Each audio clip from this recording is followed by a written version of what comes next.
나칸기.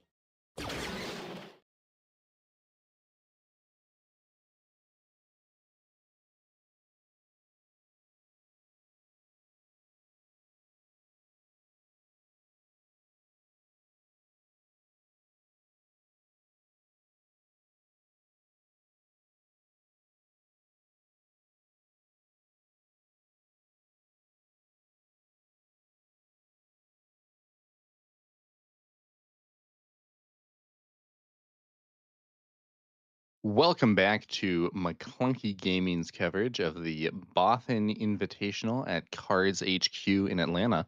I'm Tower Number 9, joined here by Pasquale, and we are here to bring you some good coverage of Star Wars Unlimited. Pasquale, how are you doing? I'm doing really well after a long day yesterday, but we finally narrowed it down to our top 16 players, 8 from each pool, and I can't wait to get started here. Yeah, absolutely. We have confirmed on stream today for us. We'll actually finally get to see that Von Reg deck that was kind of catching headlines yesterday. Yeah, now historically, most aggro in this game has been heroism. There have been some exceptions. We saw the Kylo Ren in set two being an aggro deck that was pretty fast, but ultimately not as successful as Sabine. But Major Von Reg may be a new option for villain aggro, and we'll have to see how he does here. Yeah, definitely excited to see how that shakes out for him because he is going to be up against a Django deck here, but specifically Django 30 HP, which could play really well for him.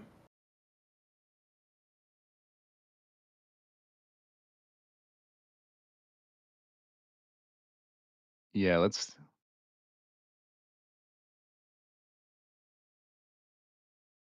Django 30. We saw a 30 HP Django defeat a Django Fett Tarkentown in one of the last games that we covered yesterday, and could be interesting. I think of those two, I personally think Django Tarkentown is likely stronger, but Django Fett 30 has gotten some results as well.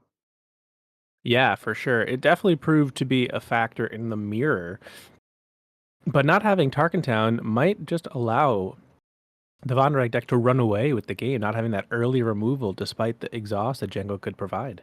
So we'll have to see if that is in the prophecy for Von Reg here. Yeah. Now, I personally think that Django Fett Tarkentown has some pretty strong plays with that base, especially since cards like ISB Agent are, I think, really amplified by it. But 30 HP, that extra 5 HP can really matter in some cases, especially in a racing scenario. Yeah, Tarkentown is definitely the base of the format. Milan yesterday, a bigger sample size of players. The top 62 players made day two, and only a smattering were not Tarkentown decks. A high majority, I think about 40 something, were running Tarkentown. Yeah, so there's been some discussion in chat of if it would be 75-minute rounds all the way through. Um, I'm not entirely sure. I do know that some events have had untimed finals, but I don't know if this is going to be one. I know that the finals of the team tournament was not untimed, so it may well be 75 minutes all the way through. Don't know for sure though. Yeah, I assume they want to try and keep a good pace, so we'll probably enforce time up until the finals, and then we'll have to decide, I guess, what is best for the players at that point if they feel like they don't need to push it, but probably 75 minutes at least these first few rounds.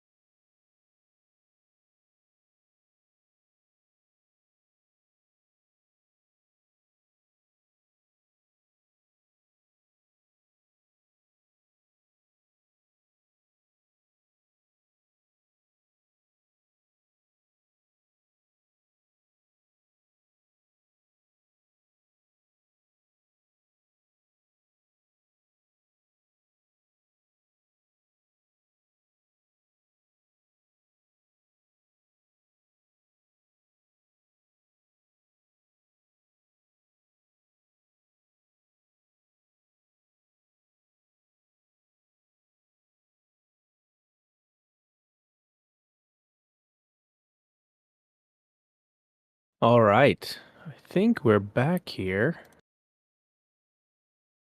and the players are shuffled up and ready to go. Both have not mulliganed, and that Von Reg deck starts out with Crafty Smuggler.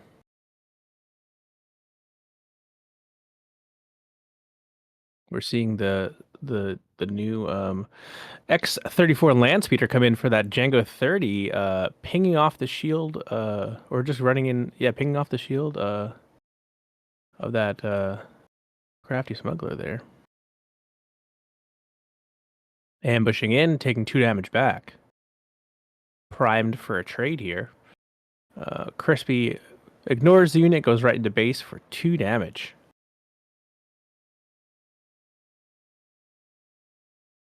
Yeah, so we have a relatively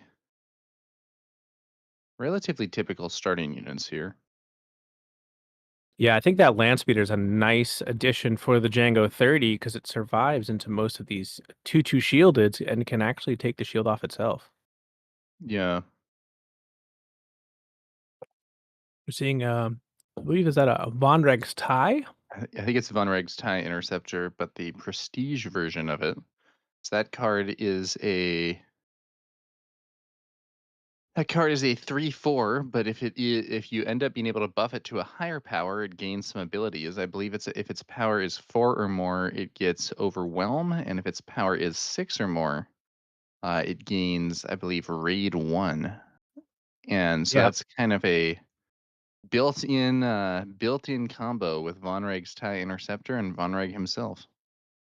Yeah, that thing gets really nasty when Von Reg's able to pilot it, but unfortunately, that droid bomber that we saw a couple times yesterday takes it out.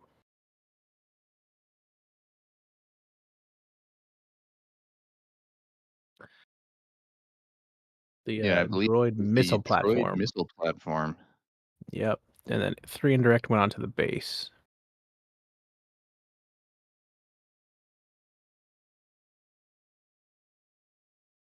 Another prestige card hits the field. I believe that's the Shuttle ST-149. Yeah, this is one that allows you to kind of move some upgrades around. So the Shuttle ST-149 under Krennic's authority. This is a 4-cost space unit. It's a 3/4 shielded, and when played and when defeated, you may take control of a token upgrade on a unit and attach it to a different eligible unit so it can move around experience and shield tokens. Yeah, really strong. And because shielded is a when played ability, you can actually move its own shield to a unit when played. You can give the shield first to itself and then move that shield on over to a unit that you'd like to have shielded, which is kind of neat. John sacrifices his IG 2000 to take down the shield there. And with Major Von Reg now piloting that shuttle, it swings into the base for some major damage. Yeah, that shuttle is a prime leader pilot target. I've seen Vader's on it. Now we're seeing a Von Reg on it. Really scary stuff there. I believe another Von Reg's TIE Interceptor hits the field after John deploys Django Fett. Yep, Crispy is putting the pressure on in the space arena. The Von Reg gives a +3/+3 buff to that shuttle. Looks like a sneak attack on a war juggernaut, spreading some damage around, including to itself and to John's Django to swing for more damage. And Crispy brings out the what is that? Is that the Crackshot V-Wing, I believe, which is a 1-cost 2/2, and when played, if you control no other fighter units, you deal 1 damage to it. Yep. But Von Reg's Interceptor is a fighter unit, so the damage does not go through. However, John swings in for a pretty hard hit there with that War Juggernaut and Django Fett. Crispy then taking the initiative. Yeah, Django kind of winning the race here a little bit, but a lot of menacing threats in space for Crispy, and we'll see if they have maybe some pumps to really put this game away. Yeah, it is also worth noting that War Juggernaut was brought in by sneak attack, so it is defeated at the end of the turn. Even though John was able to get a lot of damage on that turn, he doesn't have like a lasting board presence right now. Yeah, we're seeing However, Surprise Strike come down on the shuttle, bringing it to a 9 attack. I believe that die is being used there to indicate the temporary buff from Major Vonreg. So Vonreg on his leader side has on attack, you may give another unit in this arena +1 power for this phase. Triple Dark Raid from John. Yeah, we he's probably hoping for some sort of IG or War Juggernaut again to tap down both of those space units.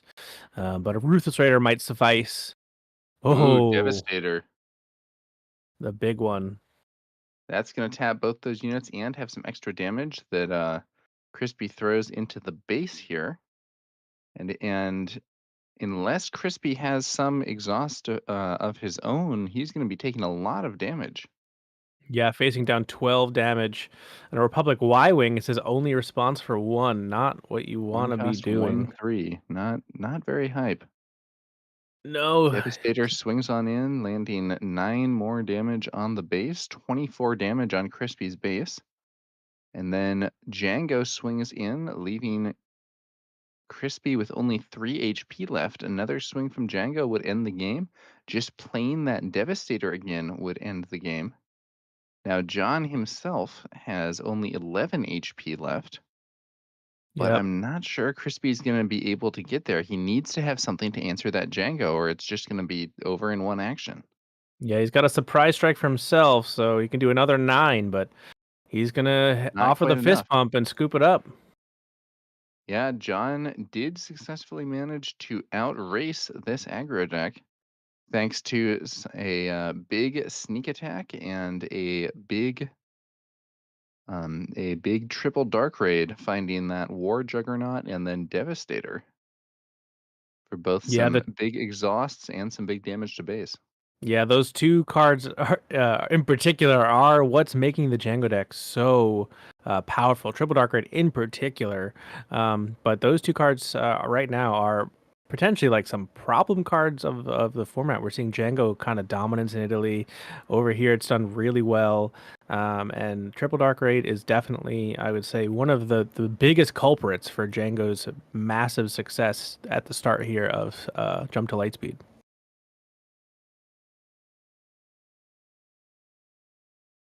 And even though we had Django's on stream yesterday, most of them lost, but we didn't really see those kind of early plays with Sneak Attack and Triple Dark Raid like I think we were expecting heading into the event. So John here showing that, when it happens, the game's over.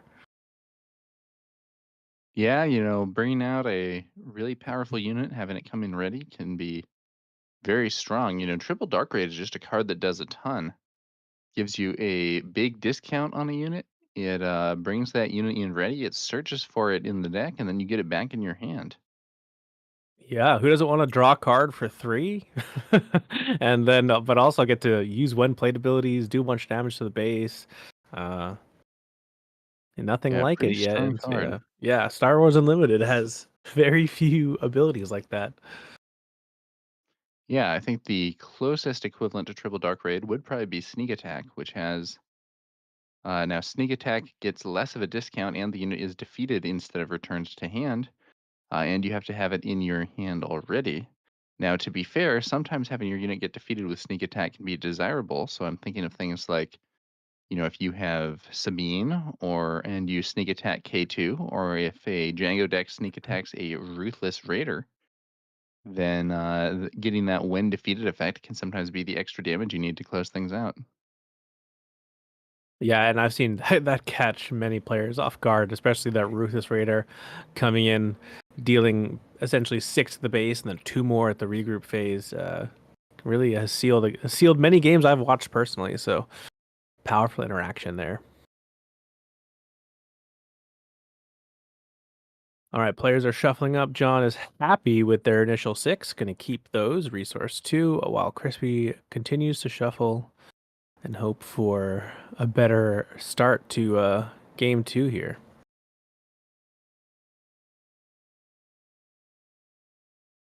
Some interesting choices in the side deck. We saw the Commandeers coming in for the Von Reg deck. I'm not sure if they're going to bring anything else. They are siding No Good to Me Dead and Waylay as well.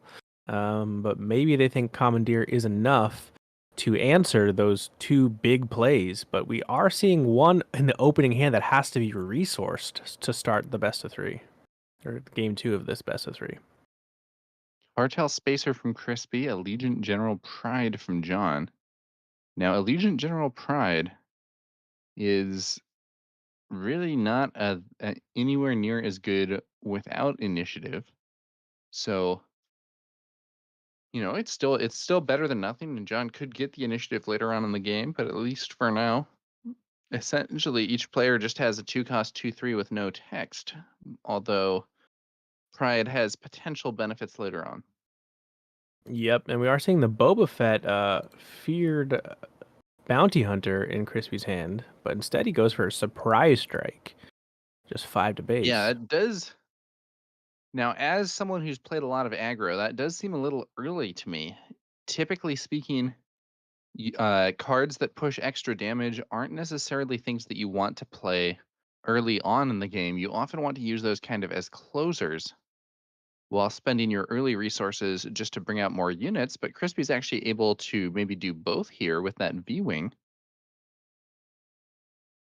Now, what card is that? There's a little bit of glare. I think is that one of those X-34 land speeders again from John?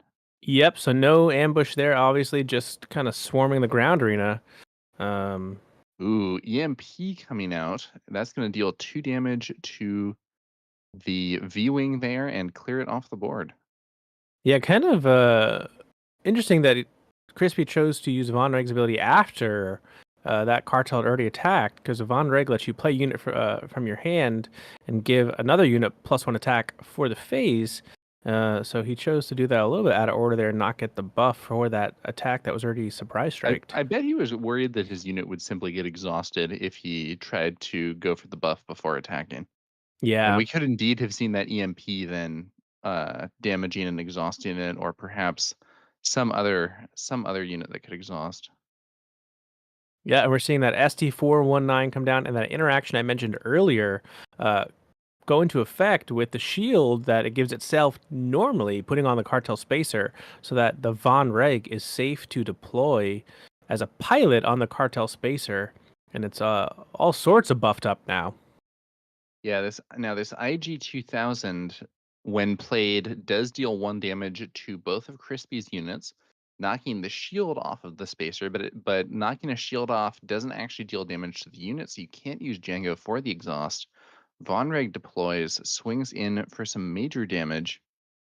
John Yeah. swings with pride, and he is able to take the initiative here, rather than attacking with his X-34 land speeder, which does mean, first off, that he'll get a chance to exhaust these opposing units early on in the turn, and secondly, that Allegiant General Pride does now have his powerful on attack effect, which only works while you have the initiative. Yep, and we're seeing a triple dark raid in at least Crispy's hand, so maybe they'll get a little bit of revenge for that massive triple dark raid that John played last game.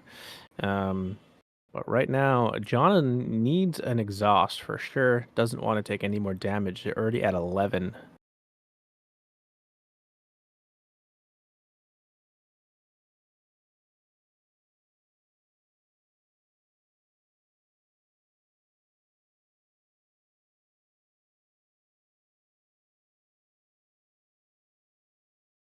All right, they're gonna sacrifice their IG 82,000 into the cartel spacer and then exhaust it with Django's ability. So 3 damage on the cartel spacer now.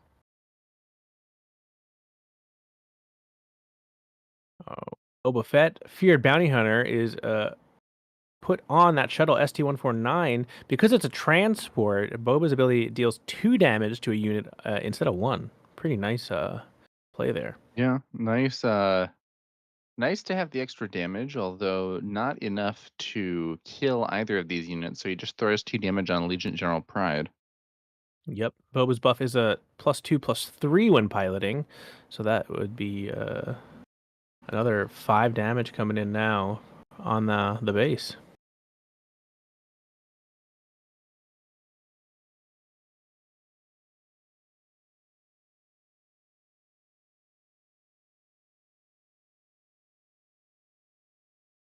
Crispy's able to get the initiative, but not before General Pride swings in for 4 damage. 2 from the attack, and then another 2 from indirect goes right onto Crispy's base.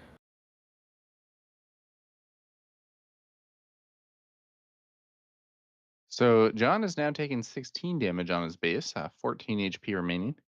Crispy, on the other hand, has taken 11 with 19 damage remaining. Both players have relatively strong boards. John is wider, but Crispy has pilots on both his ships. John does develop an IG-2000, throwing some more damage on Crispy's ships, and that also means that he has a unit up in space, which will presumably be able to attack and exhaust whichever of Crispy's units does not attack first. Yep, and that Von Reg piloted cartel space are gonna get in while the getting's good for 5. 21 now on Only John. 9 HP left now for John. Yep. Crispy's got some interesting choices for that triple dark raid. He's running 2 of the new Techno Union transports, which are some shielded vehicles that are on the ground. Or no, they're space units as well, actually. They're four No, yeah, they're, sixes. they're space. Yeah, 4/6 But though, but they come in shielded.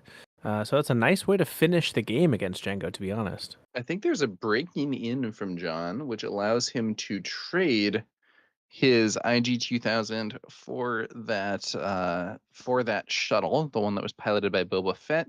Crispy brings out a Ruthless Raider, 2 damage to the base and 2 damage to defeat Allegiant General Pride. 7 HP left now for John, which does mean that he is in range of a surprise strike to end the game, although I'm not sure Crispy has one. Nope, he's holding on to a commandeer, but he's now obviously used all his resources and a triple dark raid, I believe. Um, but yeah, we're John nearing under the end here for pressure John. here. Wow. Forced to Takes claim. the initiative. Not a single card played, but I think he recognizes that he's in peril here and may need to do some kind of mass exhaust to prevent Crispy from just winning in 1 or 2 attacks. Triple Dark Raid. Let's see what John can find. Yeah, it might not matter though because that commandeer could come in real Ooh. big here for Crispy. Yeah, that's a good point. If we saw, although I don't know, so Devastator is out of range of Commandeer because it costs too much. And it's Yeah, conceivable that we could see something like Triple Dark Raid into IG-2000, exhaust both units, and then Crispy could commandeer it, but it wouldn't actually be strong enough to win the game in 1 attack. yeah, but John's looking up like he's coming up with blanks. His only damage is from a Radiant 7, I believe, which doesn't do the job because Yeah. Crispy gets to decide where to put all of that damage, that 5 indirect that it deals. Yeah, and the other problem with Radiant 7 here is that the ability of Radiant 7 to debuff enemy units based on damage doesn't apply to leader units. So it wouldn't work on the Cartel Spacer piloted there by Vonreg. John ends up going for an Elite P-38 Starfighter instead, throwing 1 damage on Vonreg's Cartel Spacer there and exhausting it. If Yep, there not is the a mass surprise strike exhaust he wanted. game,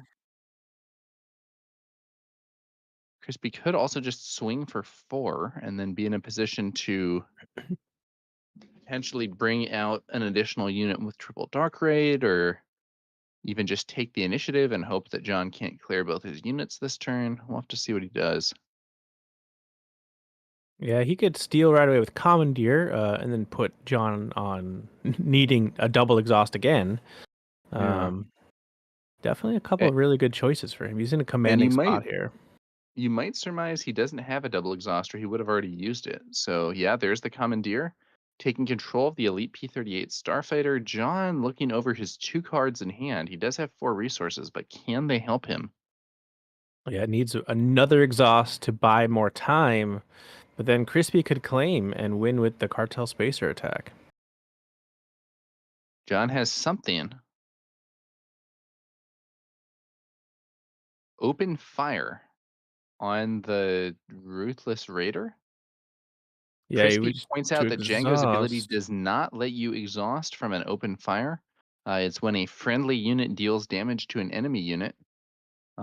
John sends the open fire onto his own commandeered P-38 Starfighter instead. When defeated, effect throws damage on the land speeder. Raider swings in. What is that? Unmasking the conspiracy comes down, which is Oh, discard a card from your hand. If you do, look at an opponent's hand and discard a card from it. Really interesting main deck tech there from Crispy. Crispy plays Unmasking the Conspiracy, discards a card that allows him to see John's hand, discard the Devastator from it that could have been a very powerful play.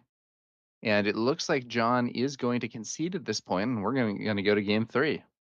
Yeah, really cool tech there from Crispy. A card that I think a lot of people early on, when that card was revealed in Twilight of the Republic as a rare, thought it would see play, but really kind of missed the mark in set 3. But Crispy using that with, I assume, the combo there is the 3 main deck Kylo's Tie Silencer lets him get some extra value if he's got both cards in his hand. Yeah, that's right, Pasquale. Discarding Kylo's Tie Silencer allows you to still play it from the discard pile. In general, I do think Unmasking the Conspiracy is a bad card for heroism decks, simply because they can instead play Spark of Rebellion, and generally, I think costing 2 is better than costing 1 plus an extra card. But for a villain deck, Spark of Rebellion isn't really an option, or it is an option, but it costs 4. And if you can mitigate the downside where you have to discard with that Kylo's Tie Silencer, Unmasking the Conspiracy is suddenly a really good deal.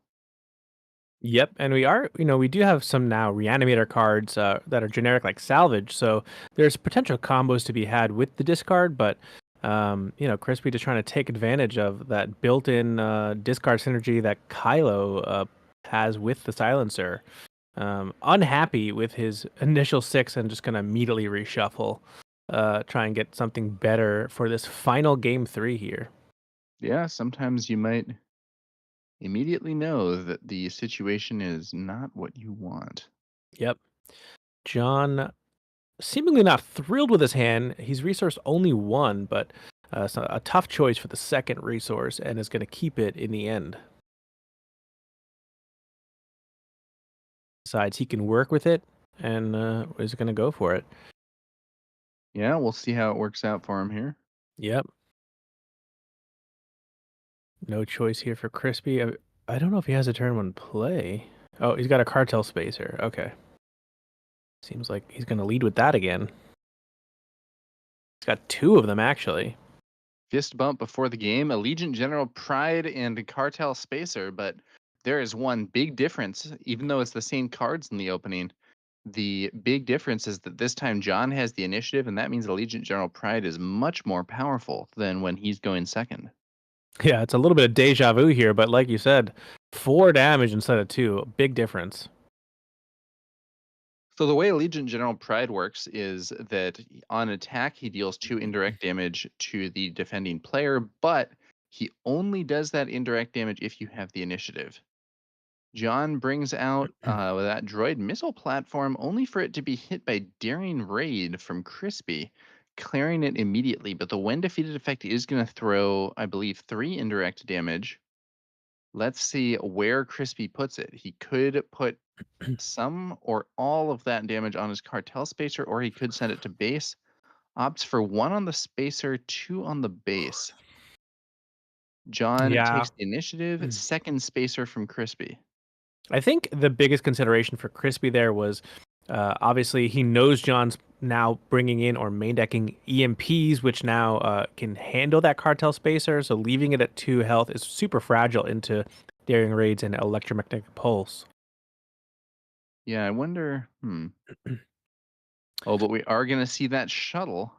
Yeah, shuttle comes down on this pivotal Von Reg flip turn, and he's gonna move the shield over to the healthy cartel spacer and give it that +1 attack like we saw last game. Yeah, that shield is protecting the cartel spacer from Django's exhaust, although it could still be exhausted by electromagnetic pulse.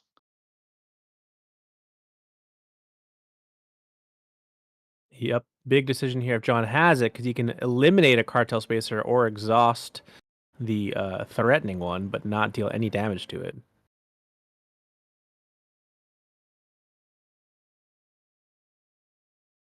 All For a right. similar response this game, the IG 2000 comes down to wipe the shield and ping the other two units,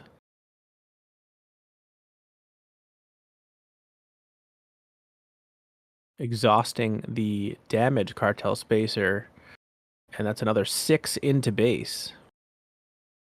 Yeah, so we're now up to 8 damage on John's base, 10 damage on Crispy's base, and with the initiative still on John's side, that Allegiant General Pride is essentially doing 4 damage each turn. Yeah, Crispy definitely on the back foot because of that general pride. Would love to get initiative to make it much less threatening, but unable to do so with all the action economy that they have. However, this turn, I think there's a chance Crispy will end up with the initiative as John may well deploy Django. And generally on leader flip turns, those can be very powerful turns, but they're often negative for initiative because deploying and attacking with a leader can use up some actions. Yep, takes a favorable trade into that shuttle ST 149, 3 damage on the IG. Surprise strike coming down for Crispy. Yeah. Yeah, Still a swinging bit in early for a for. surprise strike, but throws some good damage onto John's base. 14 HP remaining there, and with the on attack ability from Von Reg, the damaged cartel spacer is buffed. I have a feeling that it isn't going to survive to make use of that buff, though. Let's see if Yeah, John has something that can ping that unit and finish it off. unlikely that it lives.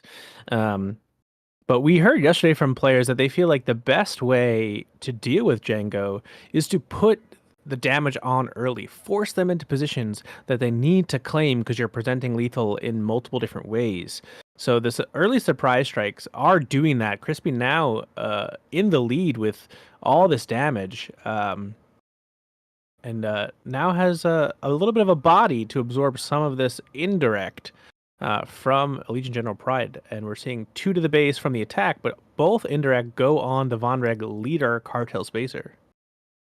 All right, so now this is able to swing in for 3 damage with the buff. Oh, Ooh. I believe that's a Koya Grand turn being played there to ready a fighter. So Von Reg's ship getting readied and then getting hit by an EMP to exhaust it. That could have been very impactful, but John was able to stop it. However, Crispy is able to finally get the initiative and lower the impact of that Allegiant General Pride for the next turn. Yep, ends the turn there with initiative for Crispy, but John gets that aggressive sentinel we've seen all weekend now, the armored saber tank, a 5/3 ground vehicle sentinel. Yeah, that's been a card that, I personally didn't think was that great early on, but I've definitely seen some we've definitely seen it in a fair few decks over the past few days. Yep. Yep, that 5 attack is really seemingly important for 4 resources to a lot of players. Yeah. But again, this Von Reg's able to get in for 5 damage, buffing that other cartel spacer, putting John on the clock here at 24 HP. Only 6 left. One surprise strike ends the game if they can't get rid of this cartel spacer. Yeah, and we have someone in chat asking what is the third card in Crispy's hand? Ruthless Commandeer, and let's see. Yeah, he's got a Raider. IG 2000 trades. Yep. get some overwhelm in. So that's 17 on Crispy's base. Django's presenting, what is that? 10 damage in the ground arena. Um, so seemingly can get Crispy up to 27. Yeah, if there's a surprise strike, John actually has lethal damage here. Yep. But Yeah. Crispy might have some moves of his own. We'll see how this goes. Yeah. Crispy. Someone's saying it's over because he's got Ruthless Raider, but tapping out here is kind of scary if you're Crispy. I don't know if he can just go for the Raider and hope John doesn't Yeah, have I mean, well, so anything. If he plays the Raider, he would lose if there were a surprise strike, right? Yeah, or a triple dark raid into any 3 attack unit. There's a lot of ways to lose if you decide that that's your best play. Oh, He's I see. The viewer in chat thought that it was 25 HP Django, and that the Ruthless Mm. Raider would just win the game immediately when played. Yeah, John is one of 2 in the top 16 with this 30 HP Django. The rest are Tarkin Town, but everyone, this is a little bit more of a struggle for Crispy. Yeah, I believe it was Code Dameron who was the other 30 HP Django player to make the top cut. Yep, that's correct. Ko Dameron had a really impressive showing on stream with that 30 HP. Now, yeah, as a viewer suggests in chat, Crispy could use Commandeer to take control of that hover tank. That would not only threaten a bunch of damage, but it would also bring the Sentinel over to Crispy's side of the board. Yep. Yeah, and I think John might be mulling over taking that 5 attack while he can. Um, so we'll see if he's able just to take a Sentinel or can actually force the. Oh no, it's Crispy's action. You're right. He goes for the Raider, putting Ooh, John on a must-have 3 damage between Triple Dark Raid, Sneak Attack, or Surprise Strike to win the game. if John has some 3 extra damage in hand, he will be able to take it. If he does not, he may be in trouble. Yeah, I think he has a triple dark raid. I think I briefly saw the foiling flash from the Yeah, I think I hand. saw a triple dark raid. Now the question becomes, will he hit? There is Yeah. a risk that he will not find anything with 3 power or more, which would be extremely painful, but we will see how that progresses. Yeah, not likely these Ho days. The Jenga has Hover so tank many comes in for 5. options. Yep. Initiative taken. Yeah. So at least he initiative taken, so Pride hits for 2, Django, and we'll see if he can find anything. At 6 resources with triple dark raid, 3 HP left. he just can't hit a PDR. bunch of devastators. That's his Here we only the go. only thing he can't play. Are devastators. No, he can play Devastator too. No, I think he's The got to question, yeah, completely he could whiff. just miss any. Nope, there we go. Ruthless Yep. Raider in hand. He has at least something he can play. John is going to get the win here. Crispy with the fist bump, he was ultimately not quite able to get there. I Yep. wonder if he was assuming his opponent had 25 HP. Probably not. These are experienced players, and this is the first match of the day. But as Claire pointed out in chat, a lot of people completely misread the 30 HP this weekend. I think Yeah. that if you're mentally thinking your opponent's on 25, the situation can be very different against the 30 HP base. Yeah, exactly. And I think I would assume a lot of Crispy's deck construction and choices are made to combat that very common Tarkentown base that we're seeing most players running on a variety of decks between Quinlan, Cad Bane, Django. So it is kind of everywhere, and that extra 5 HP messes up a lot of your math that you've put into your deck construction. And we're seeing here, Crispy had the game against any Tarkentown deck, but can't close it out against 30. Twice here. Yeah, interesting situation. And these were not matches where it was these were not matches where it was like super far apart. As you said, he would have had the game against a 25 against a Tarkentown. Although, maybe there would have been some opportunity for the Tarkentown deck to use that to clear a unit earlier on. But He did make it over 25 damage, but he couldn't quite close that last gap. Yep. Yeah. Yeah, interesting, there's always the interesting kind of seesaw of, okay, if you get the target down, but then Crispy gets the initiative back. So, having 30 HP meant that pride kept the initiative for its ability because there was no need to target down.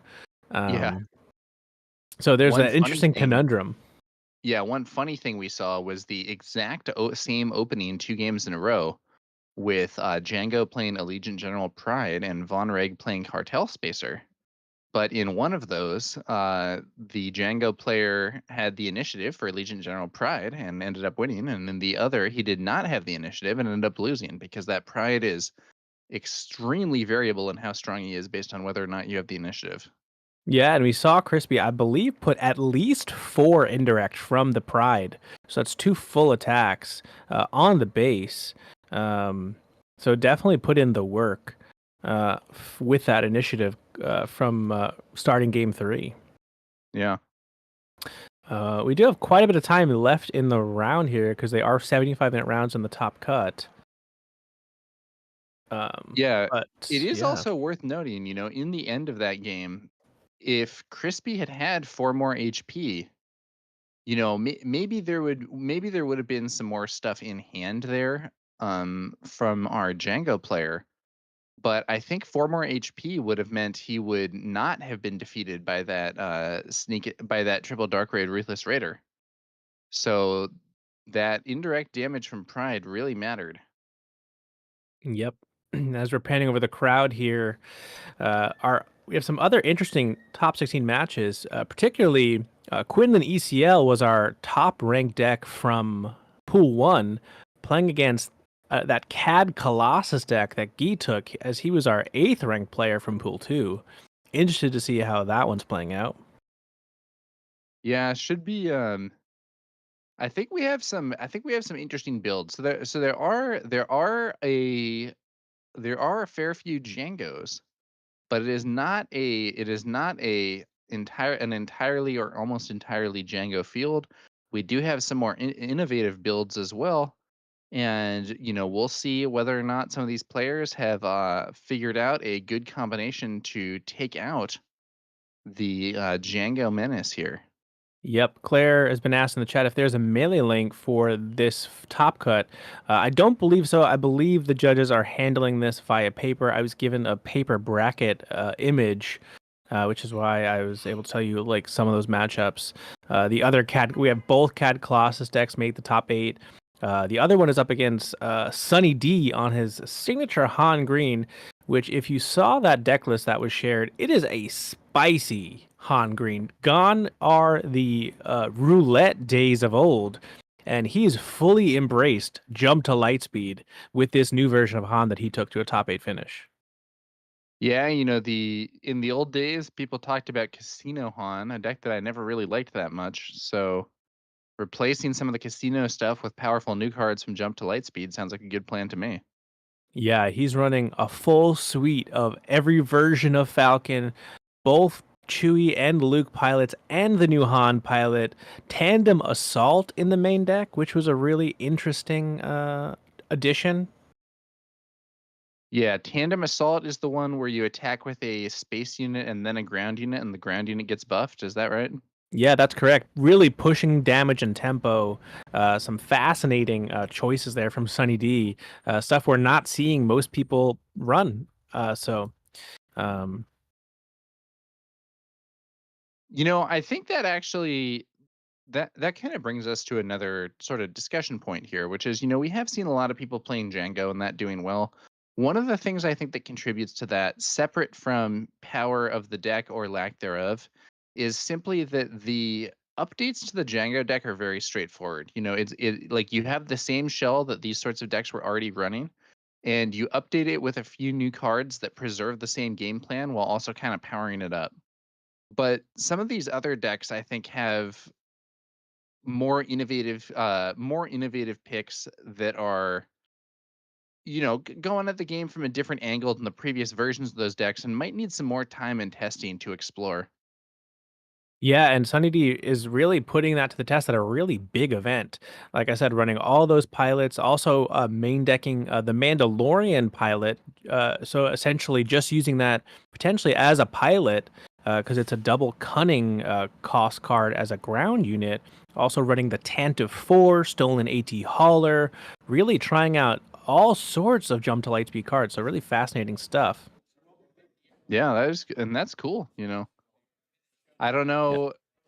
I don't know how much that's gonna work out for him, but I do think some of these pilots are really strong because as upgrades they generate huge value.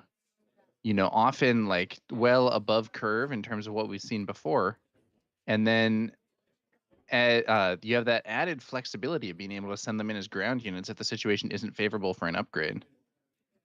Yep, and now we're joined by John after a really nail biter of a 2-1 victory over Major Von Reg 30 HP Cunning base here. How you doing, John? Feeling good after that, I'm sure. Yeah, feeling great. A little bittersweet. Crispy was my teammate on the 3v3, friends down in Orlando. So it was a little rough having to play him in the top 16. But yeah, I feel great at the moment. Definitely. Yeah, tough to have to knock out a teammate, but Yep. it is what it is, and at least it was in the cut. It's always nasty if you knock a friend out of Correct. contention in the Swiss rounds. Yep. Yeah. So no matter what would have happened, like I would have been happy for him had he won. I'm sure he's happy for me as well. So there's that. One of us was able to move on. So that's great. So, what made you select the 30 HP base for your Django deck instead of the maybe more common Tarkin Town? I gotta give all the credit to Colby, Dameron. Um, in the team event, I saw that he was playing the 30 HP base, and so during that night, um, had the opportunity to talk to him, and I know him from South Florida. So we started talking about it, and I thought it was like brilliant. Just you get rid of a lot of the one drops, which don't really matter in the Django mirror, and you get a little bit bigger top end, um, and you get a little bit more removal. So he had his list. I was inspired by that. Changed it up a little bit because I liked all the indirect damage cards in my version. And the 30 HP has been great. I played 2 Django mirrors yesterday. They got me over 25, but I was able to win both of them 2-0. So it definitely comes in clutch in the mirror and in some of the other matches where, you know, just being at 25, you die before you can close it out. So this gave me a little bit longer staying power and let me win a few more games to get me here. Sweet. So, is this a relatively recent shift for you then? Definitely. So in the 3v3, I was running Django Tarkin Town. Um, and had no idea about this 30 HP version until Friday night, and switched to that for the pod Yeah, you're 2. confident enough in it to switch to it for the main event. That's Yep, cool. yep. Well, Yeah, it and you've seems to got be some doing you well. yeah, you've got some interesting choices here in the main deck. Like you were saying, the Shadowed Hover Tank is something we've seen come out of some people's side deck, but you're actually main decking it. How's that Giant Sentinel been for you today over the course of the event? It's been all right. So if they don't do anything, it's a 5 attack, so it can get in for 5. I played a couple Quinlans yesterday, and it's not very great against Quinlan because all their attackers have three power, so they just run into it. It's mainly in there for Han to have a way to kill Tech or DJ, and then slow down Sabine a little bit. And the fact that you can find it with Triple Dark Raid is kind of a bonus. Yeah, that makes sense. Yeah, for sure. Like you said, you got a lot of indirect damage. We saw the droid missile platform a couple times appear. I think that's another card people aren't really on. How is that 4-2 with all that indirect damage for you? So going into this matchup with Crispy and his Von Reg, I knew I was happy to have it. A 4-2 in space against him can kill most of his units except for the shielded ones. But still, it's gonna it traded. I'm pretty sure it traded at least once or twice with his units in space, and then still does 3 indirect damage. So I think that's a slight difference between me and Kodamron's deck, at least the version that he was running in the team event. So his was a little more kind of mid-range with like open fires and force chokes and stuff. I kind of wanted to have slightly more aggressiveness with the indirect damage. So like that was like I wanted to keep that one in there. So all the indirect damage cards are in there, so I can be a little more aggro-y, and then have the triple dark raid, ruthless raider, devastator, and radiant 7 top end. Cool. Nice. Yeah, we love to see all the fascinating choices from the new set being used, and you've definitely got a bunch on display. So congratulations on the success so far. Thank you. Yep, appreciate it. It's been great. Yeah, well done.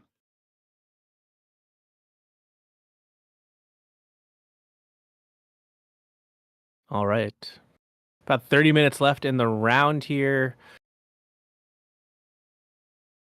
Yeah, no See some guarantee they use the full time. It is possible that if the players are playing fast, we'll be ready for the next round of the top cut before the full time is spent here, but hard to say what exactly will happen.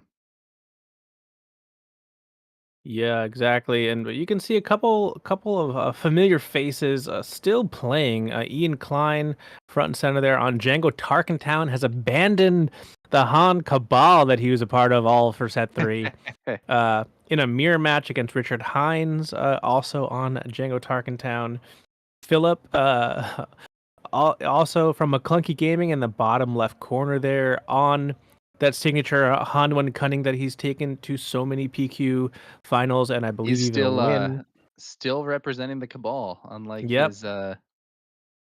unlike his erstwhile teammate earlier. Yeah, exactly. Sitting across from Tyler York, also on Django Tarkentown.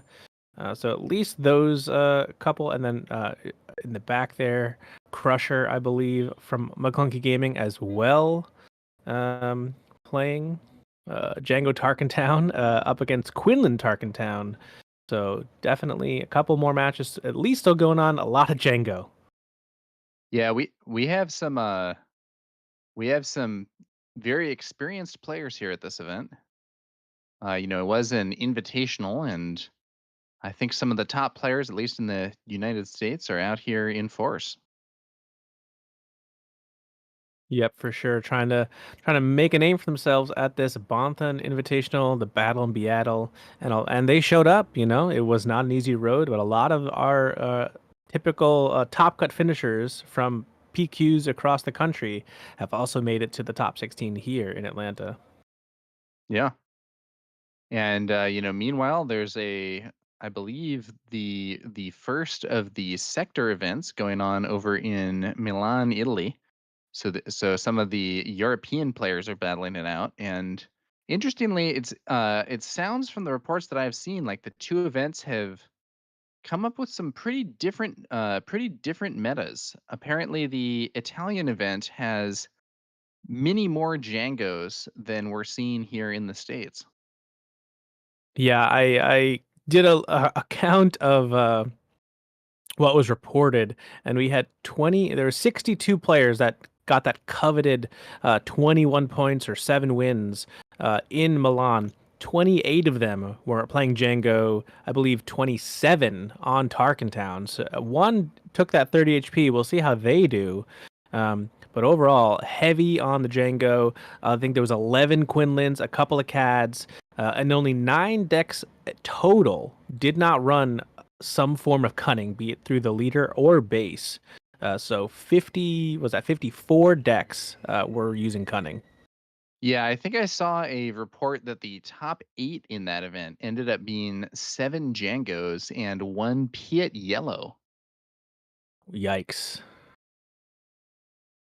Not That is the meta diversity you're hoping to see, although we do have a more diverse field here in Atlanta. Yeah, definitely a bummer, but there were so many Djangos in the that made day 2. It was almost inevitable that you were going to end up with a bunch in the top 8 vying to be the first sector champion in the world.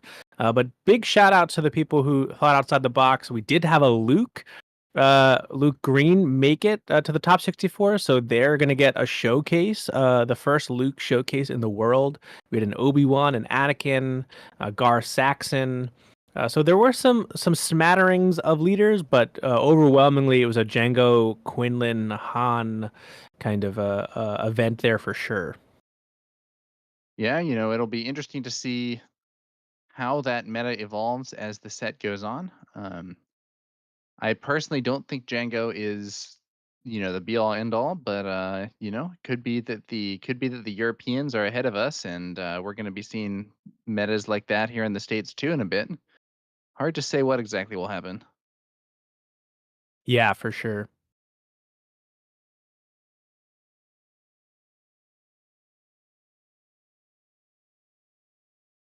All right. I think we are, with some of those games still going on, I believe we are going to head into a break here before we move into the next round here at McClunky Gaming's coverage of the Bothan Invitational 6K event top 16. I am Tower number 9, joined here by Pasquale, and we will see you guys soon.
Welcome back to McClunky Gaming's coverage of the Bothan Network Invitational event.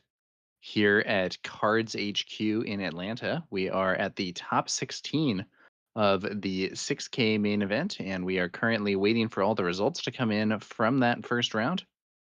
I am Tower number 9, joined here by Pasquale. Pasquale, what kind of results are we seeing from some of these other matches? Yeah, we've got some interesting results here that have come in. On stream earlier, we had seen Ian Klein still battling it out with Richard Hines in a Django Tarkentown mirror. That is now wrapped up with Ian taking the victory in that mirror. We also saw Guy on his CAD Colossus take down Quinlan ECL. The top ranked player from Pool 1 falls to that CAD Colossus we had on stream, as well as George Hudson on the same build, I believe, CAD Colossus. Took down Sunny D's Han Green, which I'm personally sad about because that was a really cool version of that. And Austin Crusher, that was also playing on stream in the background, took down the Quinlan Tarkentown matchup as well. Yeah, it sounds like George and Guy may have cooked up a powerful build here with their 35 HP CAD. Let's see if they can take it to the finals.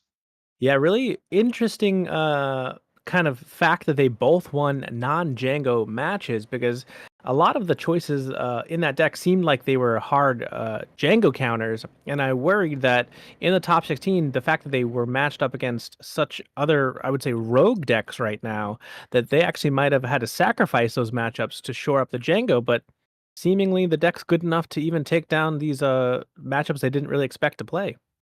Nice. Yep. We have two matchups still going on. One you can check out on the Blonde Sabine YouTube channel. Dameron on that Django 30, the inspiration for John Carr's Django 30 that we saw on stream. They're duking it out over on YouTube. Oh, And what and is Claire. the other match we have going on right now? Yeah, real quick though, Claire says in chat that Colby, which is Dameron, did take down Sabine ECL on the Django Red 30. Okay. And then we are waiting on one more, which I believe is we can see a little bit on stream, which is Philip McClunky Gaming on Han Yellow against Django Tarkentown. We saw, if you tuned into the grand finals of the 3K, or the 3v3 yesterday, rather, we saw Philip take down John Tata on Django Tarkentown to put McClunky Gaming on match point, but unfortunately, KTOD was able to take that final match with Alex on Hanwhan Cunning, taking down Zach Lunky's special Cad Green. But Philip seems well versed on Han Yellow into this Django Tarkentown. Yeah, I'm certainly hoping Philip prevails there, but we'll have to see how things develop. And Yep. what of the remaining decks, I think we have an interesting mix. We have some Djangos, both of the Tarkentown and the 30 HP variation. We have those interesting 35 HP CADs. We have it's a there's some stuff going on here. It's not all Djangos, and we'll see how things go. Yeah, Philip kind of needs to win for the underdogs here. It's funny how Han kind of went from the hated deck to now people cheering for it, because if Philip doesn't win, we will have 5 out of 8 top decks be Django here. So we're really hoping to have a little more 50-50 split, and Philip take this down not only for McClunky but for the viewers. Yeah, variety is nice for the viewers, no doubt Yep. there. Yeah, the other deck that is not Django in the top 8 is that Zach Lunky special, Brandon on Cad Green, also of McClunky Gaming. So we do have a bunch of McClunky representation in the top 8 already, hoping that Philip can join them and hopefully take the win here. Yeah. Now it is the additional time in these rounds, because it is in the top cut. I believe there's 75-minute rounds. So we may have, longer breaks between rounds here than we have earlier in the weekend. Yeah, included they needed it. It was a really intense best of three, taking already 73 odd minutes here to finish. And looks like there's a handshake. Seems like Philip took it with a cunning. I can see the cunning on the table. So I would assume that was backbreaking for the Django there in those final minutes. Yeah, well, if that is indeed correct, happy to see Philip getting the win and moving on. Yeah, cunning, and then a handshake by the Django player makes me think he was offering congratulations there. So we'll have to see as the bracket updates if my old eyesight is correct, and Claire confirms that it is. All right. Three Do you McClunkies have moving on, not she says. only a another McClunky player moving on, but also a non-Django player moving on? Yep, W's in chat for that.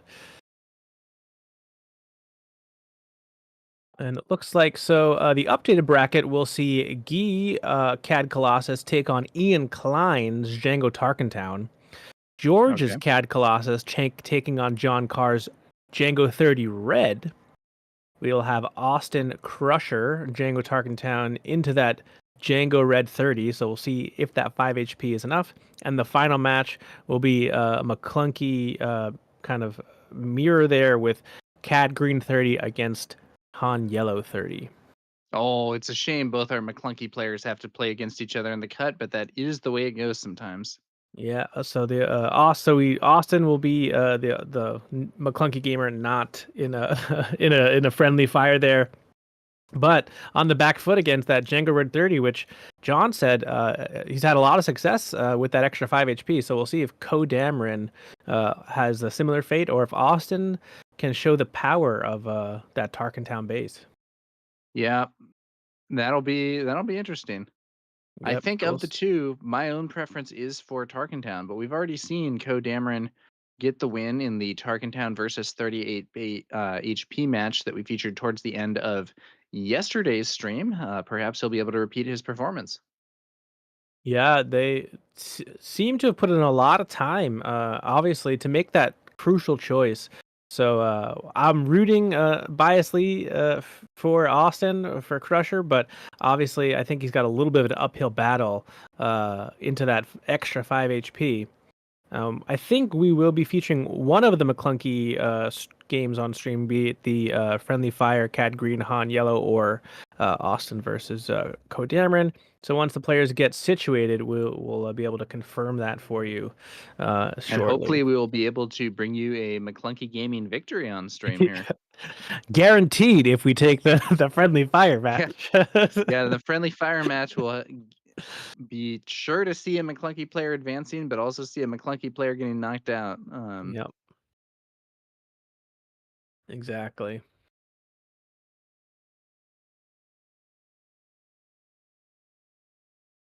Has All anything right. surprised you this weekend so far, Sour?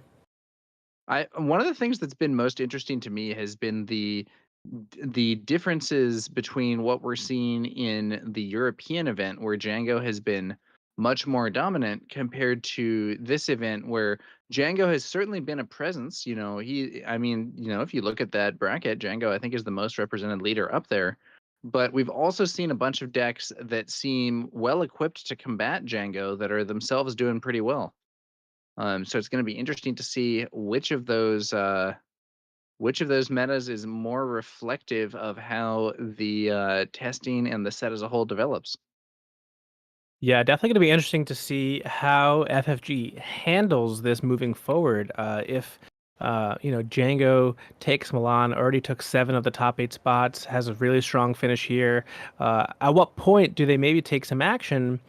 We know that they had mentioned they thought everything was reasonable heading into the set, but they did have their eyes on Django and then DJ specifically out of the Han Cunning deck. So we're going to be interested to see if they do anything quickly, or they just let the format play out another couple weeks to maybe the groans of some players who are, I think, are clamoring for action sooner. Now, so okay, if I ran organized play, which obviously I don't, I would have intervened against DJ, not necessarily because I think he's like unbeatable, but I just think it's like a dumb and unfun interaction.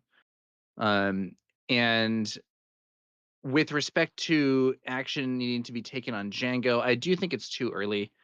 Um, especially with the Denver sector qualifier coming up very soon. I think it would be pretty unreasonable to the players to suddenly change the meta like less than a week before the event. But if we saw the Denver event dominated by Django, I don't know, maybe they would do something. It still seems kind of early though, Yeah, I'm especially of with the like same counter mind. Django decks being pretty successful. Yeah, I think it's too soon to make an official change for this upcoming weekend, but I think you probably keep tabs on Denver, and if it's a similar scene of like 7 out of 8 or somehow the full top 8, I don't think you want a game to pursue with your first two major events being 15 out of 16 or 14 out of 16 one deck or one leader with a similar color base, would be it 30 or Tarkentown. So yeah, I Yeah, that agree. might It's too merit soon, but merit some kind of change. I don't know. We'll have to see. yeah, for sure. But I think they would, if they did action, I do think it needs to be swift with, but also coupled in with the DJ, because we already saw that deck last format without the Django deck as powerful, kind of run amok. I do also think that if DJ were not a consideration, there would be more room for harder control decks to oppose Django. As it stands, DJ can be a huge setback for some of those slower decks. They can Yeah, just we keep getting their resources deducted, and it's not a very easy position for them to be in. Yep, and we saw that on stream yesterday with Han Cunning against Piet, or Admiral Thrawn, I actually think it was. And not even Han Cunning, it was Han Aggression that was able to steal some resources with tech on the field, just fully putting that Piet player in impossible situations. So yeah, I agree Yeah, and that there are interaction. answers to DJ. I'm not saying he's unbeatable. You can play around him to at least some degree, but it's a feels bad moment, and I think it is warping to the meta overall. Yeah, and it makes the matchup at least playable, because I don't think card control into Han Cunning, especially Han Cunning, is actually playable. It's just not. You just kind of sit there and hope they don't We have it, and the so moment they resolve it, the game's over. we had discovered we had discussed this earlier, I think, on the McClunky Gaming stream, where from some of the earlier events during the PQ season, one option that they didn't pursue and that I'm not sure they could do at this point would be a rule book change to rein DJ in.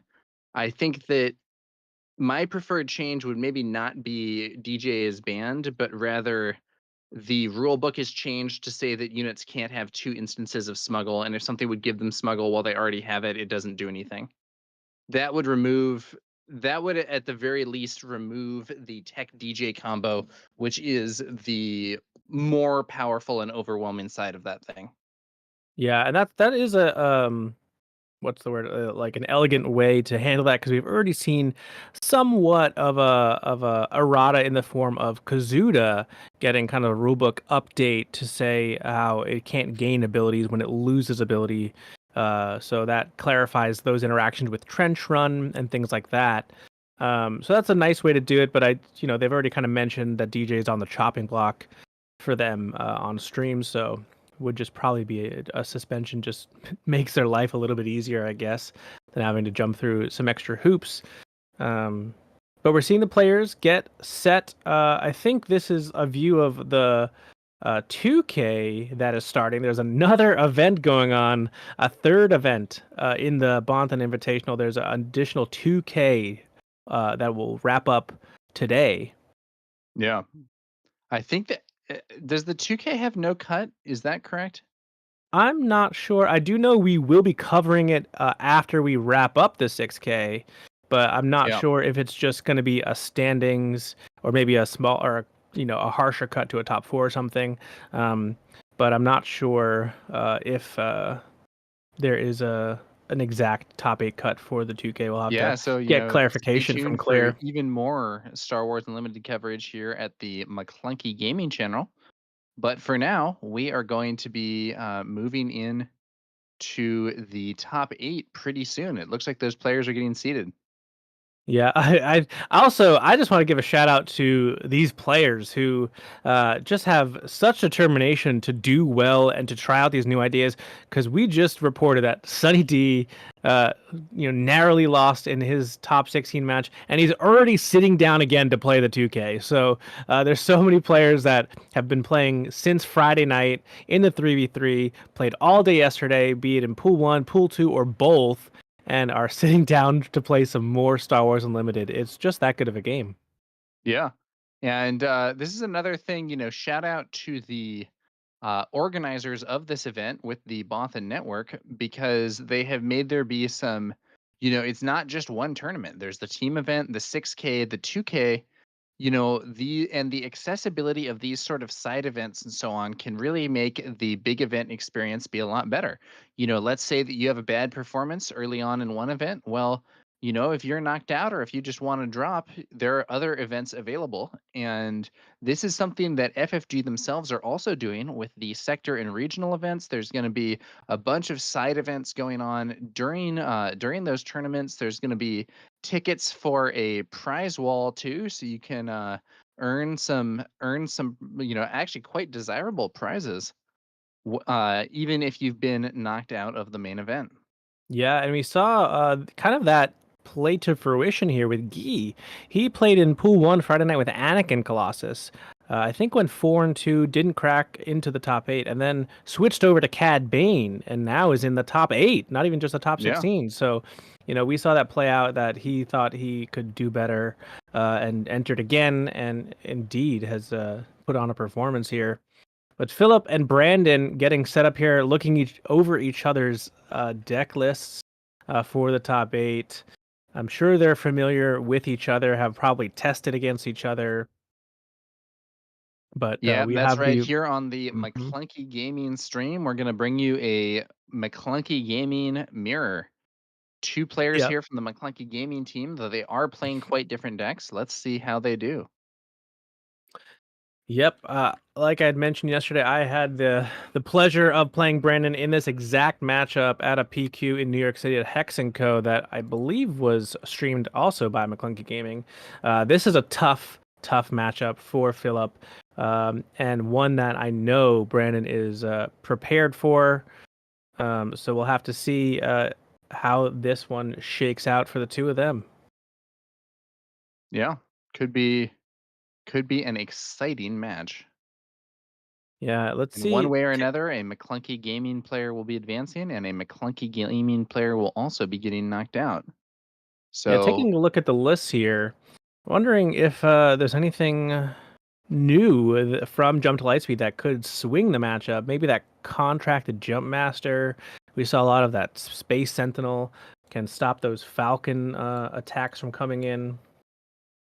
I think the contracted Jump Master is a 3-cost 2/4 Space Sentinel. But I believe it is actually a villainy unit, so I think it's unlikely that it's going to see play in either of the in the sorry, it's unlikely to see play in the Han build, but it could be incorporated into the CAD. And as you said, it might be a good defensive option against the Falcon. Yeah, and he is running two in the main, one on the side. So we'll see if that comes to fruition here. The new Ahsoka Tano for Han being played as a 3 of for Philip. Gonna attack the hand even harder than Han already was in Twilight of the Republic. Yeah, I think that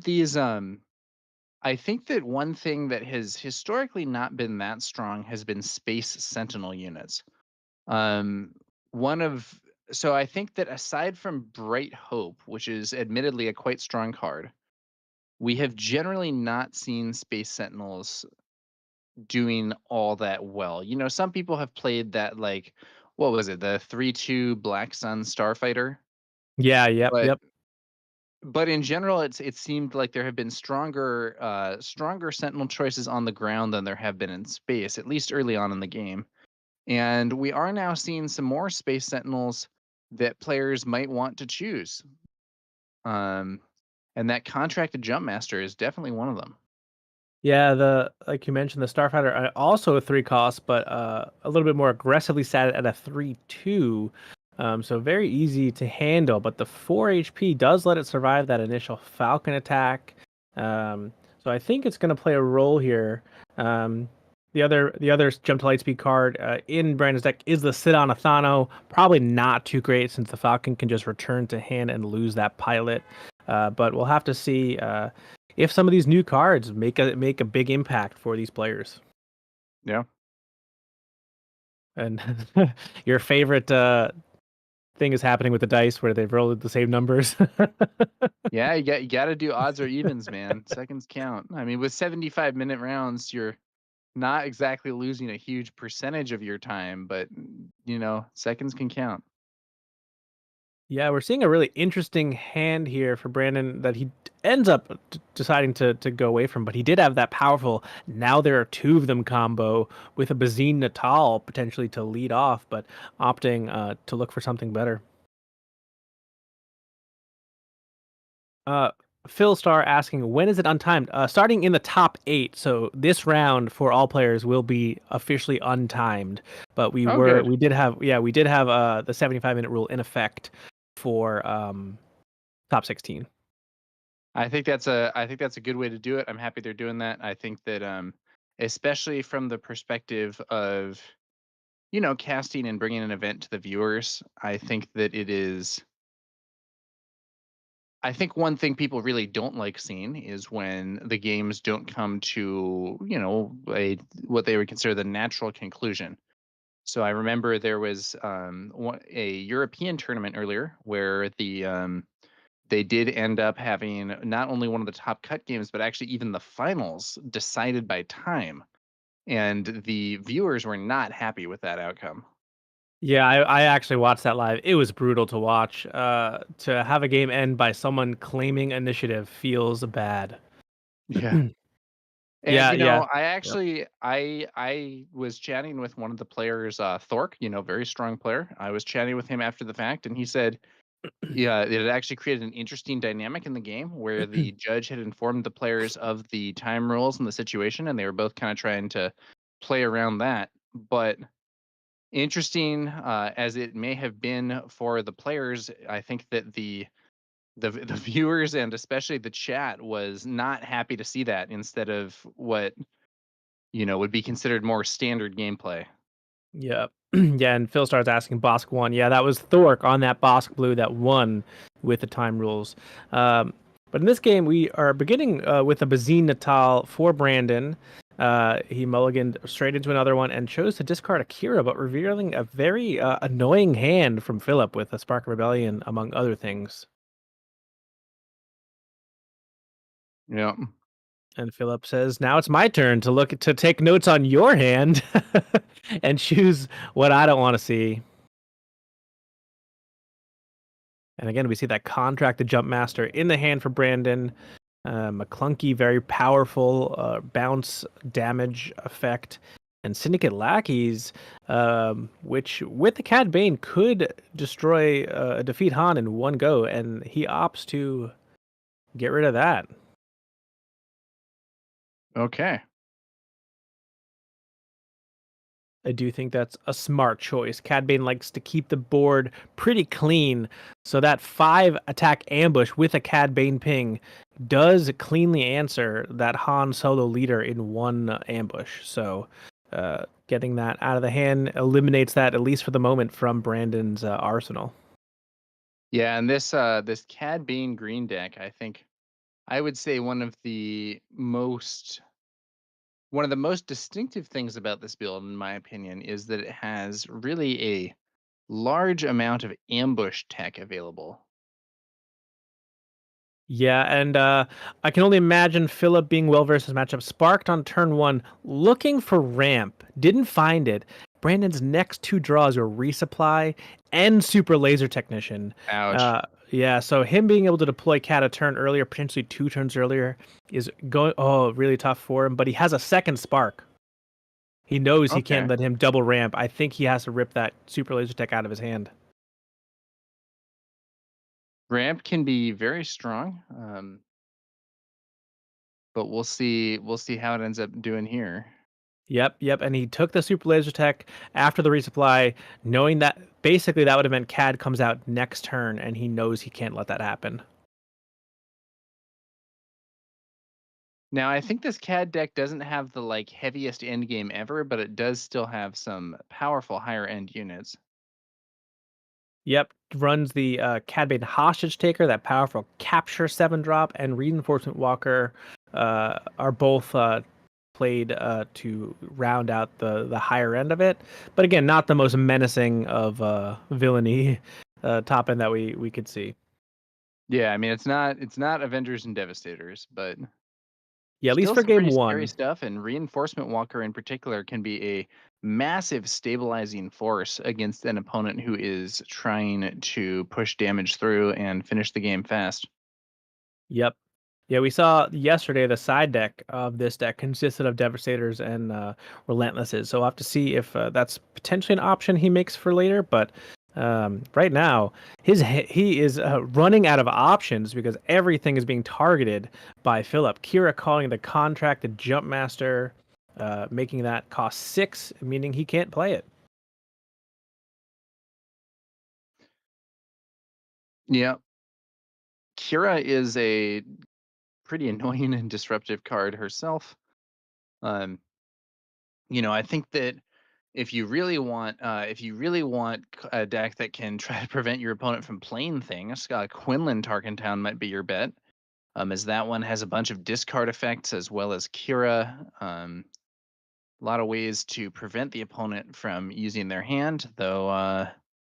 Philip's deck is unlikely to feature all the discard tech available in a heroism aggression leader, as the aggression aspect adds access to a bunch of relevant cards in that area, such as Force Throw, K2SO, Pillage.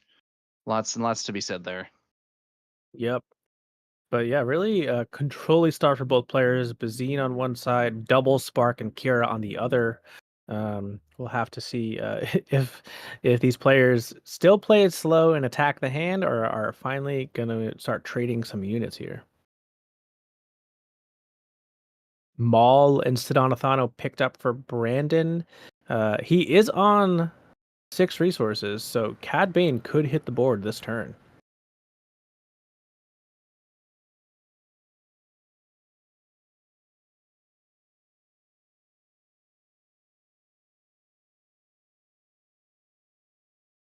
All right. Like the little piece of paper there. Yeah, Jump Master written across a scrap there. Did any of the Quinlan Tarkentown survive top 16? Someone asks. I don't believe so. Um, Or did we have one? no, there was only one, and Crusher took it down. The other was a Quinlan ECL that was taken out by Cad Ah, that's right. Colossus. Quinlan ECL. Yeah, the 2 Quinlans, one Tarkentown, one ECL, both defeated in the top cut.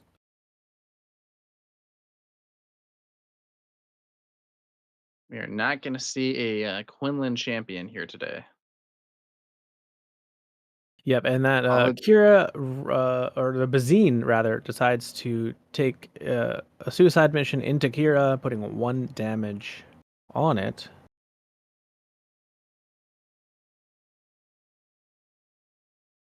Yeah, might be a setup for something else. I know there are some. We could see like maybe a Forlom or something ambushing in to remove Kira, although the damage there wouldn't actually be Oh, necessary for that. Ooh. Brandon probably not happy to lose his overwhelming barrage to this Bodhi Rook. yep. Philip is playing this slow and steady, ensuring Brandon has no relevant options to come down on this pivotal Cad Bane deploy turn. So kind of forcing Brandon into deploying Cad Bane with not a whole lot to do, as both players' bases are very healthy. Yeah. I think It's a Brandon, little. Sorry, you go can go. ahead. No, I was just gonna say I think Brandon was hoping to save this Cad Bane, keep it healthy for the Han deploy, and potentially trade into it with a Hotshot Blaster, but there's just not enough time to kind of buy for that here. 3 damage on Cad, but Kira is off the board, so Jumpmaster able to, able to be played here, but I think that Brandon's actually resourced it at this phase. Yep. Yeah, I don't think he anticipated on having to kill this Kira so fast because he had things like Overwhelming Barrage that he would rather play. So he resourced the Jump Master to keep the OB and lost it anyway to Bodhi Rook. Okay, and here we do see the side on Ithano coming out here, and that is going to, just developing a 2/2 unit is not all that good, but is an underworld unit, and that means that Cad Bane's 2 damage goes off there, putting 2 damage on Bodhi Rook. And that does also mean that Ithano can now potentially trade with Bodhi Rook. So let's see what Philip does with Bodhi here. Yeah, and now on 7, the Maul could come down, but we'll have to see if Philip has an answer to keep Brandon off of playing anything he wants. And it looks like a hot shot. Hot Okay, shot. that's We're all. going to trade for Cad. Yep, that's right. Wow. Cad Really leader off the bad. board. Really bad for Brandon not having his leader before Han even hits the board here. Now 2 damage to base from a Sidon Ithano swing. Now, the thing about Brandon's situation here, though, is if Han flips, that Maul is waiting for him. Yeah, I think I a Spark of Rebellion, the third one for Philip. Oh, but it's double. Oh, 2 copies of Maul. That is so spicy. Yep. He's gonna hold Han hostage. I imagine Brandon passes here. Okay, so in chat we have someone asking, is this still game 1? Yes, this is an untimed game 1. Yeah, Brandon passes. Philip claims, knowing that Maul is pivotal in the hand, can't just play it, and he draws into his third Maul. So Wow. any future discard gonna have the same effect on Philip's face, being like, I can't flip my leader. It's impossible without a Gamorrean guards, basically. Man, it is always a tough one when you're going to try and discard a card from your opponent's hand and they show you they have multiple copies of the same card. That is not what you want to see. Yeah, I'll never forget when I Bodhi Rooked a Sabine ECL going into their flip turn, looking for that Dark Saber, only to see 2 of them. Yeah, I didn't win that game, I'll tell you that much. yeah, it can be a very unpleasant surprise. Yep. All right, Philip now has to destroy a resource, I believe, unless they resource to 7 this turn. No, okay, so he used it this turn. I think that's why it's marked on Han. So he's gone up to 7 himself. Plays Bodhi to no events, so no value on the Bodhi Rook. But now he sees double Maul back in the hand for Brandon. Okay. He at least gets the information here. Yeah, Brandon's gonna force the Maul onto the board to deal a little bit of overwhelm damage to the base. Yeah, and Which, Brandon, may have lost his leader, but with Maul threatening Han here, Philip doesn't seem like he's making a ton of progress, and Brandon does own the board right now. So I'm not sure how unhappy Brandon is with this situation, all things considered. yeah, Han can flip in this board state now and get an attack off, but I'm not sure if he'll have another answer that's sufficient for the Cad Bane. He can put himself to 5 resources, play a Cantina Bouncer that just delays the inevitable of Han being ambushed by Maul. Yeah, and even if he clears this Maul, well, okay, that's gonna force a discard, but it's just gonna be a crafty smuggler here. Philip really is attacking the hand a fair bit this game. Yep. Narrowing it down to the final Maul. One more Ahsoka would take that final Maul out of the hand. And the question is, does he flip Han or does he just save it until he can remove these ambush threats? Initiative taken by Philip. or I'm sorry, by Brandon. Philip considering, is it time to deploy Han? He could deploy Han and take out Sidon Athano, which would also be useful because if he doesn't do that, Maul is going to be able to attack Ahsoka and throw the damage onto Sidon. Yeah, really fascinating when we get into these kind of real heavy, almost chess-like situations where a leader has now typically deployed early, is now deployed very late. Yeah, I mean, normally we do not see Han deploying after Cad Bane, but in this game it was significantly after with the ramping from Brandon and the late deploy from Philip. Philip indeed goes for the line I was just discussing, brings out Han and uses him to clear side on Ithano. Yep, clearing the way for a trade and a little bit of overwhelm damage from Maul, followed up probably by another Maul, unless Philip has more discard. It could be the only saving grace here. Yeah, we'll have to see how that progresses.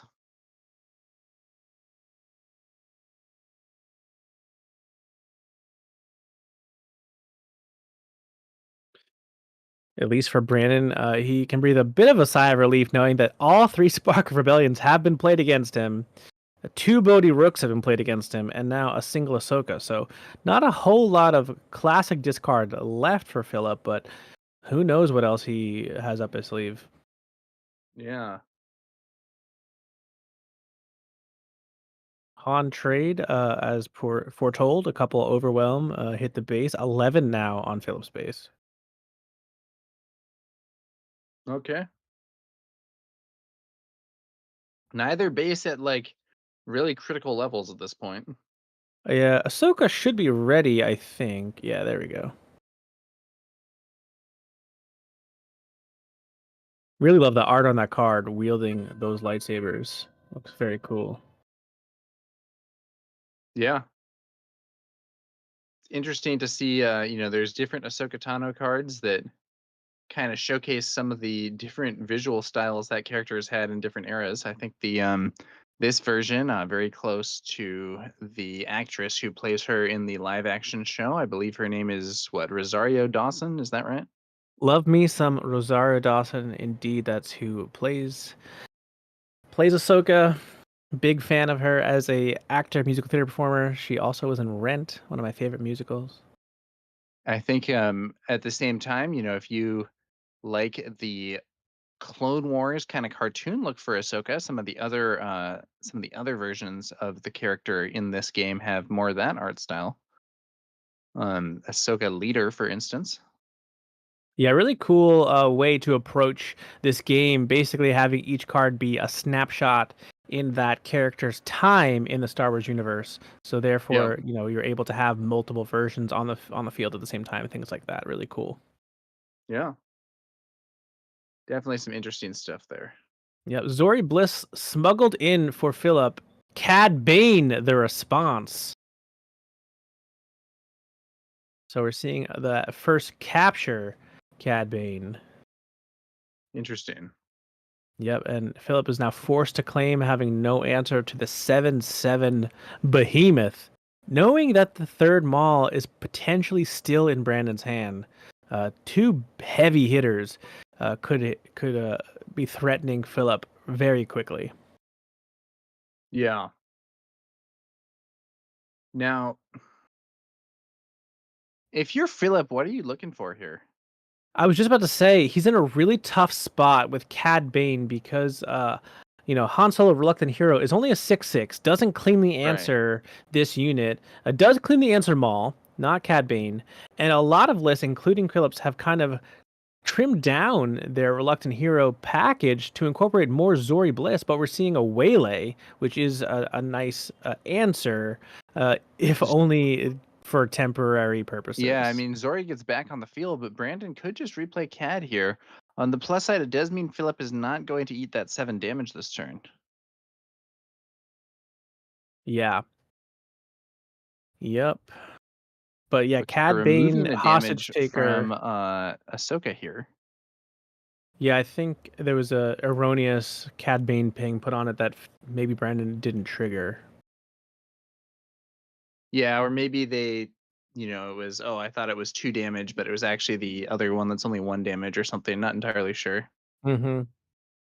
But yeah, Catamine Hostage Taker is a big problem for this Han Cunning deck in general because of the 7 health. Not too many answers unless you can get that Enfys Nest with a Hotshot Blaster, but it's a little expensive to do all that in one. But we see the Maul hit instead of replaying the CAD, clearing Ahsoka, dealing a few overwhelm to the base. But this is a much better position for Philip because, like I mentioned, the Han Solo Reluctant Hero can easily wipe out the Maul, and because it shoots first, takes no damage in return. Yeah, I mean, I think that Han Reluctant Hero is much more effective, as you're saying, into Maul as opposed to Cad Bane Hostage Taker. We'll see what exactly each of these players can do, but ooh, resource being made. That Is that puts putting him up Philip. to 7 for that Han? I think so, and I think Brandon can read the tea leaves here. He was about to move Maul away, but Oh, he goes maybe for not. Falcon. Interesting. So goes for Falcon to get some aggressive moments, and oh, Ooh, Akira Kira. taking another peek. What do you say here? So the overwhelming barrage can hit really hard from Maul. That could be 9 damage. But Yeah. even if he names overwhelming barrage, he can't actually stop it because Brandon could just play it even with the 3 costs. So do you name Cad here? Um, I think you probably make him pay 8 for the overwhelming barrage, to be honest with you. But Okay. there's an arg because then he has to essentially just play that for the turn. It's still very powerful, but I don't think either are good options truly. Um, but I'm a little bit more afraid of a 5-cost overwhelming barrage than limiting the CAD next turn because the cure is not long for the world regardless. Yeah, I But guess we yeah, could even just see Maul attack and kill Kira anyway. yeah, there's the option for now. There are 2 of them, reducing CAD's cost by a ton. That coming in for cheap. It's going to be a tough turn next for Philip. So he's kind of shaking his head, knowing I think none of these are Yeah, he's great really, options. really thinking over his choice, but he is writing something down. Yeah, we'll see another scrap, I assume, thrown onto that cure by Brandon in a second. Possible also that he thinks his Kira is not going to last long enough for it to matter. Yeah. Here, I think that's Barrage is what it was written on the piece of paper. Yeah, Claire confirms OB. Yeah, Okay. make him pay 8 for it, kind of waste the whole turn doing that. Drawing up, Brandon sees another. Now there are 2 of them, and makes a quick choice to resource that. Not sure what Philip saw in those draws for this turn. Yeah, he needs a reluctant hero ASAP, I think. That would be a Han Solo. And a Zuckus picked up for Brandon. Zuckus is a nice card for Brandon, allowing him to just throw some big stats onto the field. Yeah, Philip, I think, would have liked to be able to swarm a little bit more after controlling Brandon's hand, but unable to find the pieces to put together a strong board state. Down in health total here, and with a potential OB, could be almost completely wiped out by that 9 spread damage. Yeah, let's see what Philip does here.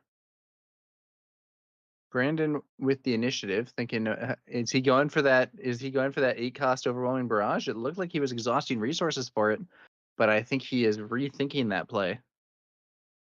Yeah, it could kill Kira and Falcon, and Cad Bane can only capture 1 unit because there's no combination that equals 8. It's all 9 and above.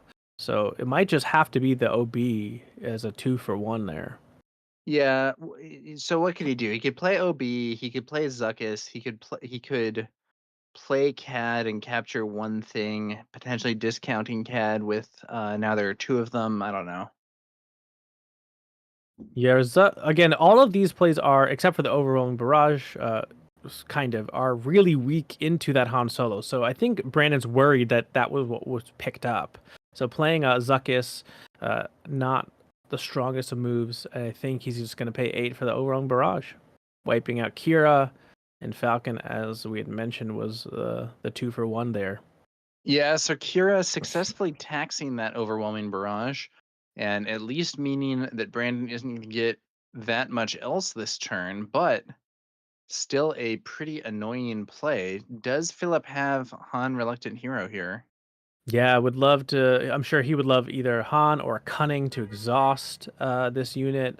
Bamboozle is now main He's deck for a thinking lot of about his Hans. play enough that it makes me think he might not, but we'll see what happens.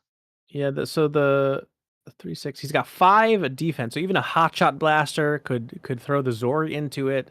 There's a lot of outs here. We'll see if he has one of them.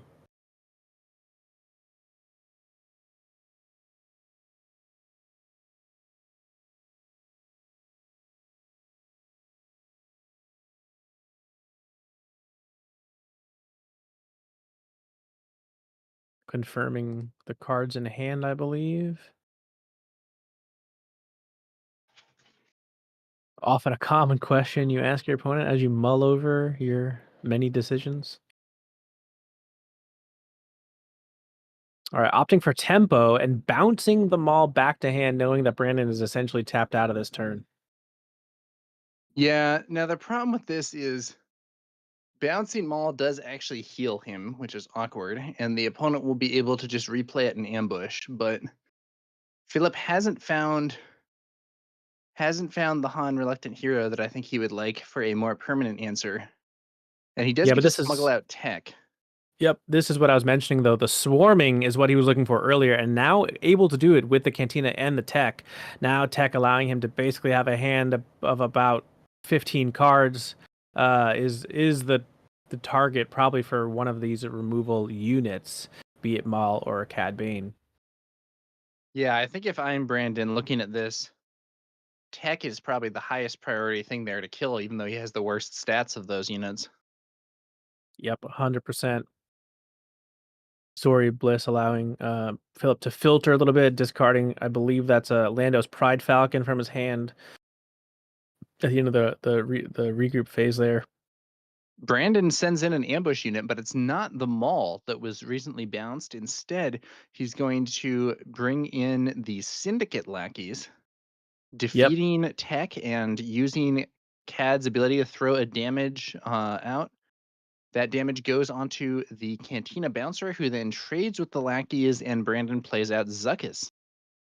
Yeah, all the knowledge that Philip has gained of Brandon's cards meant that he had to trade that Cantina Bouncer for Syndicate Lackeys for fear that Brandon was holding to that. Now there are 2 of them still. Could have meant a Maul or Cad Bane played for a heavy discount.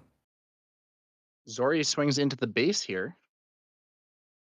All right, life total's even at 14 on each base. Philip still has all of his resources unused.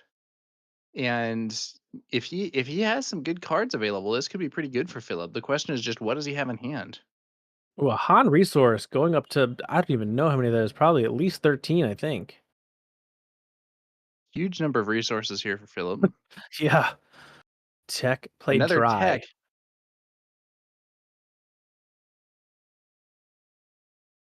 Waylay Tech into a waylay. into a DJ. Ooh. And that was, I believe, a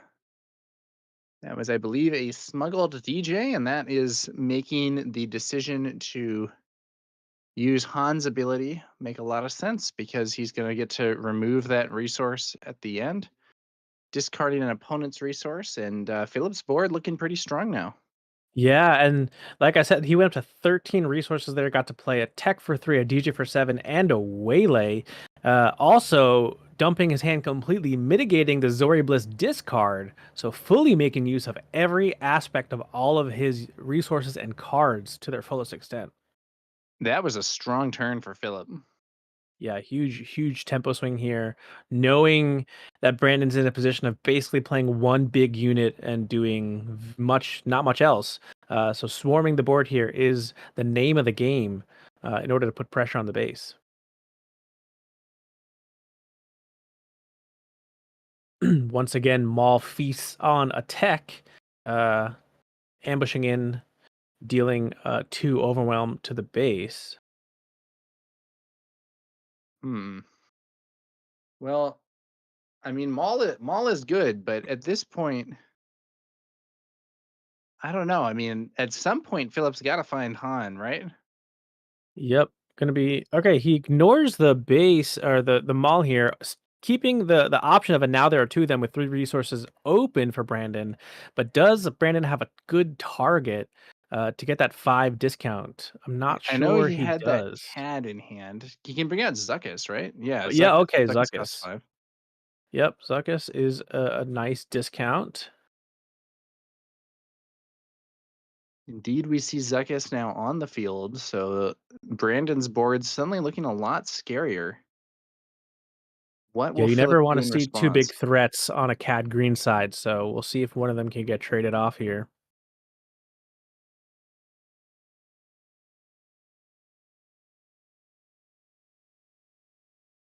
Philip, I think, is searching maybe through his resources here, looking for smuggle options. Yeah, there's so many cards in his resource row now that he's had to almost pick them up like a hand to not miss any of them.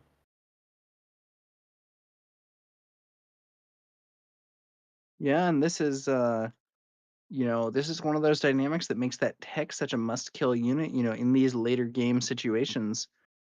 Tech's ability early game doesn't really do all that much. First off, because you don't have that many resources, and then secondly, because you're less able to pay the increased costs a lot of the time. But late in the game, tech can be a massive source of card advantage. So I think Brandon has been doing well to prioritize killing those techs. I often see a player leaving tech on the board too long as something that can lead to their demise. Yep. And I did see a hotshot blaster, and I believe that's one of the big considerations, just throwing the DJ into the mall to trade the DJ for mall. But I wonder what That else seems pretty he's mulling reasonable. over. Yeah, I'm wondering what else he's mulling over, what other smuggled cards he's got down there. I do see a Han Reluctant Hero that was unfortunate resource, so without tech, unable to play it. Um, so Hmm, he's only got that's 1 awkward. left potentially in the deck because he's gone down to 2 copies. Now, this has also been a very long. This has been a very long game one, but we are in an timed, untimed portion of the cut here. So we're going I to see think this game and the whole match come to its natural conclusion. yeah, players are realizing that when Philip just attacked the base with Zori, they did not draw, and that's a mandatory draw. So Philip drawing 1 card that will have to be discarded if he can't play them. Hmm. So Han going for a resource, going up to 14, 15. So many resources here for Philip. Yeah, is this the 3rd tech coming out? Tech would allow him to play that Reluctant Hero, but it's a No, hot shot. Hotshot Blaster and DJ trades for Maul, like you were discussing. The question is, what is Philip going to bring out another DJ? Maybe that's why he made a temporary resource. Waylay on Waylay Zuckuss. into Falcon? No. Oh, There's the DJ. Jesus. The 2nd DJ. So again, spending, what was that, 7, 10, 13 resources on the turn, mitigating the Zori discard and stealing another resource out of Brandon's resource row. Ooh, and that's a barrage. So I think we have now actually seen all 3 overwhelming barrages dealt with. One was taken out of the hand. One was played with that on the turn that it had the extra cost thanks to Kira. And now we're seeing the last of Brandon's barrages as a stolen resource here. So in Yep. addition to stealing that resource, Philip just gained a very relevant piece of information. Yeah, exactly. You picking up on that is exactly what Philip's picking up as he goes through the discard pile. So he now knows there's no more of those threats. And it's important for people at home to realize the importance of DJ is not just like stealing the resource and obviously getting that tempo. It's sometimes the knowledge as well. You're gaining so much knowledge with Spark of Rebellion and Kira as a Han player, but now you can gain access to what difficult decisions your opponent has had to make as their resource. Yeah, let's see what happens next here.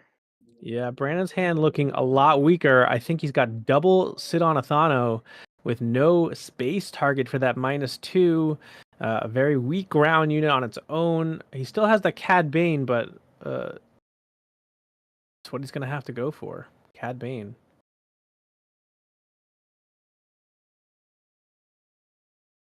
Only able to capture Zori because their health totals were a little too high.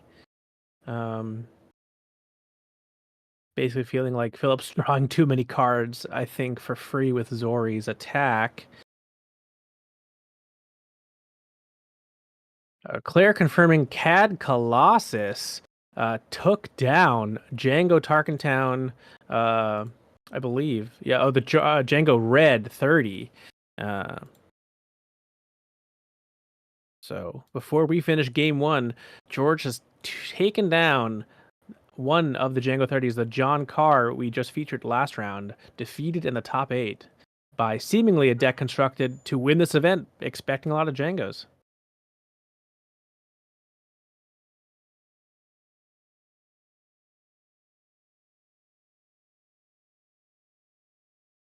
Unfortunately for George, Guy could be his next round opponent in a mirror match.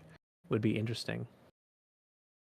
But Philip now mulling over what to do after Bodhi Rook was played. It's a cunning.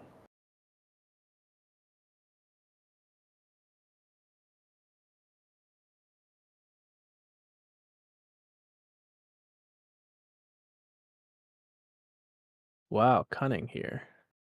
Cunning discard from the hand. And was that a pump on DJ? Is that what happened? Yeah, I think yeah, so the random discard gets a side on Nathano, and then he's trading. Yep. the pub's DJ trades for CAD, which then releases the captive Zori Bliss. Wow, our first cunning of the match, deep into game one. The Taka-chan asking, did Han discard for Zori's effect? They did when they had to, but beyond that, they keep using all the cards in their hand. So that mitigates having to discard for Zori, giving the timing windows of the card. So yeah, for the most part, it's just been a free draw for Philip. Mm. And L3 smuggled out to finish the turn there. So again, a bunch of small units swarm the board for Philip, looking to close this game out. Yeah, that's interesting.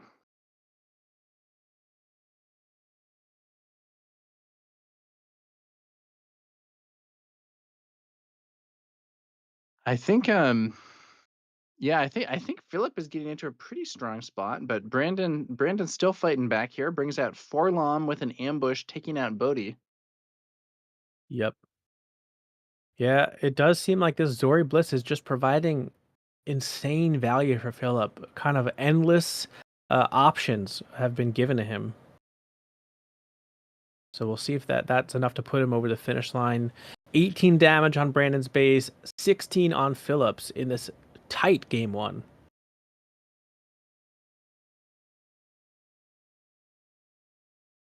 Now, what do we have here? All right, sit on trades into L3. Zori swings on in. Gonna give some more options there. Yeah, it's a mandatory draw, so he's got to draw. They already forgot once. All right, correcting that quickly. Counting cards here. Bosk ambushes.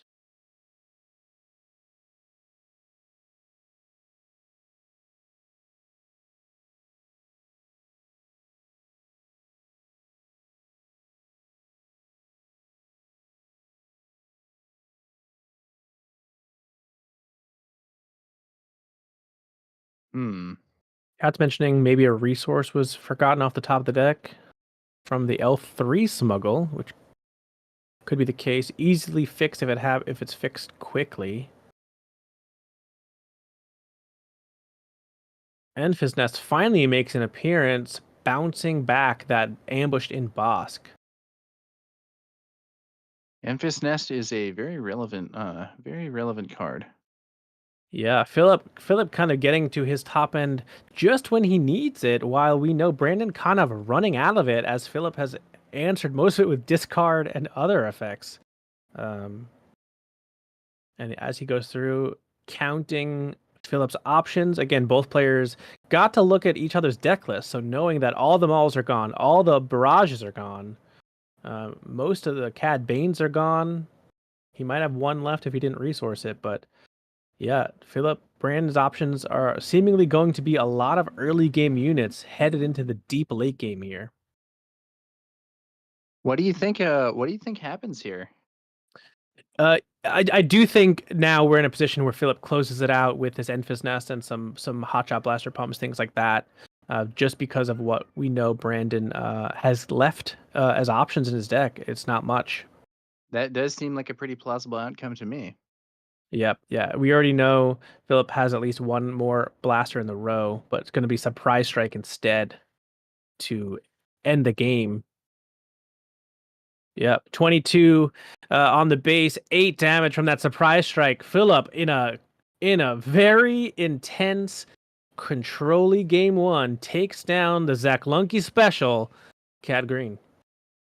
Yeah, there you have it. Should be interesting to see. Should be interesting to see how things progress from here in game two after, like you said, a very prolonged game one.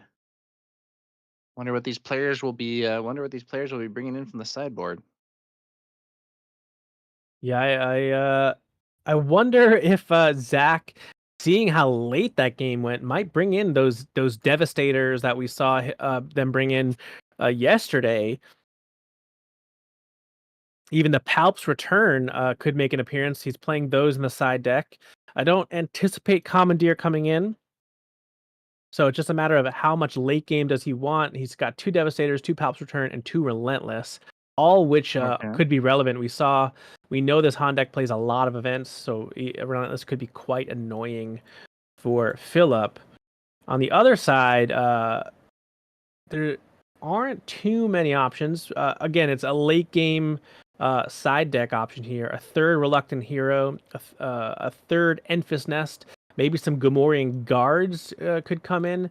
And the new Han Solo has his Moments pilot leader with Ambush as well. Could also make an appearance. That's in the side deck here for Philip. So I think Philip has some extra options to put in. And the CAD player has some options that are nice if we get into a similar control game that we did in this first game. Yeah.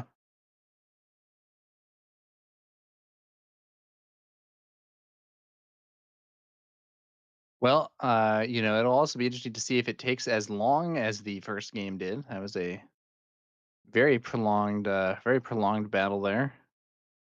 Yeah, and But player we'll see how it goes. updating that Guy lost to Ian Klein, so the CAD Colossus mirror in the semifinals not to be.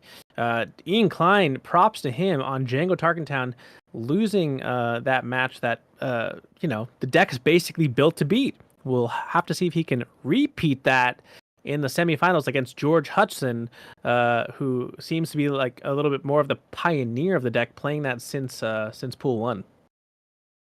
Yeah, should be interesting. And here we have. Looks like they have perhaps finished sideboarding and are going to be shuffling up here. Yep. Philip now taking a quick peek back at the deck list, analyzing what options Brandon could have brought in. Again, the benefit of playing in this top 8 cut is the access to these deck lists for both players. So even though they're on the same team, Philip wants to make sure that he's not missing anything in his calculations when the game gets started.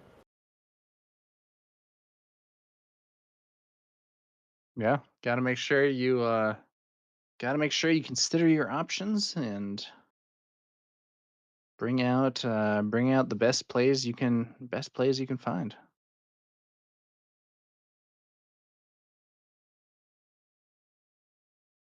Yeah, I've played Philip numerous times at planetary qualifiers. He is very deliberate with his plays. I will say that. Very smart player here. Same with Brandon. I've had the privilege of playing them both from New York. like myself, so we see each other quite often at these events held on the East Coast here. Yeah. Let's see. Let's see what these players are going to put together. Yeah, easing into the second game, knowing it's untimed, really shuffling, probably having some witty banter over that first game.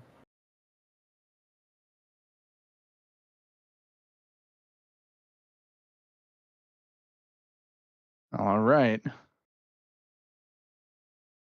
One win for Philip with that double yellow Han. If he can repeat that performance, he will move on to the top four. But there is a chance that instead Brandon will win and bring us to a third game in this match. This is probably one of the later, finishing games in this top group. I think it will. I don't know for sure if it'll be the last one, but I wouldn't be too surprised at this point. Yeah, if both CAD Colossus games have ended, the other one's a Django Mirror, so we're inevitably gonna be the longest one. I do think you're right about that. Yeah, hard to say exactly, but just a strange feeling. Yeah, yeah. Your prophecy might be foretold. Is that a mulligan from Brandon, or they're still shuffling? I think it might be a mulligan here.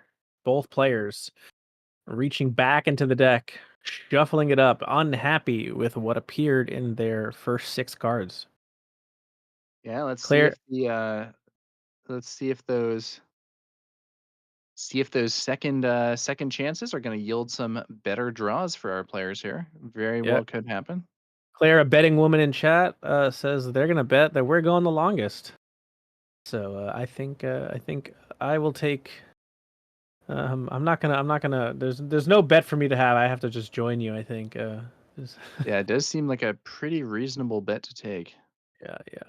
The Vegas odds aren't very good, but you'll win your money back at least.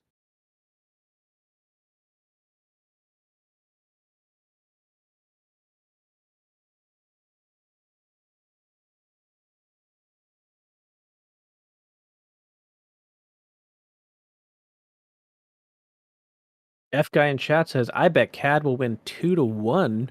Bold prediction, down 1-0, but we've seen players run it back constantly on stream, specifically against Django.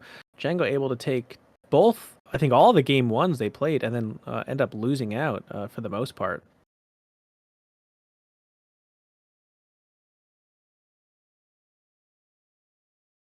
Yeah. I think we've seen also there have been a lot of 2-1s and not a lot of 2-0s or whatever, I think, relative to the ratio you might see in a broader event. I think that might mean that we have, experienced players who are fighting it out and having close games. Yep. Brandon, seeing a decent opening hand here, resourcing McClunky and Syndicate Lackeys, has a turn one play in that Crafty Smuggler. We're also seeing the Palp's return get sideboarded in for him. We'll Hmm. see. We'll see if that lasts. Both players pass into a claim. It looks like Hotshot Blaster into the resource row for Brandon. Scary to hold on to these late game events as Brandon, just because of the things like Bodhi Rook and Spark that quickly target those high power cards. Sometimes against these early game Han Cunning, even though it pains you, resourcing your non units is actually smart. You get to blank their Bodhi Rook.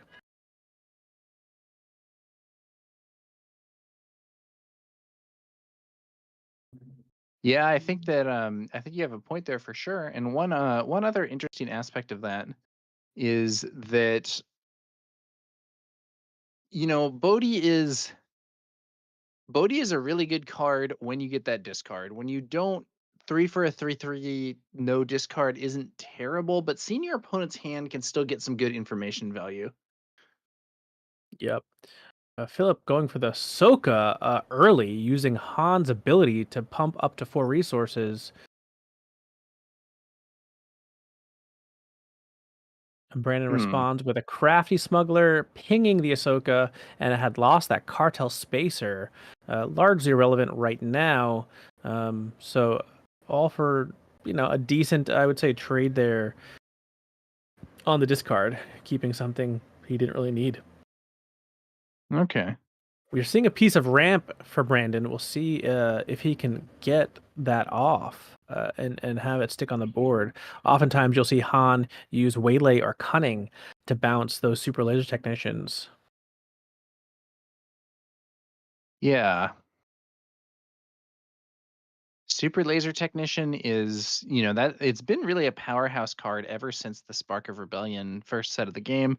But there are some downsides to the Super Laser Technician.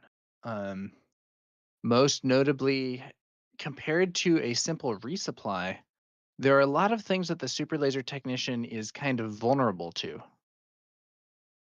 Yep. Ahsoka forgoes the base, decides beneficial to take the shield off Crafty Smuggler, and then Brandon fully just trades into it. So both players with a clear board now. We can see, I think, based on that, Philip really eager to play a very similar grindy game against Cad Green. Hey, if there's a broad game plan that worked for you in one game, may as well bring out a similar strategy again. Yep, and as I mentioned, often using Cunning to bounce a Super Laser Tech, we're going to get a random discard from Cunning, and then the second option is to just return that Super Laser Tech to the hand.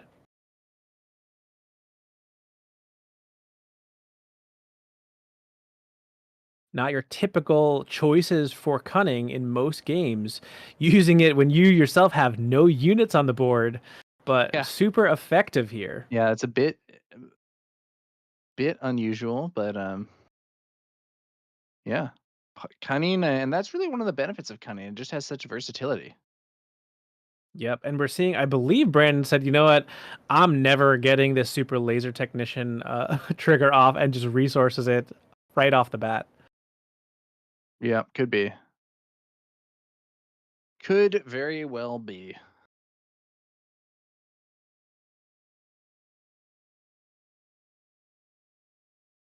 Bodhi Hmm. Rook. Yep, the Palps return a juicy target, as well as overwhelming barrage for Bodhi Rook. And I believe chat's confirming that Django Tarkentown either has won or will win the first sector qualifier in Milan, Italy, being the only deck left in the top cut, or has already won it either way. There were 7 of them out of 8, so likely that is true. Yeah. Kind of an odd scenario. Yeah, what would you take here if you were Philip with this Bodhi Rook? The Palps return or the overwhelming barrage? Hmm. I, I mean, he doesn't have a wide board. It might be Palp's return, and it looks like that is what he's going to pick. Bodhi doesn't last too long, though, with that Syndicate lackeys quickly swooping in there to ambush him off the board. Yep. Yeah, as Philip, you have to be weary of Maul eventually coming down, chasing after your Han Solo. But for now, he's able to use the Han Solo ability to get that Han Solo out, create some pressure, and take out the Syndicate lackeys. Again, completely foregoing the base here, deciding I'm not the aggro at all. And Ahsoka coming down to follow, which then gets rid of the Overrun Barrage anyway out of Brandon's hand. Hmm.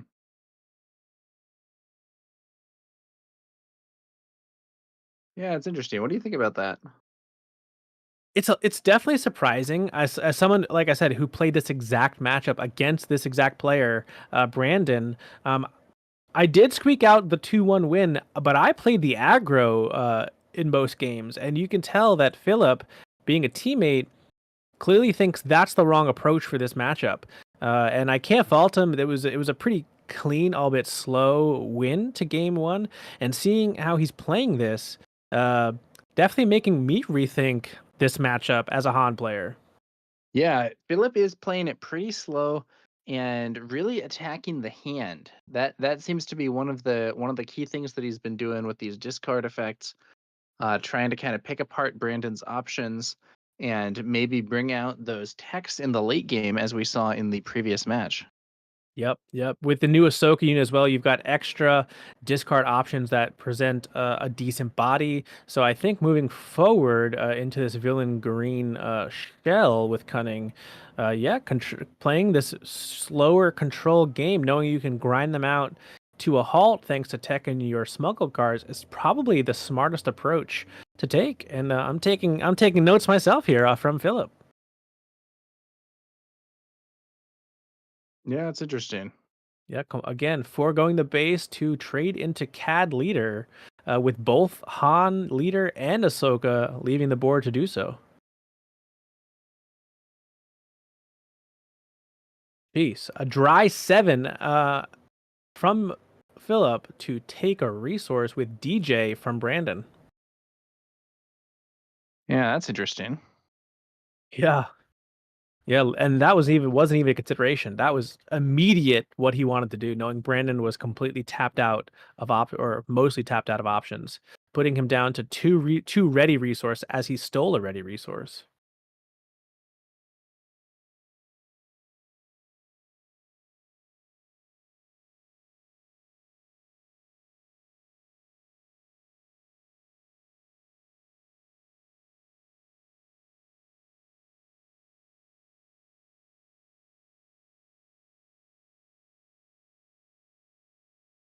What will happen now? Okay, Brandon wants his resource pseudo back, so he uh, suicides that super laser technician into DJ, getting a ready resource. So kind of back to where he was. Still feels bad that he lost. I think that was a hotshot blaster that DJ stole and destroyed with the Han ability. One of the best options there. That's really, you hate to see that as a player when DJ steals a resource and it's a really good smuggle card. Yeah, that's a pretty brutal scenario. Like we were talking in the earlier match about a situation where DJ stole an overwhelming barrage, which let Philip know that Brandon didn't have that powerful card available since one had already been discarded and one played. But having DJ steal a good smuggle card, like you said, is it's rough. It Yep. is rough. Yeah, and there's even a consideration to just use the Hotshot Blaster as an upgrade, and then you get to replace it with a card off your deck anyway. So he played it safe, though, and just chose to destroy it, which can't fault him for. Didn't want to give that one back.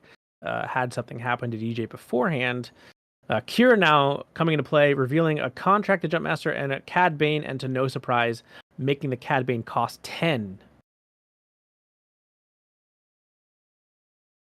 Cunning on DJ, making it a 7 attack unit, and then discarding the last card in hand, which was that. Oh, sorry, not Cad Bane, Maul. Sorry, it was called by Kira and then discarded by Cunning. So Brandon running out of options. One card left in hand with this 2/4 space unit. Now Philip is probably going to switch into hyper aggro mode here and go for the game.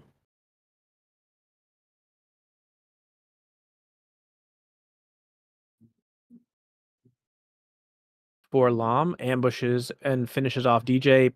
Cad Bane will ping Kira.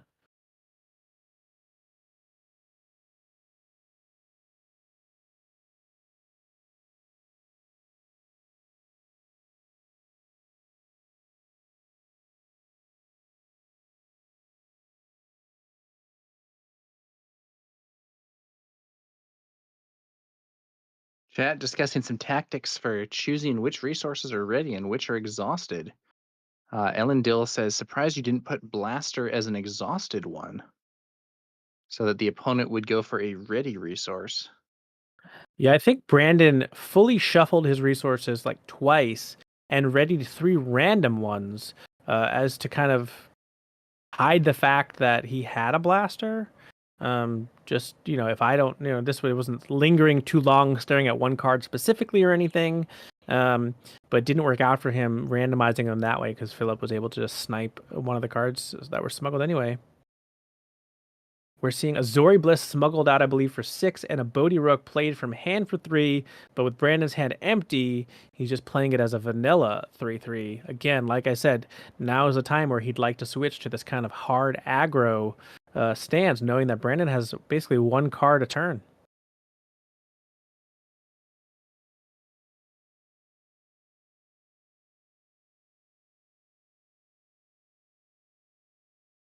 Zuckus played for Brandon, pinging with Cad Bane 1, but that 4/7 stat line on Zori Bliss is quite strong into this powerful Zuckus. We saw Zori Bliss play a pivotal role in Philip grinding out that win, last game.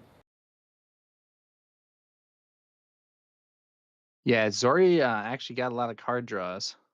Yeah, for free as well, because he kept playing them all. So Ahsoka now discarding the last card in Brandon's hand, a super laser tech, which then triggers that secondary ability to exhaust the contract, the Jump Master, getting everything and more fill up this game.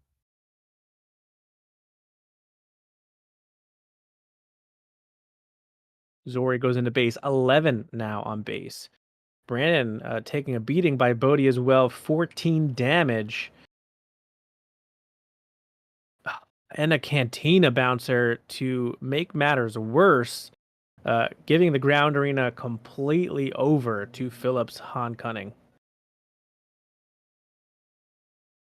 Suuyako, he forgot to exhaust the Jump Master. It hit him for 2 the previous turn, I believe. So he did exhaust it this turn. It did not get to attack.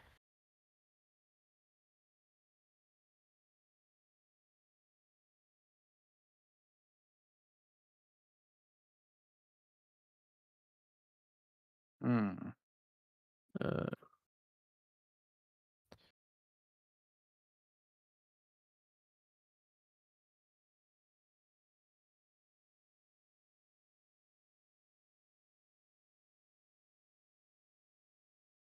All right, Brandon is able to draw into a Maul, which is finally able to clear out that Zori Bliss. Feels like she's been on the board for 2 straight games, but finally being dealt with.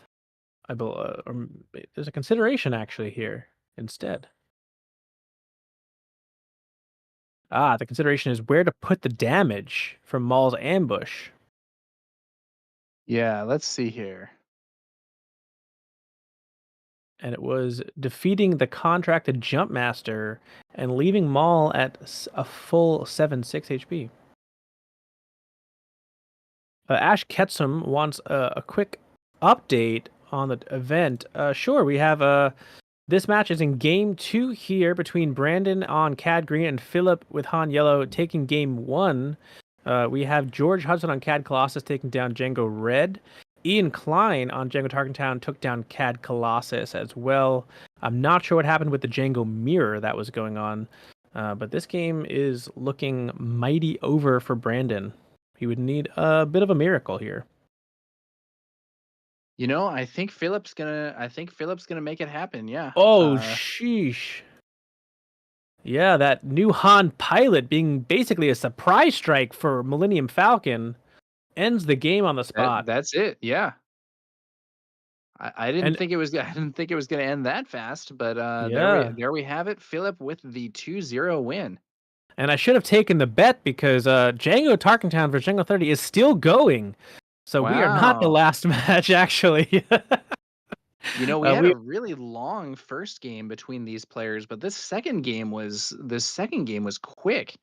Yeah. Philip was able to, he didn't go for like a rush game plan. He was still bringing things out in the later game, but he was able to secure more of an advantage and just get that damage pushed through quickly, even with Maul taking the field. I think Brandon could have lived maybe for at least one more turn if he had left the Jump Master up.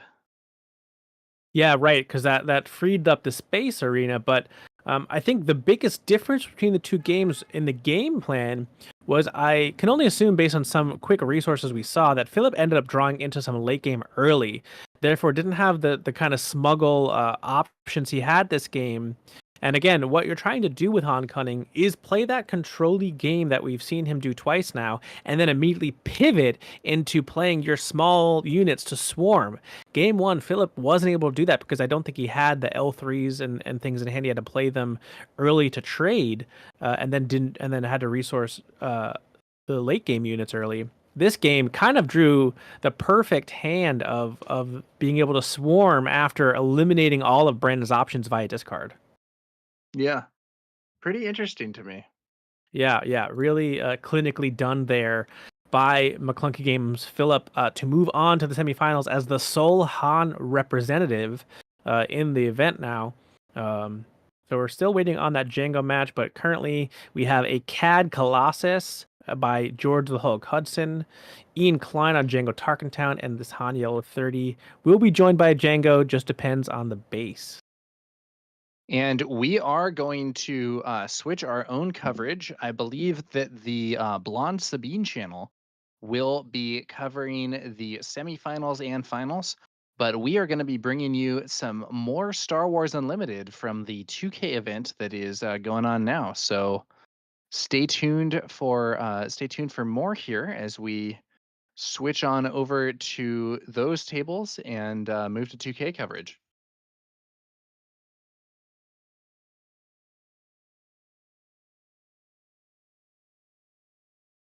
Who do you, Pasquale? Who do you want to win of the remaining players? Um, I'm again a little biased here towards the McClunky players. Again, knowing them in real life, playing against them, knowing how hard they work and how talented they are.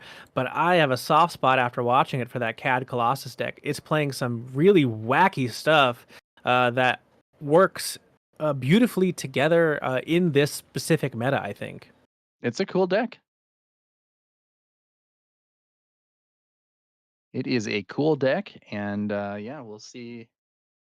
We'll see how it does. I do think I'm personally cheering for Team McClunky, but that CAD Colossus is a cool build, and I think we have. So we're gonna have CAD Colossus, Han Yellow 30, Django Red, or a Django Tarkentown, and then either a Django Tarkentown or a Django Red 30, depending on how that last game goes. Is that right? Yep. That is exactly the bracket we're looking at here, and the matchups would be Philip taking on either the Django 30 or Tarkentown, depending on the winner, and then the other side would be Ian Klein on Django Tarkentown against George the Hulk Hudson on that CAD Colossus. Again, both featured on Blonde Sabine on YouTube. I'm not sure if they have a Twitch channel, but definitely YouTube. Yeah. Should be interesting to see how that all progresses. Yep. And again, if it's the And Django Tarkentown, that is Crusher, so that would be another McClunky Gaming Friendly Fire semifinal match, both representing their respective leaders and the team. yeah, I mean, yeah, there's no chance of a McClunky versus McClunky finals because all of the McClunky players ended up on one side of the bracket. But we are going if we could have a McClunky versus McClunky semifinals, Yep. which would then guarantee a McClunky player in the final match. But we'll have to see what happens. Yep. But that will be finished up on that Blonde Sabine channel. We'll be switching over to the 2K, which would be entering round 2 now. We have 65 players playing in the 2K here on Sunday. Yeah, as we were discussing earlier, it's cool for these events to have a range of tournaments and things going on. So we got this 2K side event here, and we'll be bringing you some coverage of that, while the Blonde Sabine channel covers the semifinals and finals once that final game does get concluded. Yep. And as I look over this bracket here for this melee here, maybe to entice players to stick around with us, there's some really cool stuff that people have brought to this Sunday 2K. We've got a Darth Vader Victor Squadron leader that someone is running. There's an Obi-Wan Green, Asajj Ventress in the event, or Rio Durant, who also I think played in the Pool 2, Luke Skywalker, Echo Base, Boba Fett, any methods necessary. So really cool leaders that we didn't see make a splash in the main event that are being played in this 2K. So hopefully we get some of these fun leaders and really cool decks on stream for you as long as they continue to do well.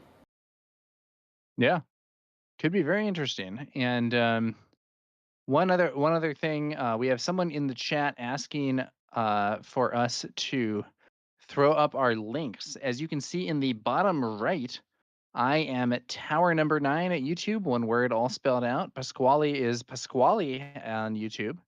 And in the description of this stream, you can see the McClunky links. You can check out the McClunky Twitch channel, which you've probably already seen, the YouTube channel, where there's a lot of VODs from past streams.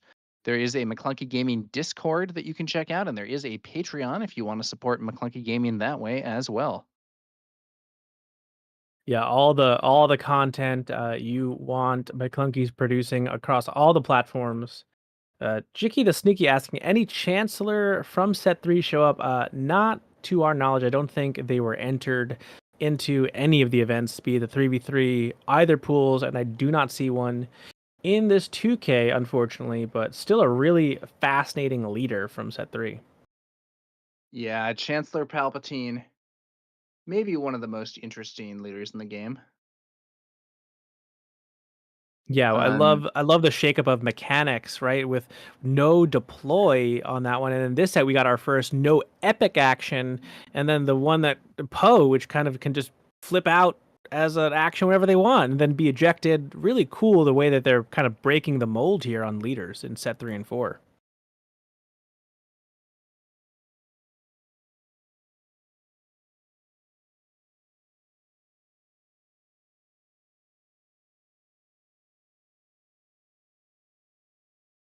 Any hopes for you for set 5 for like a repeat mechanic or something along the lines of maybe another leader with no epic action? Any of those are kind of strike you as something you're interested in terms of like breaking the rules? I'm tempted to say I want to see more smuggle stuff, but A smuggle you leader, know, perhaps? yeah, I don't know. I mean, I'll be interested to see what they bring out. I'm a big fan of the smuggle mechanic, but I think there are a lot of interesting mechanics they could put into the game, and I'll be interested to see what exactly they bring out for the next set. Yep. Chat's wondering what happened to the main event. That's going to be finished on the Blonde Sabine YouTube channel. They're going to cover the top 4 and the finals. We're moving over to the 2K coverage on this channel. And like I teased, there's a lot of spicy lists from the new Darth Vader to Rio Durant and even Mandalorian being chosen by a player using a double yellow aspect or no, green. Yeah, Mando green, actually. Yeah. I think Interesting. the Cool. Mandalorian pretty interesting to see how he might interact with the pretty interesting to see how he might interact with the piloting mechanic. And here we go. Looks like we're gonna have a Grand Admiral Thrawn. It's a blue, I I think believe. this is I believe this is set 1 Thrawn. Yeah, it is. That's a Yeah, so cunning set blue. 1 Thrawn blue versus Obi-Wan here. Yeah, I believe that's the Obi-Wan City in the Clouds we're gonna see. So Obi-Wan blue. Cheer up, emo kids. I think in principle what they're going to do is they're going to stream one of the top 4 games and then maybe switch to the other one if they can or something. Yeah, they have a multicam setup. Yeah, so they have been switching between games before. And so we're going to be covering these other matches instead. We are in for potentially a very slow game. 2 control decks in this meta. Obi Blue and Grand Admiral Thrawn Cunning version Blue, probably looking to play for the long game here.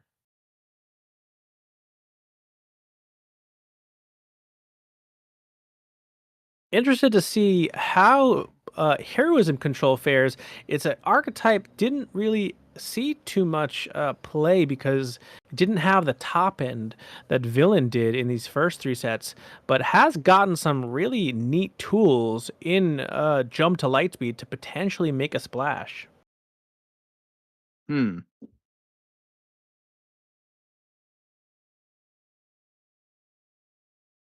All right. Let's see. Let's see how we do here. Unusual decks here for sure. Double blue Obi-Wan versus Thrawn blue. Set 1 Thrawn has really not seen a lot of competitive play. Um, I think the fact that you have to spend 1 to use that exhaust has really set him back. Yeah, yeah. Then again, you get a lot of knowledge knowing potentially what your opponent's going to. One of the cards are going to draw every turn. But yeah, it is a potentially the grindiest leader that's been released. Huge amount of information. Huge amount of information that you can get from that. A lot of information, a lot of exhausting. Typically pairs well with things like Bounty Hunter Crew to recur stuff. I'm sure we'll see some potential vigilances for milling and restock. That's normally the game plan of this Thrawn blue deck, is to really try and mill out your opponent and slow down the game. Hmm. Going to be interested to see if Obi is using a similar tactic. He's got the benefit of being double vigilant, so his vigilance event is going to be cheaper, whereas Thrawn might have to play 6 if this is indeed the game plan they're going for. Yeah, we will see what happens here. Yep. I wonder if we'll see what's that Mandalorian heroism mill card that I'm thinking of.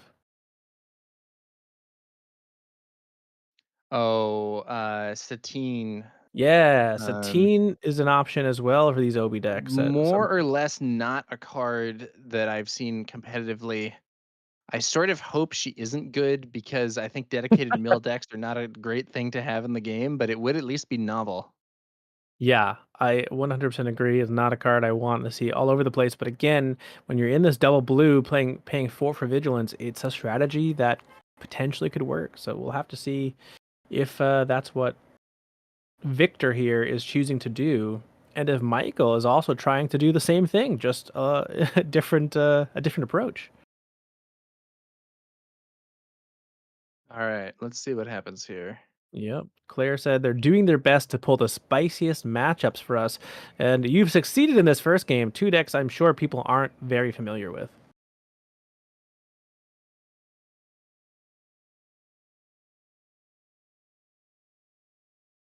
Thrawn kicks off, getting to peek at the top cards. Queel for Victor into an immediate claim from Michael, and then a pass from Victor. So no turn 1 play from Michael. Queel is basically guaranteed to draw in this scenario, unless he were to reveal just a heroism or just a vigilance card or double vigilance. Oh no, vigilance would work, but any of the droids, if they're being played, would cause a miss. But Let's immediate see power of the here. dark side. Immediate power of the dark side. He said, "You don't even get a chance." That's the new Red Squadron X-wing drawing a card for Victor. Hmm. Michael also had the knowledge that on top of the deck was the restored Arc 170, so Queel would have drawn that card. Maybe that's why he fired off that power. Vanquish on Victor's deck. Michael bringing out. Oh, I think that's a direct hit to defeat that ship from Victor. Yeah, Victor's going to need to play more than 1 unit a turn if he's going to want to get through all this removal. that I assume is coming his way. It's going to be the new Hondo Onaka double blue. So this is a card that, like, it's a very interesting card. So there was some controversy about this card, I think, when it was previewed, because it is a legendary rarity card, and there were those that thought it was not that strong for a legendary. But it is 4 for a 3/5 shielded and has a really annoying ability against decks that are using non-pilot upgrades. However, it's not going to stick. As you suggested, Pasquale, Michael just fires off another 1-for-1 removal, clearing out Hondo with Power of the Dark Side. Yep, an enticing reward on the Obi-Wan's Aether Sprite.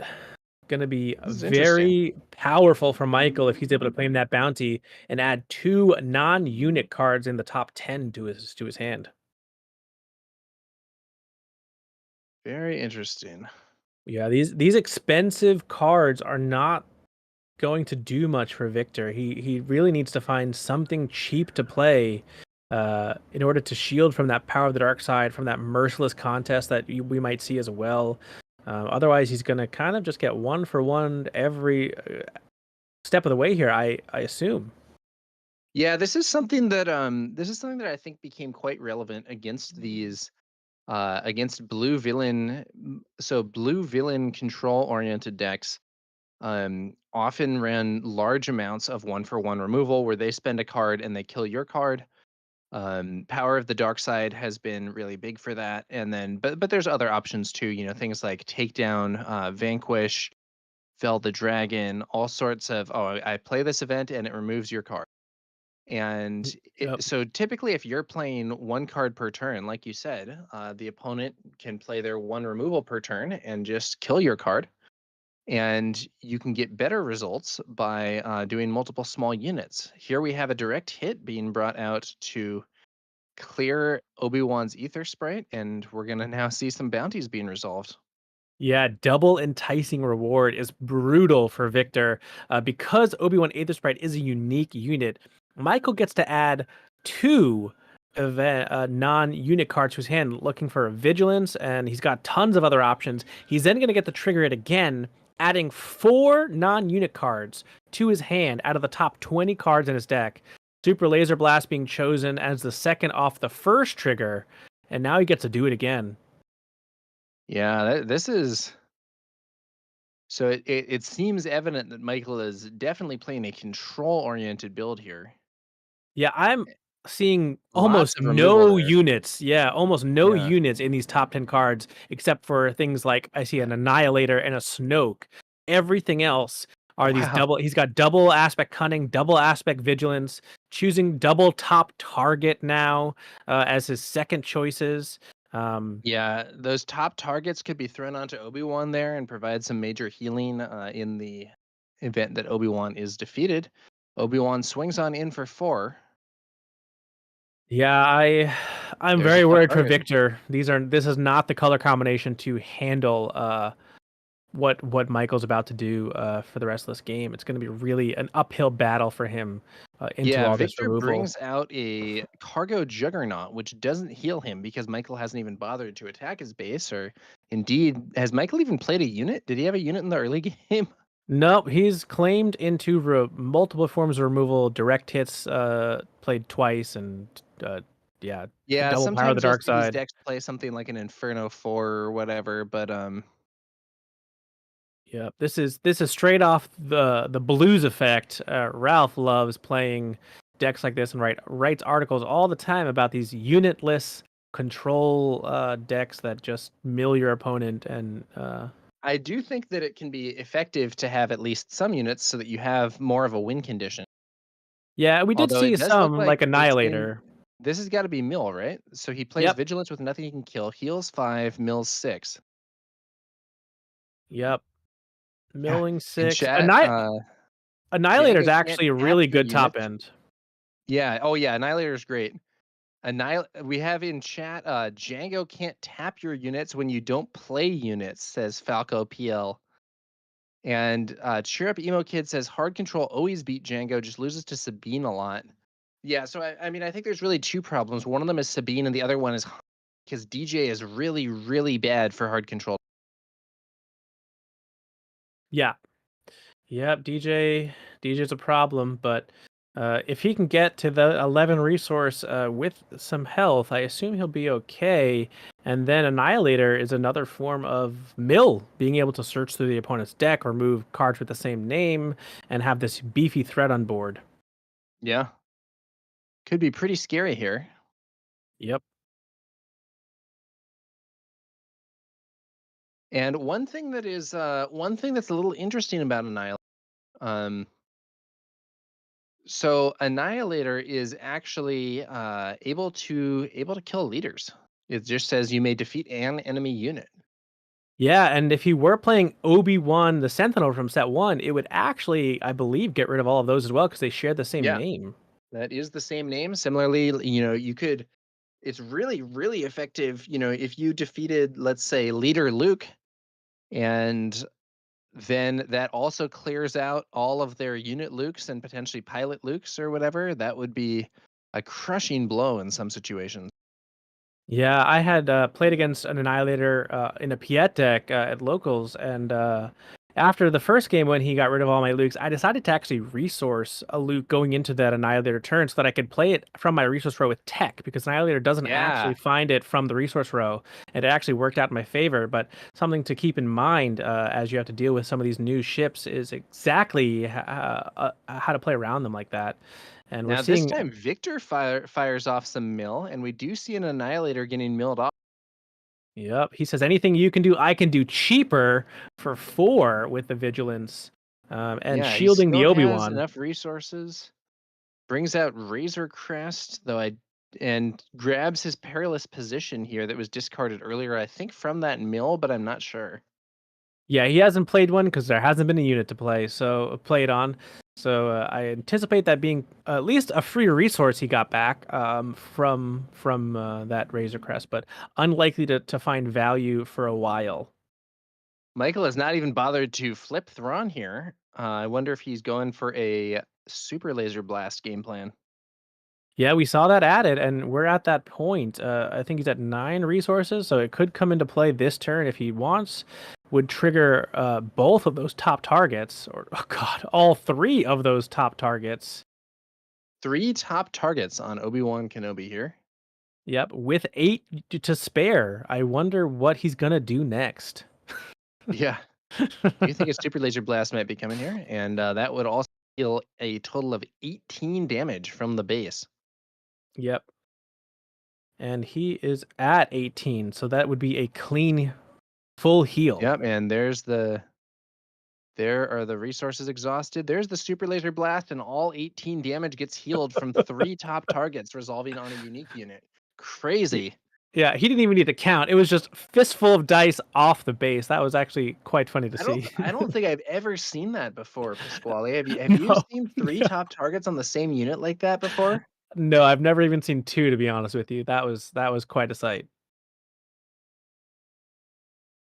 Claire loves this. I mean, it's definitely a different pace than what we've been seeing over the last 2.5 days. And Yeah, now we're seeing the swarm. this is very different, but Victor maybe seen that Super Laser Blast coming, brings out some ships, Yeah, and he drawing did a he card there, and then a restored arc. he did the smart thing by holding on to cheap units and not playing into the Super Laser Blast any further. This is the only game plan you have, is to hold on to your early game against deck like this, so that after these board wipes, you have the ability to repopulate quickly. Hi Funko suggests that if you do that play at Vegas Worlds, coins should fall from the ceiling onto the table. Yeah, and you should be able to go over to the craps table real quick and roll one of those dice you just took off, because Bounty Hunter crew played by Michael. No ambush being resolved since there is no ground unit to attack, but he does use it to return a vigilance to his hand. Now Victor's space threats are going to get at least some damage in. 3 damage on Michael's base here. Let's see what happens next. Yeah, again, Michael doing the smart thing here, not playing any units until he has to.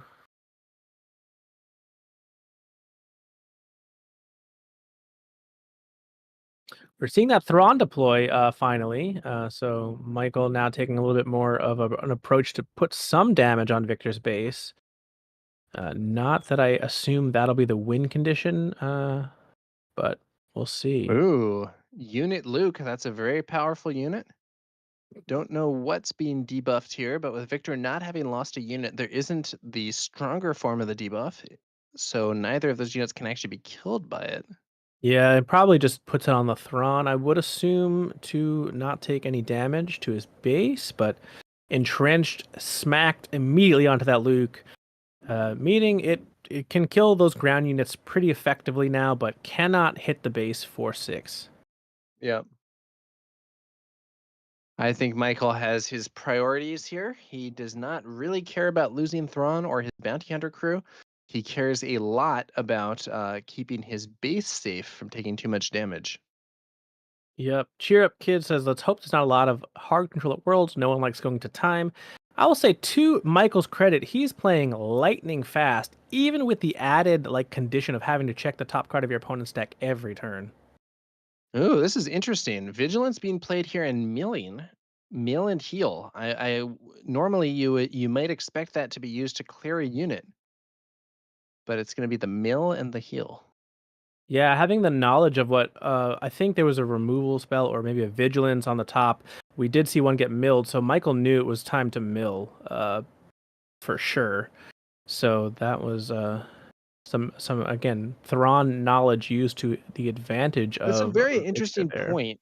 Thrawn's ability to take a look at the top cards, providing all that information, can give you some good knowledge in this situation as to when vigilance is going to hit some crucial cards on the top of the deck. I can only imagine if you're in like a hard control mirror and you see the opponent has a restock on top of the deck, great time to fire off your vigilance. Yep. Yep. Unfortunately for Victor, Michael is playing multiple bounty hunter crews to get back any of these things that he could mill himself, and even Bazine now to take a peek at Victor's hand and see if he can snipe a vigilance of his own.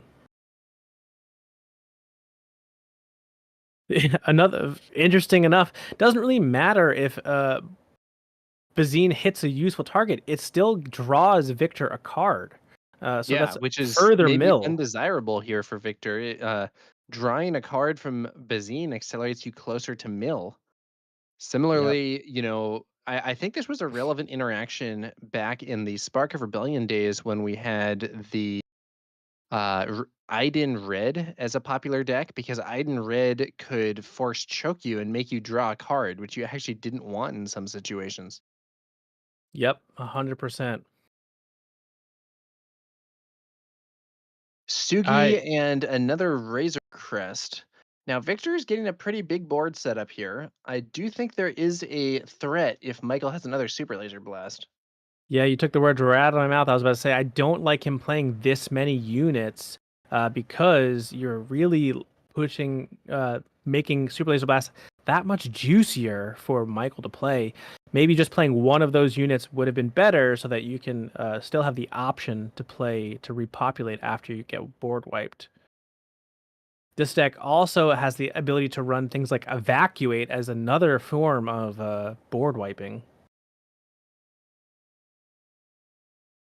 Yeah, Evacuate's an interesting card, so it is, instead of destroying or defeating all the units, it bounces all the units. But sometimes that can be just what you need. Claire helpfully saying that I believe Victor has 3 cards left in deck. We could see a mill here.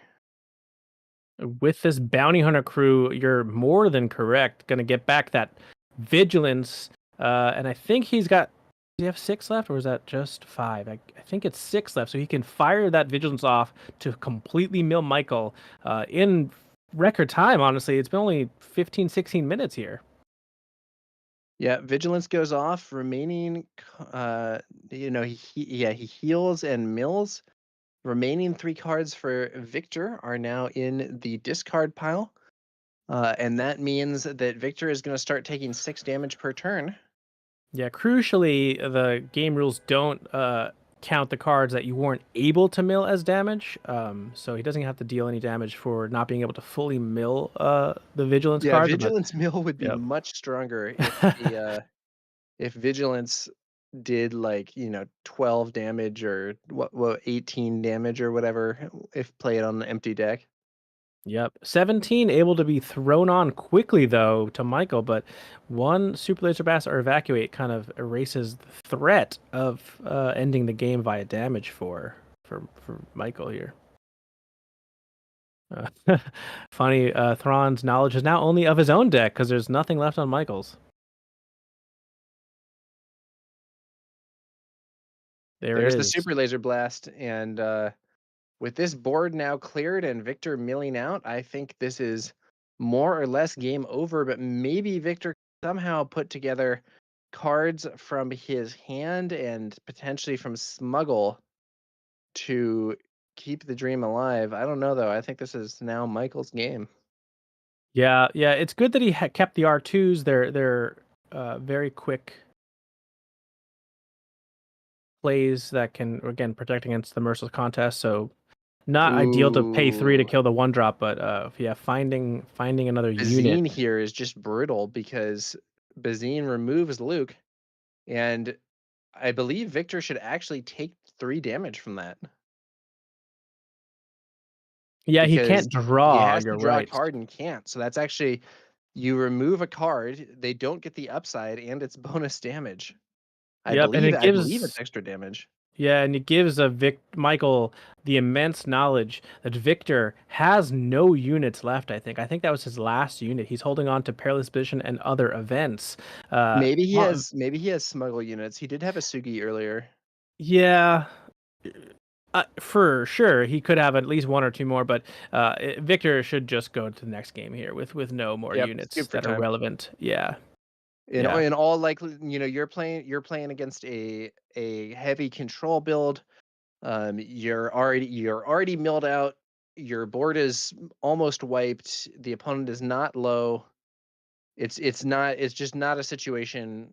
It's not a situation where you're very likely to win. Like, maybe there's some tiny fractional chance of a win here, but like at this point, I think you skip for time. Yep, and Yoda also is going to draw him a card that would deal 3 damage to him. So there's a No, you lot can of. choose not to activate that. Oh, that's true. That's a you may. You're right. You are correct there, but yeah, there's just even if with 2 more Sugis, there's you can only have 1 on the board, so there's not enough damage output to race anity. We'll Especially see with if Thrawn potentially exhausting stuff and more removal probably in the Thrawn deck. yeah, we'll see if how versed Victor is into control heading into game 2 though, because you can just toss your entire side deck into your main deck and play a 60 card deck, which obviously is beneficial into a mill deck. Yeah, we could Yeah. also see, maybe he has restock available. It does look like Victor's scooping it up now, which I think is the right thing to do. And that was a relatively fast game, though, for what was going on, which was 2 control decks fighting each other and the game going to mill. Well, I don't know if what Victor's playing is exactly a control deck. I'm not sure where Obi-Wan falls there. But we are going to have at least 1 more game, and not entirely sure they'll have time to complete 3 in the event that Victor wins this next one. Yeah, Obi Blue is definitely a control deck. Victor's list has a boatload of removal itself. Rivals Fall, Vanquish, and Vigilance all at 3, including 2 takedowns. But again, those are all unit removal, so he's got nothing to kind of combat this. In the sideboard, though, like I said, it's worth it just to add in all 10 cards, regardless of their usefulness. But there are some nice cards that he's playing. Confiscates because of the pilot meta are in the side deck. We've got Tech, a regional governor as well. So he's got some tools, nothing specific for this, but regional governor and confiscate to get rid of those enticing rewards that we saw. Draw Michael 4 non-event cards. The top targets, the entrenched, those are going to be useful. And the other cards, I think you just use as filler to block against milling good cards. Confiscating the entrenched that was on that Luke might have been, I don't know for sure if that would have been enough, but like Luke was on field for some time without being able to attack the base. That could have been a big difference. Yep, and I think at that point he had about 20 damage on Michael's base. So Luke swinging for 6 definitely puts Michael in a range that is scary. So hopefully those cards come up for Obi-Wan, and he didn't reach for a side deck in any particular way, so I can only assume he just threw all 10 cards in like I suggested and playing a 60-card deck into this Mill Thrawn strategy. This is an interesting deck to choose when we got our first base that makes the minimum deck 60. So if this was a Data Vault, he could play a 70-card deck and really maybe give Michael a bit of a headache trying to mill through 70 cards, but it is just your classic 30 HP base. You might actually be, yeah, and I mean, like with those bounty hunter crews and stuff, it might be possible to mill that far. It's funny that we were talking about Victor potentially playing Satine and going for mill, but it was Michael who milled out his opponent. Yeah, and I can confirm Victor, thankfully, is not going for that strategy for himself. It's a very grindy attempt to play Satine. Doesn't have any in the main deck or side deck, but it is an option. I saw a friend try it at locals. Didn't really work for him either. So Victor thinking there are better things to do with this combo. Obi in this meta just is really strong. Healing the ping from Django, turning off Tarkin Town against Quinlan kind of whenever he wants. It's a very strong leader into this meta, so I'm sure that's why he went for this heroism leader. Now, Pabs0622, thank you for subscribing and supporting McClunky Gaming here with Twitch Prime.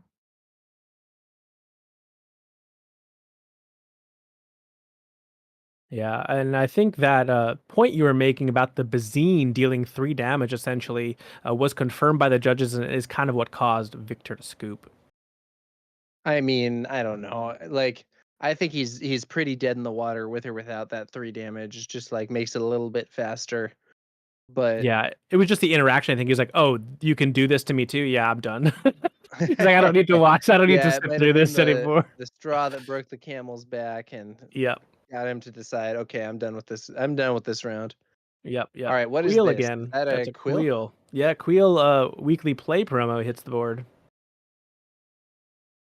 Again, Michael, knowing that Queel's going to draw, decides he doesn't want him to have access to that restored arc. That's, again, was the card Michael could have, or Victor could have drawn with the Queel, but instead, much like game 1, draws it anyway with this X-Wing.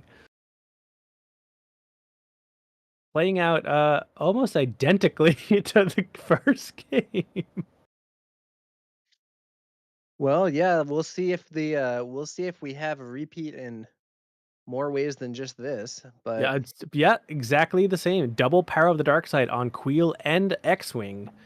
yeah, Or and a second X-Wing played I think for I may have seen a Victor. merciless contest in hand there for Michael as well. Yep. Revealing he did draw the restock by accident, and he meant to play the top target. So some knowledge for Victor that restock's already in hand. He's gonna not be able to mill it with his vigilance. So Victor now probably wondering what to do to win this one. Yeah, it more or Since less means that yeah. a restock in hand more or less means Victor cannot win with the mill game plan. Yeah, like I said, he is playing the regional governors, but would have to dodge things like Rivals Fall and Takedown on that unit as well to prevent the restock from being played. There's also the Bounty Hunter crew that can ambush it. This deck actually has a lot of tools to deal with a regional governor blocking a restock or vigilance. Yep. Might Luke be on an uphill top. battle for Victor here. On the other hand, maybe he can use those confiscates you were mentioning to negate some of these bounties and potential entrenched and just try and push through for the win with normal unit combat. Yep, and we're seeing Bazine reveal basically a suite of side deck cards that Victor just tossed into his deck. That perimeter ATRT from the side. So yeah, Victor's playing a 60-card deck here. The right decision. But Bazine's gonna force one of those cards out and make Victor draw a card. Which card will be selected here? Yeah, probably I would assume the confiscated the regional governor, but yeah, he goes for the governor. And it forces the Luke to be drawn from the top of his deck. Michael was aware that was on top thanks to Thrawn. So 2 Lukes in hand should be now for Victor. Perimeter AT-RT on the field. This is a new unit. It is a 4-cost 3/5 Sentinel. This is actually a pretty decent unit in my opinion. What do you think of this one? Yeah, really annoying stat line for a lot of decks to deal with. I'm a big fan of this card for sure, especially in stuff like Lando that can shield it as well. So yeah, quite strong ground sentinel at 3/5. It's kind of for a 4 cost, right? So it's almost like what Echo Best Defender wishes it was instead of a 4/3. I hear that. Yeah, Echo-based Defender suffered a lot from 3-cost 3/5 suddenly coming into more widespread existence when Set 2 launched.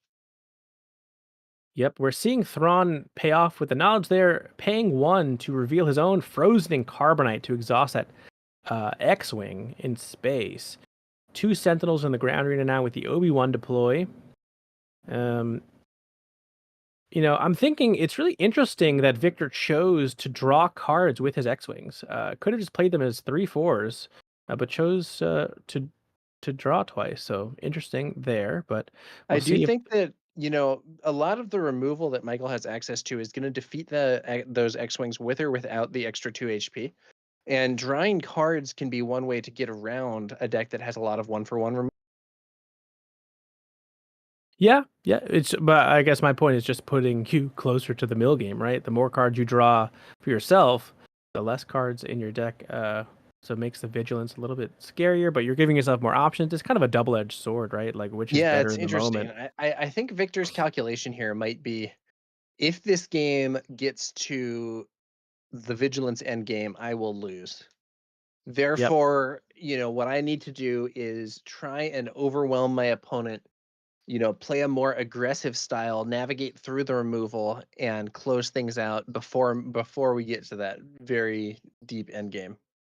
Yep. Also, now wondering if Michael is playing a 60 card deck. I wonder if he just tossed in his 10 cards, if that's the game plan, or if he's playing a more trimmed version to hit his vigilances quicker. I'm not a control player, so I don't know what I would do, but into double blue that also have vigilance, it might be also good to play a larger deck. Yeah, I think that yeah, it's interesting. So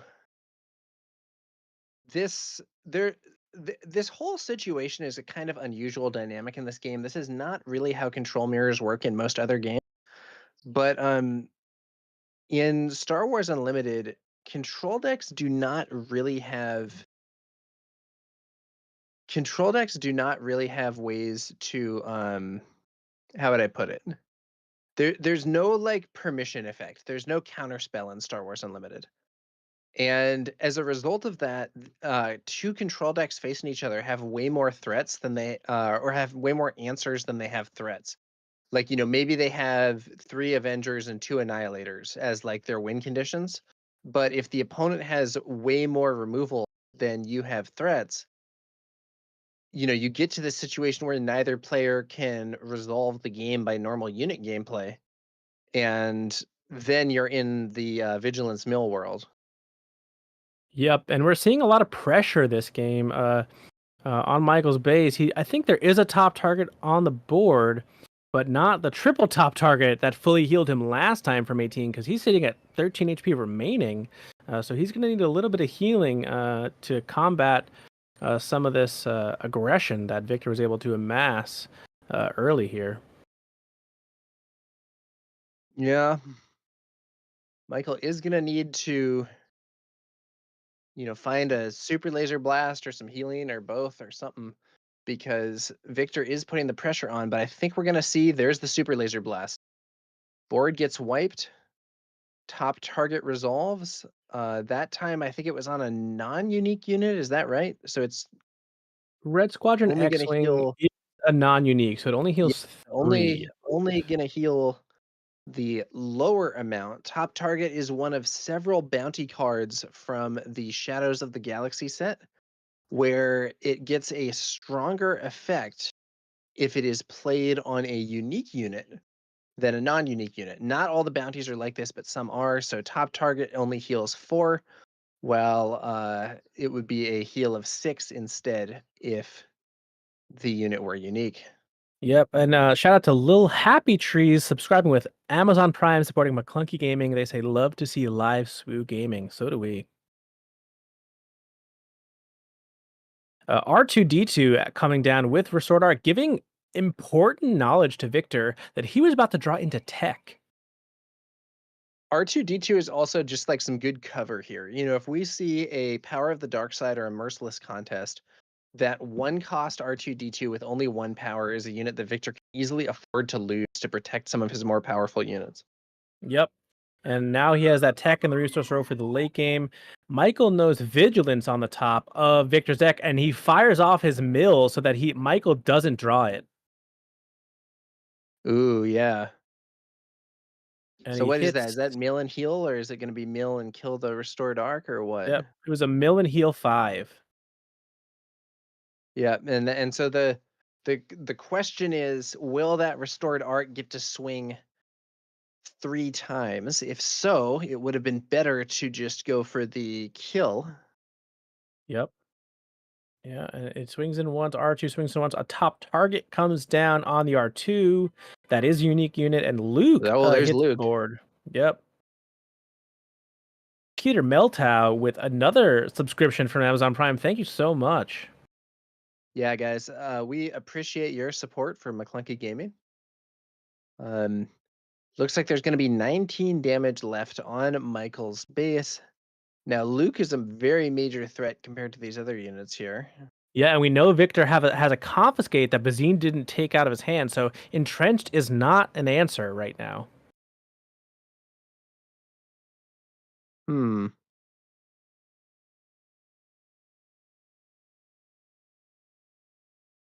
But the question is, does he also confiscate one of these top targets? There's some things to consider here for Victor. If this Luke gets dealt with, do you then confiscate the top target? Yeah. It's interesting. So the top target, plausibly, you might want to save the confiscate to deal with an entrenched. The entrenched on Luke in the last game was really important. But the top target is a heal of 6 here because this time it is on a unique unit. What? So Why did he do that? I don't know. Did he think Maybe that doing that would cause the bounty to not resolve? he might have. He wanted knowledge. He wanted to get that R2 trigger, I guess. But Maybe it's like a stalling play that also filters. yep. And cunning used to bounce that restored arc and exhaust the board. Razor Crest can get back a Perilous, which is at least, like I said last time, potentially a free resource, but he's second guessing his Taking it play. back, maybe? Okay, No, he's no. going for it. Yeah, he was kind of doing multiple things at once. Michael hadn't claimed the initiative yet, so. All right, he's flooding the board with Restored Arc and Razor Crest, but didn't add back the Perilous. I think he might have forgotten that it was discarded off of Vigilance. So we'll see if he's Yeah. going to regret not having kind of a free card or resource there. It's interesting because in the previous game, we actually saw this same thing happen, but that time I believe he did remember to take back the perilous position. Yeah, 100%. And that's how I view that, right? It's just a free resource. It's not really useful, but it's a free resource. All right, Super Laser Blast, number 2 comes down, eliminating RG2, Luke Skywalker, Razor Crest, and Restored Arc. Victor begins repopulation with Restored Arc 170 again. Does he have any more units to put out here? Cool.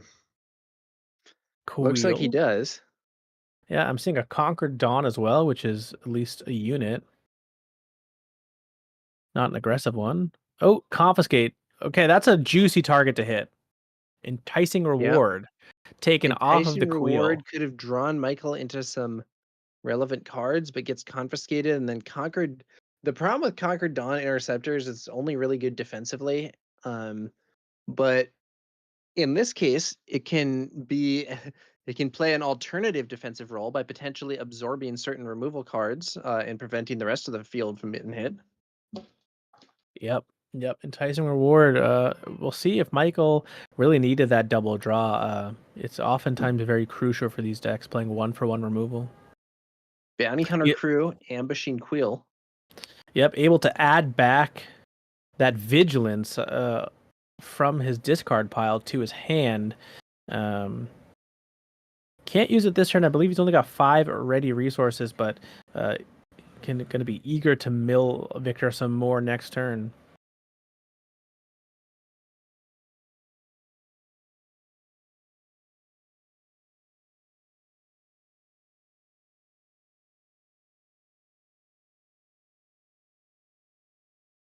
Braun now exhausting Conquered Dawn, knowing that the Outer Rim Headhunters, a new Jump to Lightspeed card, were on top of Victor's deck. That card I'm very interested in Anakin in particular. It's a 3/3 shielded for 3 that Anakin could potentially pump up to 5. But Victor thinks it's good enough in Obi-Wan as a 3/3 shielded. Yeah, it's interesting. Redemption Medical Frigate, 0 healing. Not the normal use of this card, but it does at least have a relatively high attack stat, so it can try and push some damage, I guess. Yeah, definitely a body that Michael's going to want to deal with. Doesn't really want to take 6 damage. And Vanquish. for it. Yep, no surprise there. Leaving the little weenie space units alive.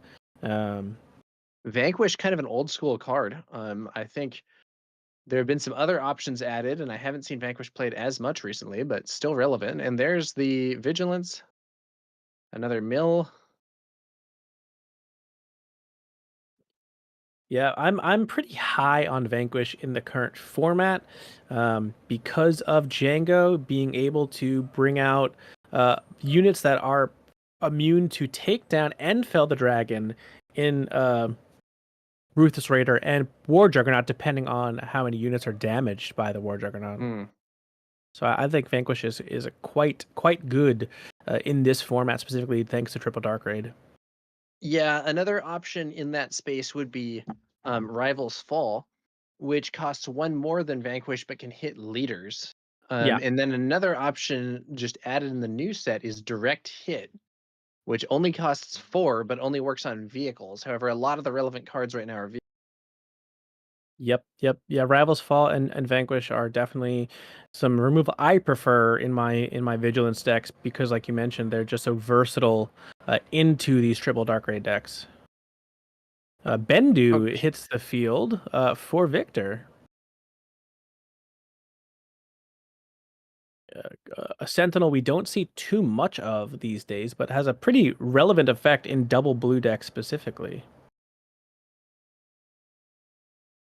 Can make your non-heroism and villainy cards 2 cheaper, so you can play a Vigilance for 2 after Bendu attacks. But the third Not Super so Laser relevant. Blast fires off from Michael.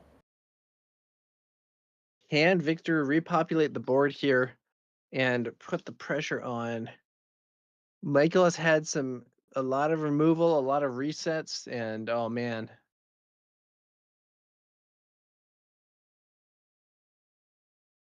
Yeah, Vigilance on Victor's side to mill. Hits a Vigilance. Could be worse. Yeah, it's a Vigilance, a Merciless Contest. Pretty good no glory, only results are removed. We know Victor has a tech at least, but restock used now for Michael. It's going to put itself back in and a couple other cards, I believe, is what he pointed at there. So he can't play the tech from his resource row. He's only got 3 ready resources for Victor, but that's going to help him repopulate pretty quickly if he can shield it from a Power of the Dark Side. Michael's going to need a takedown or something else to stop it, but that tech is going to be really important in these next few turns. Yeah. Players are counting cards in their decks. Unsure Probably of not the a ton final left. tally. Yeah, both of them probably pretty low. I don't know the tally. Looked relatively even, so therefore I think Michael's going to go restocking, and it looks like Vigilance, Bounty Hunter Crew, Bazine Natal, and then the restock itself being sent to the bottom of the deck. Yeah, that is another one of my least favorite interactions in Star Wars. The restock being able to put itself back in seems counterintuitive to me, but the way that this game works, you're able to do it. Yeah, I agree. That's not very intuitive. I think there are other games that don't necessarily work like that. Also makes the card really good, Yeah, but yeah, you just I'm need to fine run with. I one, guess I'm right? fine with there being a really good card against Mill. I think Mill is not the tightest thing on the earth, so Yeah, it just enables you to. It would be good at two. You could restock the other restock, but now you just technically need one. So it frees up some deck space with that interaction, but it's also just really good in these mill decks because they get to keep the train going and hold on to that restock as well. So it's kind of a double-edged And sword a little bit. yeah, and it is actually another funny thing because in some games, cards like that actually remove themselves from the game after being played, and in this game, it's kind of the opposite. Not only does it not remove itself from the game, you can use it on itself. It doesn't even get normally discarded sometimes. Yep, we're seeing Bounty Hunter Crew to get back the vigilance this time directly to hand.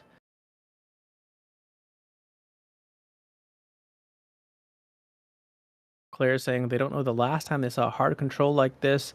And yeah, you don't typically see them anymore, especially in set 3 meta, because Han, with all of the discard, kind of eats this deck alive. Doesn't let you play any of your Vigilances or your restocks or anything. There's so much hand hate between that and Quinlan as well, I'll say. So Michael pretty fortunate to run into double Vigilance with none of those tools available.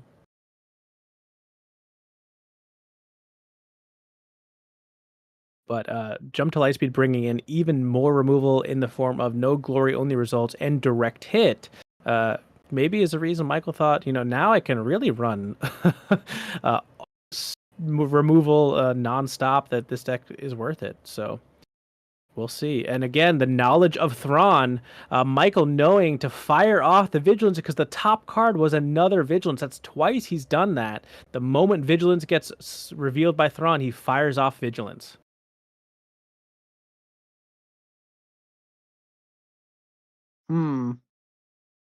Wheel again on the board. I really I don't don't know. think Michael I'm not cares. feeling real good about Victor's odds here. Yeah, leaving the Queel on board is kind of hilarious because Victor doesn't really want to draw. So it's just Yeah. kind of a 2-3 now.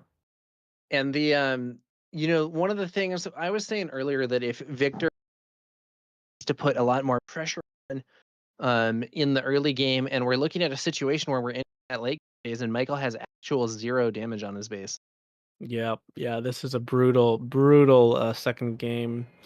There was some hope if Michael didn't have that Super Laser Blast when he was about at 17, didn't have triple top target, but Super Laser Blast did make its appearance, and Bazine Natal smuggled in to snuff out any shenanigans. Yeah, a lot of removal there, but removal is not that relevant here. And Nope, Kiadi Mundi picked out of the hand there by Bazine. And then Victor has to did he draw?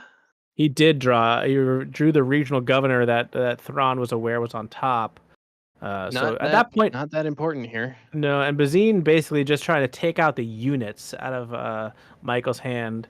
Didn't matter what it was, but a unit was definitely going to be defeated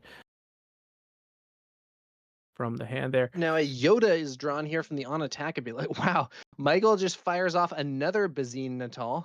Yep, wants to get rid of that regional replacing his governor. first one. Yep, definitely is eyeing one of those units for sure. Probably the governor. Yeah. Governor out, last card drawn, and this is looking like another mill win for Michael. Yeah, Michael again, knowing what was on top of the deck, knew when to fire off these Bazines. Yeah, I mean, like, I don't know. Victor's fighting on. There's no benefit to scooping for time because he would just lose the match, and they're low enough on time that they wouldn't be able to finish game 3 anyway. But like, okay, so no glory only results being played here against Yoda. That means that it's under Michael's control, and Michael can use it to have him draw a card and also force his Yeah. opponent to draw a card. So he forces Victor to draw a card, which he can't do. So Victor takes 3 damage. Kind of insult to injury. This game is extremely over. We're really just looking at how long I mean, I don't know. Maybe there's some crazy situation where Victor is able to bring out a bunch of smuggle things with Tech, but like, so he plays Tech. I don't think Tech's gonna live very long. Yeah, that's a really I don't know. I'll funny be really impressed. interaction. I'll be really impressed if Victor somehow saves this game with Tech. It'll be really cool. But I think the game is basically over. Yeah, really funny interaction with no glory, and the way Yoda's worded. Seemingly, Yoda is worded that way for things like twin sons, but now with this new removal spell, able to force Victor into drawing and further milling / damaging his own base. Yep. Cunning, double Very cunning, goofy. probably. Bouncing the tech and then discarding it off of cunning. So that's the answer Was that the there. only card in hand, or was it just luck that it was picked out? No, yeah, one card in hand, I believe. Or no, he's got a hand. He just chose to discard it and is offering the Merciless handshake. contest. Okay, it's over. It's over. Chat saying they Yep. need this Thrawn list. It will be available after the event, but I assume you can go through your Vigilance villainy cards and Vigilance cards, add every card that says defeat on it, and you're basically halfway there, if not more. See, Well, we that saw a was lot of defeat. We saw a lot of defeat spells or events being that was a played. brutal loss for Victor against Michael's Vigilance mill tactics. Yep, both decks seemingly brought for Django and running into each other. Yeah, Michael firmly in control of both games. The first one was actually closer than the second.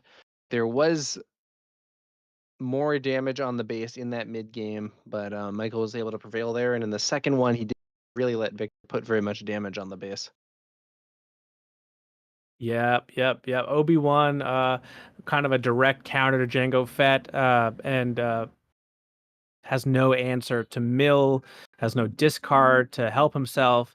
Yeah, so if this was Obi Red or something, you have access to Crate Dragon, the new Profundity. You have so many answers into decks like this, but playing Double Vigilance, seemingly again to counter the most popular deck of the format and running into a hard control villain mill deck, definitely not what Victor wanted to see in round 2. No. Well, they did end up with at least, despite playing Mill, which is an archetype that takes a long time to complete a game, they do have a little bit of time left after that match. However, there are still a bunch of other games still playing, so we'll have to see what happens with those. Yeah, And in the 100%. foreground there, I believe we have Titanic from McClunky Gaming. Yep, they're playing in the 2K. Tim grinding hard this weekend, played both pools, and now playing in the 2K, I believe. I think he may have been on one of the McClunky Gaming teams for the team event as well, because McClunky actually had multiple different groups.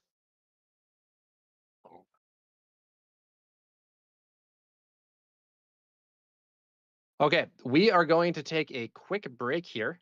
I think we'll be back relatively fast, but that was a long one. And we will be back soon with more from the 2K event here at the Bothan Invitational in Atlanta.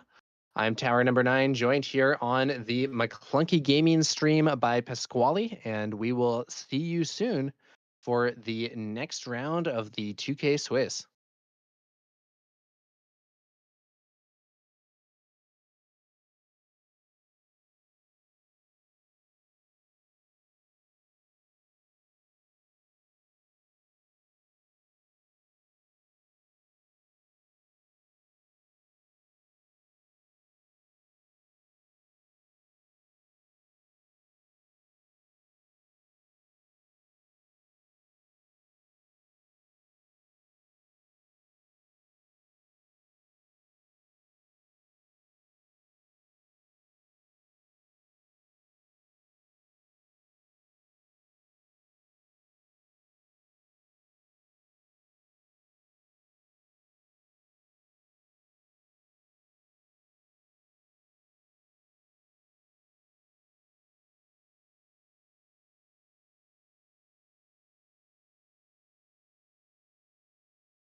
Welcome back to McClunky Gaming's coverage of this Sunday 2K Swiss event. We're headed into round 3 here, here at CardsHQ in Atlanta. We just witnessed Obi-Wan Blue, a double Vigilance deck, have to take on Grand Admiral Thrawn from Spark of Rebellion, Vigilance, a mill deck, and unfortunately that Obi-Wan deck suffered a pretty long, brutal mill. This game looking to be a little bit more familiar.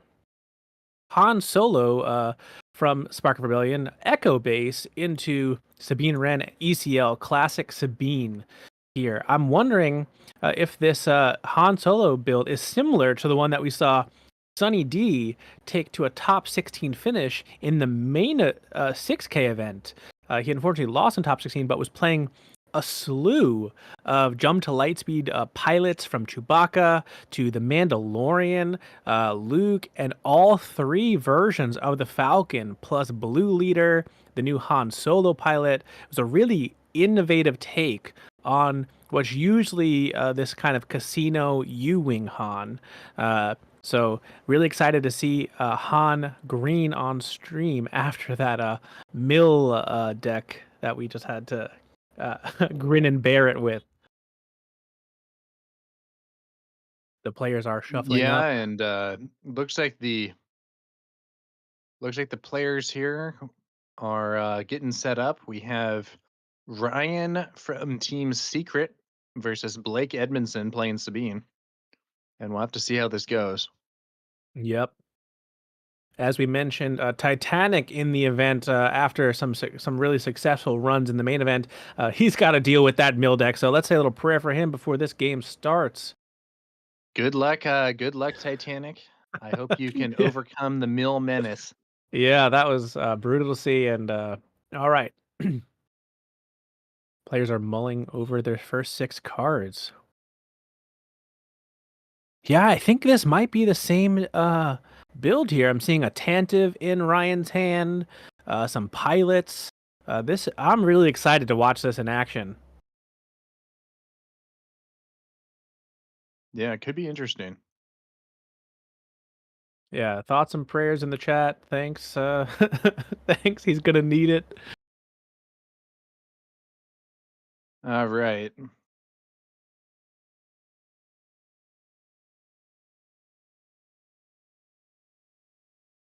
Let's see how this one goes. All right, both players keeping their opening hand.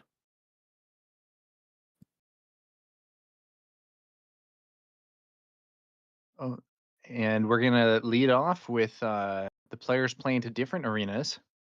Ryan uses now. This is very interesting. So he uses Han and then plays out a blue leader with no ambush, while Blake Edmondson's just gonna bring out a Sabine Wren explosives artist here. Yeah, this blue leader about to represent a lot of damage because Ryan's got aggressive pilots in hand and Chewbacca Ooh, thrown down on this blue leader to pilot it up to a 6/6, I believe. that's right. A 6/6, and it can't be defeated, can't be bounced. Yep, this At is going to least by put a card lot of effect. pressure on this 25 HP ECL. Sabine typically has no answer to a 6/6 in space.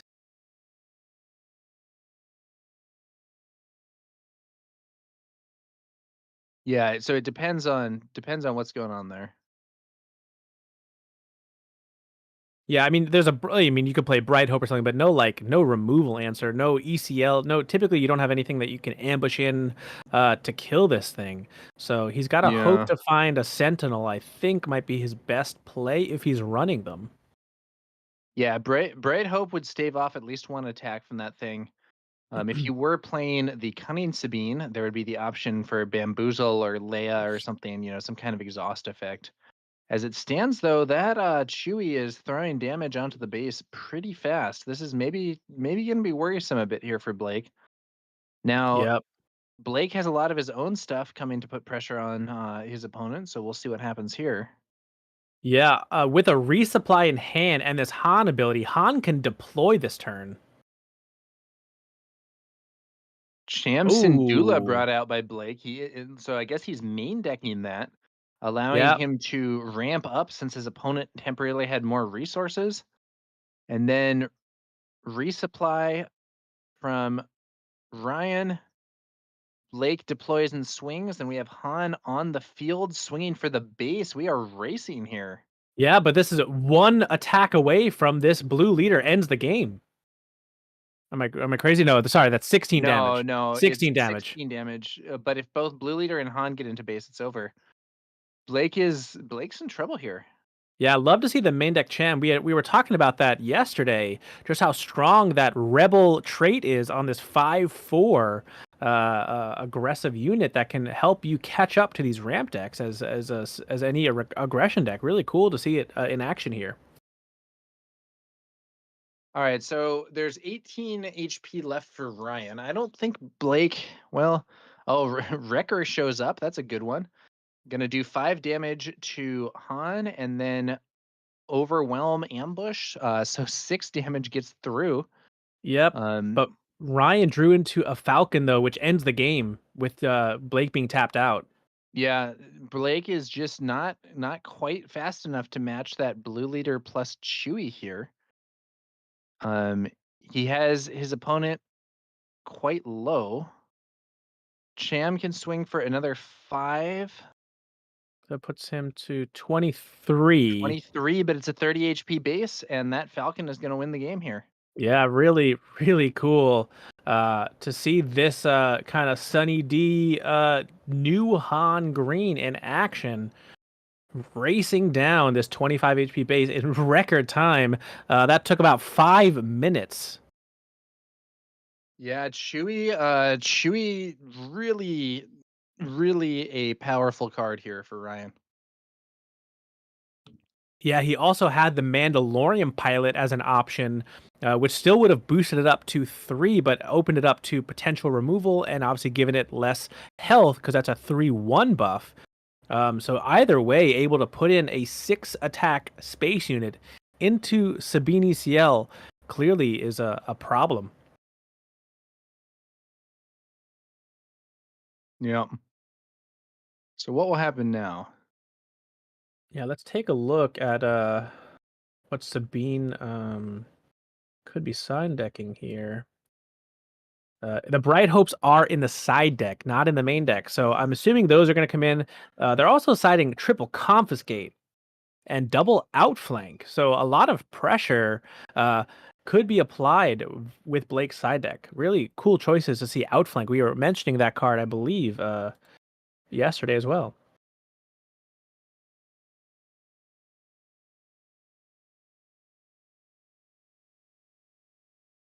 Outflank, for those unfamiliar, is a Twilight of the Republic starter deck card that lets you attack with 2 units one at a time.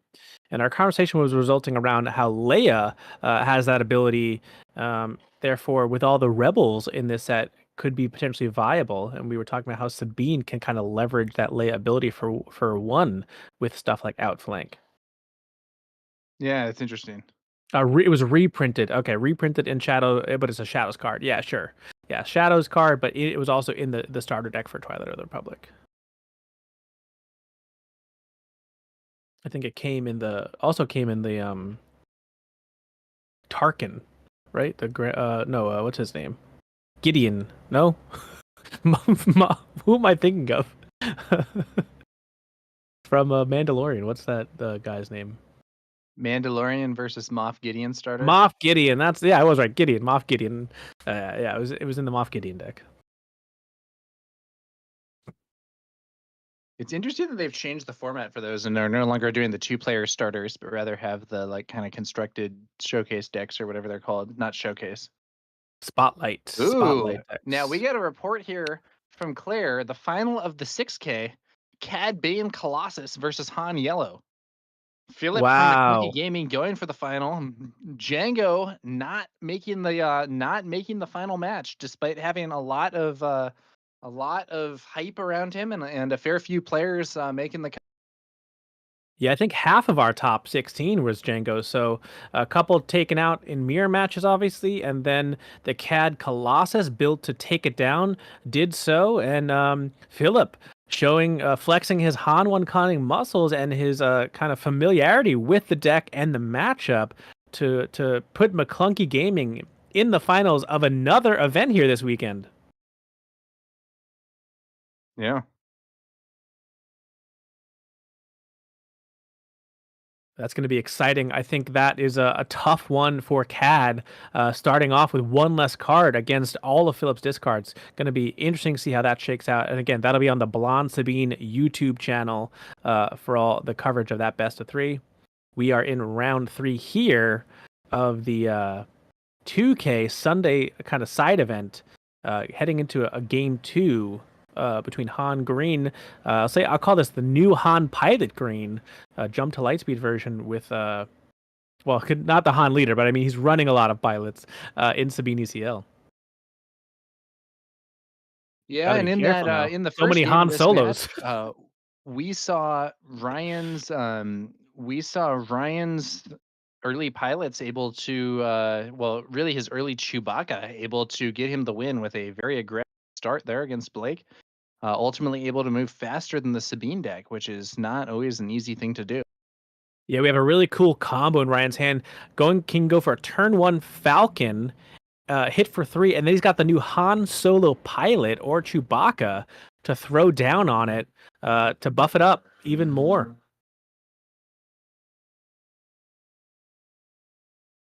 And a similar opening for Blake, starting with that Sabine unit and a ping. Interesting he chose to damage his own base here.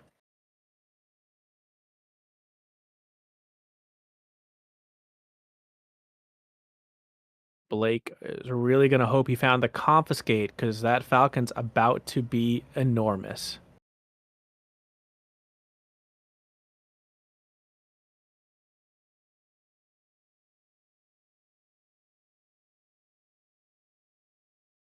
Chewbacca comes down again and again, the same exact opening, having this giant 6/7 in space, bearing down on your base, and his response is Cassian Andor yet again.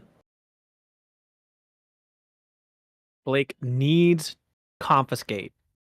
He's citing 3 of them. Once again, that early Chewie, it means that Ryan gets to go very fast. And in this game, it's maybe even worse because it was on the Millennium Falcon, which had that. Yep. Yep. And he has no confiscate yet again in his hand. Another 6 damage to base. I guess saving grace, he didn't draw into the resupply, so he can't flip Han this turn. So he took 3 damage early, but is going to take 4 damage less at this point, technically, or 1 damage a surprise less. strike from Ryan would just win the game. Yep. Yeah, it's moving fast. I don't think Blake is dealing with this quickly enough.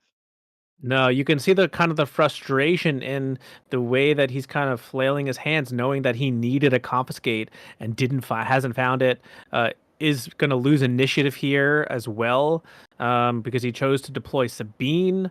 Does he have Bright Hope? Nope, doesn't have it. Brings out a K2SO. I mean, yep. If we see a suppress strike, that's it. And even if not, we could easily see the game ending with a Han flip. Yeah, and I'm not seeing. He doesn't even have a Poe Dameron in hand to end ECL in. He has a heroic sacrifice, I think, to kill the Han with K2, but that's his only answer. He still has nothing to kill this Falcon.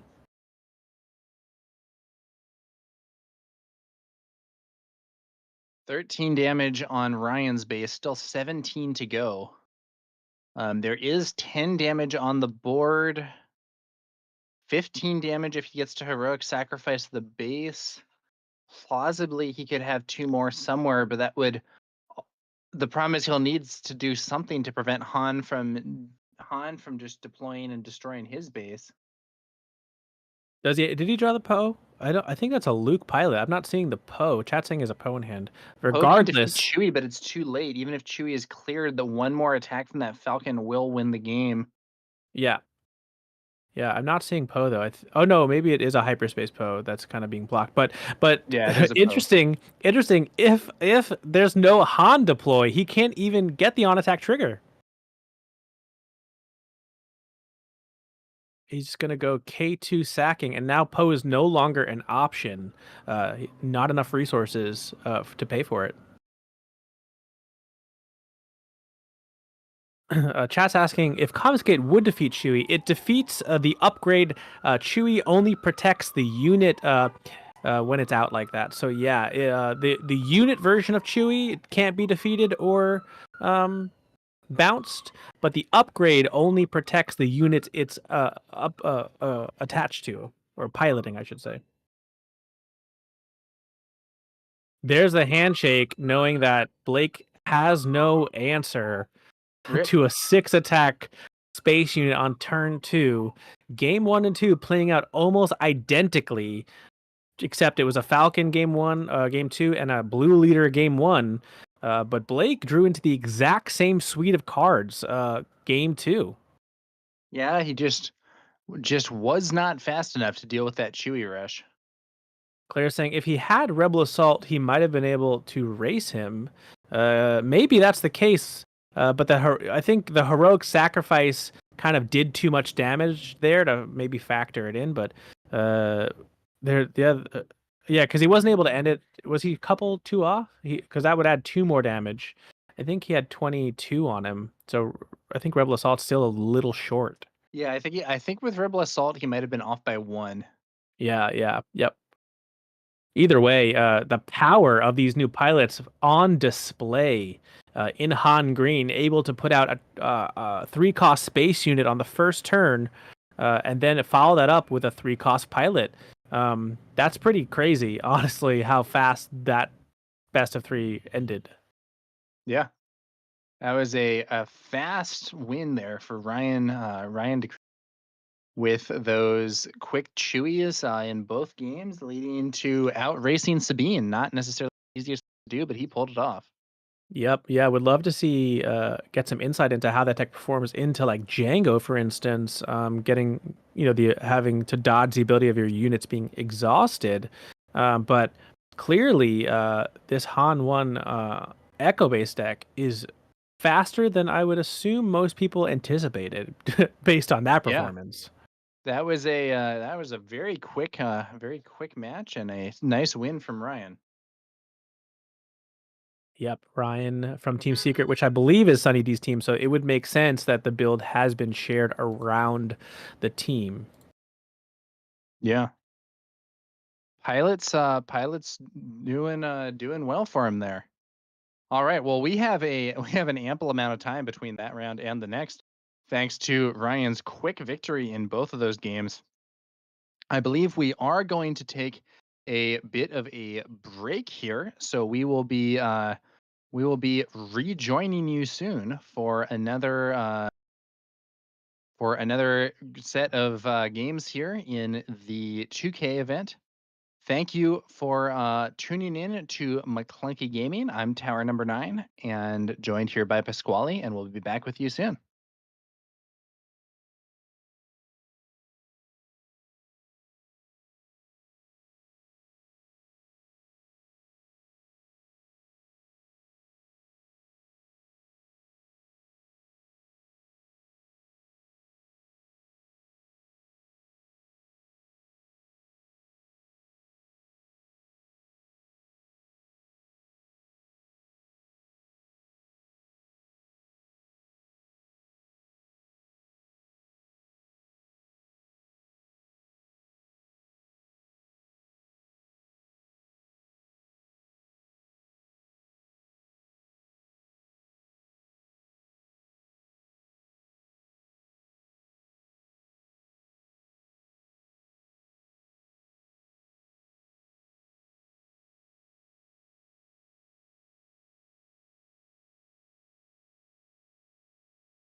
Welcome back, guys, to my coverage of the Boston Invitational here at CardsHQ in Atlanta. We are bringing you the games from the 2K event, and we are about to move on into the next round after some very fast gameplay in the previous round between Han Green versus Sabine Green. Yeah, it was definitely exciting and flashy from the Han Green player to show off and flex some of the new jump to light speed additions to that color palette. And yeah, it took that one very fast. That's right, Pasquale. We saw Pilot Chewie playing a key role in those games, but it'll be interesting to see what we get on camera here for the next round of the event. Yeah, still waiting on, I think, 2 matches to finish up in time here. I'll give you one guess as to what deck is holding up round 3. Let's see here. I don't know, double blue Iden, or maybe it's that milling. Just Yeah, seeing the it's the Grand Admiral Thrawn deck against Titanic that is holding up this top cut. Or the next round, I should say. Let's hope our man Titan can prevail. Yeah, I mean, the fact that they're still playing this late into the round, I feel like bodes well maybe for Titanic, that he was able to push to a game 3 and they're kind of duking it out right now. We'll have to see. Over on the Blonde Sabine channel, the grand finals are going on of the 6K main event, with Philip taking the first game over that Cad Bane Colossus deck. So McClunky Alright. repping hard in the finals over there. Played his kind of classic slow control style, and then all of a sudden exploded a bunch of smaller units onto the board, and Cad Bane couldn't keep up. Yeah, let's hope that we can see a McClunky victory there in the final. Yeah, 100%. We've got some interesting decks that I think are doing pretty well. Some more Sabine Cunnings have entered the fray. I think a couple doing pretty well. Frank Meyer, in particular, I think is undefeated heading into round 4. So we'll have to see if we get some interesting decks like that Han Echo base with all the new pilots in this next round. Yeah. And I believe Frank was one of the key organizers of this event, so shout out to him for putting it together. And while we're at it, big shout out to Titanic and Claire for getting things set up on site so that we can bring this stream to you all. Yeah, big shout outs to everyone, including, and I wanted to mention Courtney, Frank's wife, as well. But the whole Bonton team, yeah, doing great work. Yeah, it's some cool stuff to see a big community run event like this early on in the game's life. I know chat's mentioning the maybe Blonde Sabine stream might have went down for a second. Hopefully they fixed that during that second game there. Nobody wants to miss any of the action in the grand finals. You know, we were joking about potential suspensions after the Milan results, but over here, Django not even appearing in the final, so much for that. Yeah, a lot of Django players did make the cut, but it seems like at least some of our players here had some good game plans for countering him. Yep. It'll still raise some eyebrows at the numbers, but yeah, definitely at least a little bit of a nice sigh of relief that he bleeds a little bit, and we'll see what happens as the format progresses into Denver next weekend. But at least we know it's doable, and the Django players potentially have a 30 HP version to experiment with as well.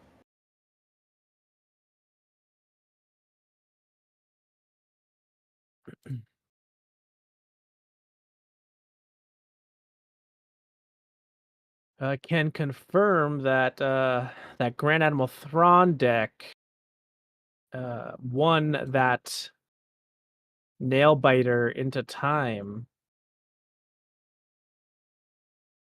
I think Titanic was fighting for a draw. I think he only won game 1, Thrawn, and then they drew game 2. So Michael took that 1-0. So yeah, with that match wrapped up, we should get pairings for round 4 now, and the great shuffle begins on stream. You'll see all the players starting to migrate towards their tables.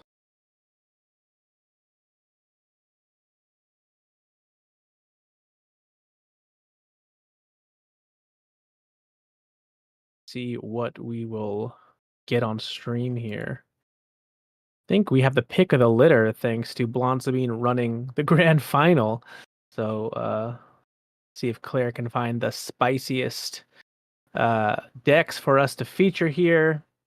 We've seen enough Django, I think, but sometimes, as the tournament gets later, those are the decks that end up doing the best, and you try and feature the top tables. All right, so we might be a little bit delayed here, as well as Claire and the McClunky team helps this Blonde Sabine team fix that stream, because that is definitely an important one. But hopefully both streams are able to get going here soon, and that the players get set up quickly on our stream.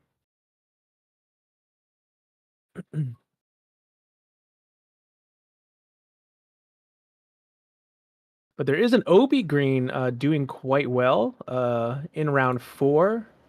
So that's exciting. Maybe we'll take a peek at the Obi Green this time if they get on stream. They are 2-1 headed into this 4th round.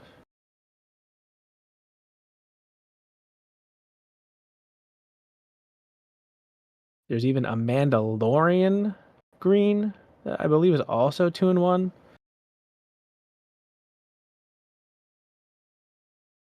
So yeah, people really experimenting on this Sunday 2K with potential options heading into the sector qualifiers in Denver and Richmond. Yep. And we are getting an unboxing go. of decks here. There's a Tarkentown. Tarkentown. Already scared. But it's Quinlan. Okay.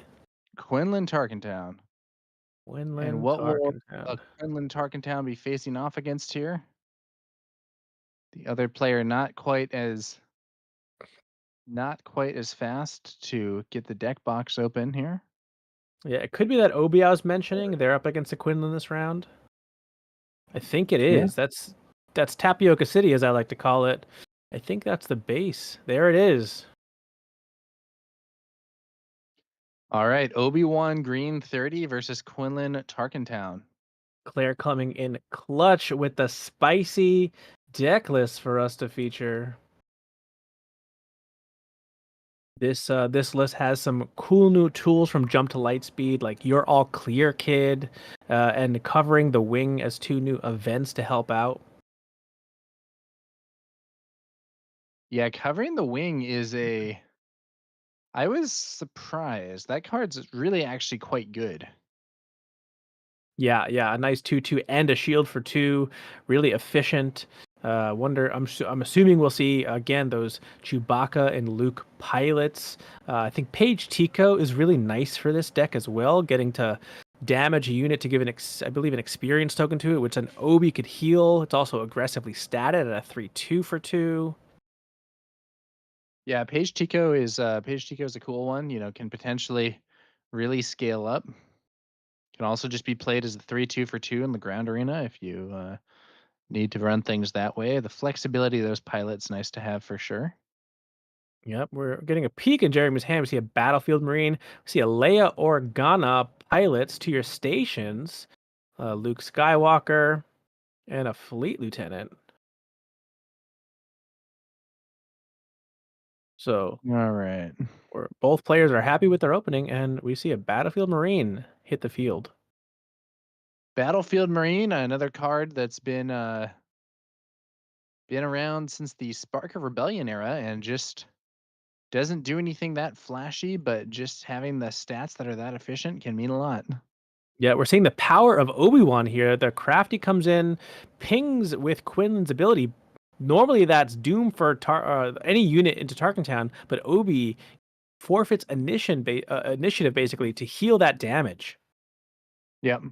Obi-Wan's leader ability being used there for some healing.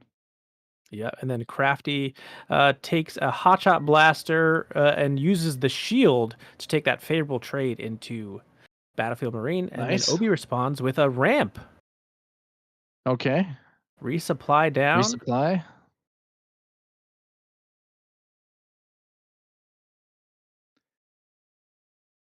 Let's see what larger cards Obi-Wan's going to be bringing out now that he's managed to ramp successfully.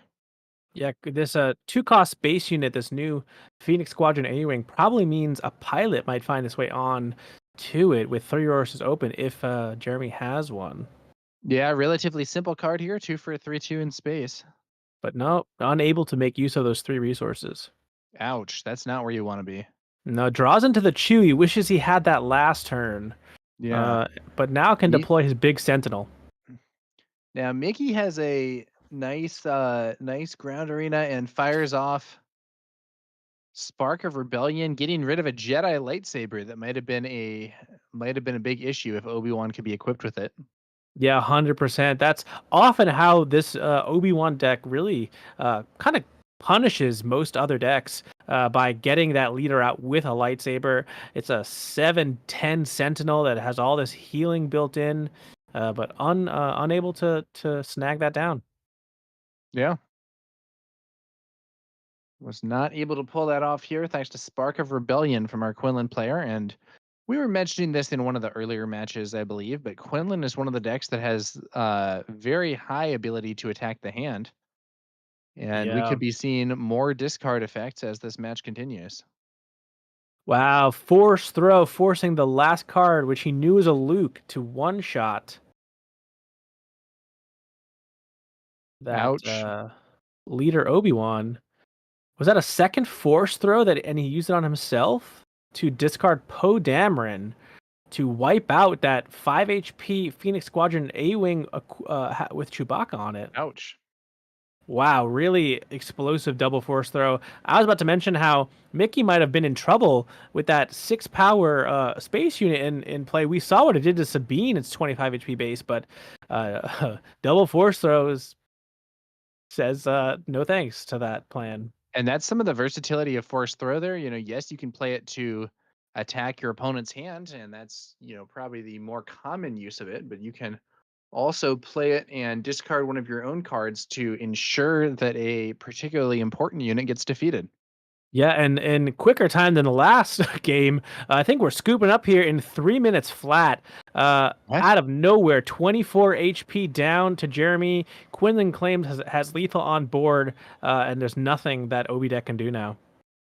Man, that was I think you're right there, Pasquale. We were talking about how the previous match had been very quick, but I think Mickey here from the Bothan Network might have set a new record with an extremely fast win there.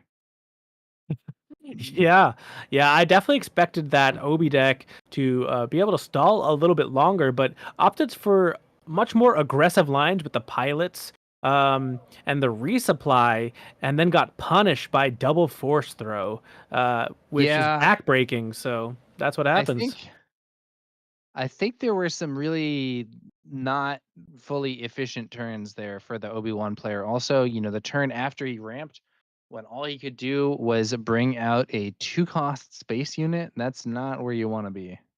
Yeah, drew a little bit out of turn there, having the Chewbacca appear after that play.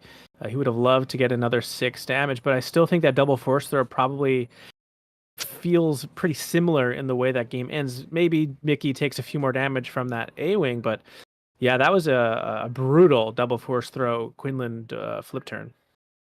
Yeah, Force Throw really is one of the best cards in the game. Yep. And we saw some other stuff too. There was an important Spark of Rebellion as well. yeah, that's right. Spark of Rebellion, removing that Jedi lightsaber, that could have been pretty big on Obi-Wan, but it was not really able to do anything instead other than get discarded. Yeah, Smarty Bee subscribing with the Prime. We had our goal of 10 subscribers for the weekend, so thank you so much. Thank you to all viewers, and especially to those viewers who have chosen to support McClunky Gaming with a Twitch subscription. Getting a peek, thanks to this Gamegenic topper here as to what is being cited in and out. Some I saw bamboozles tech there coming for a in. moment. Yeah, I debated on maybe this game's going to go longer. Maybe I want another or my first tech in. That's a nice option if you think you're going to end up in a little bit of a grindy game. He was mulling over the bamboozle quite a bit as a way to get rid of the pilots for a turn or the lightsaber. I think he did put one in. We'll have to see.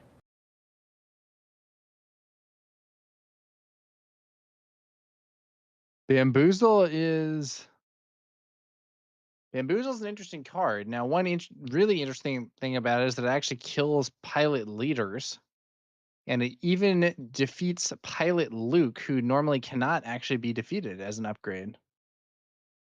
Yeah, really silly stuff there, but that's the way the card works. It does read like that. Um, Jeremy has some options to sideboard in, but maybe he's citing devotion. It could be an interesting upgrade to bring in, but not much else. Looks like it's great into Quinlan, scanning officer, probably for Han, cunning, home one, Alliance flagship if they think they're gonna go later. But yeah, nothing specific to deal with all the hand hate that Quinlan typically packs. So, but he did get raced down, so maybe he feels like devotion could be a good option.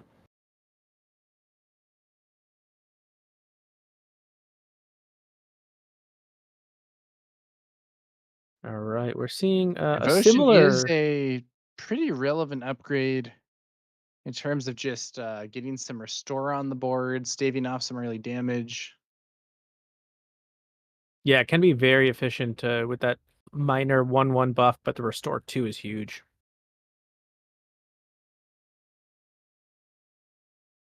All right, a Battlefield Marine lead for Jeremy into that X-23 land speeder with the Quinlan ping becomes a trade with the Battlefield Marine. So no Obi-Wan heal to prevent Tarkentown.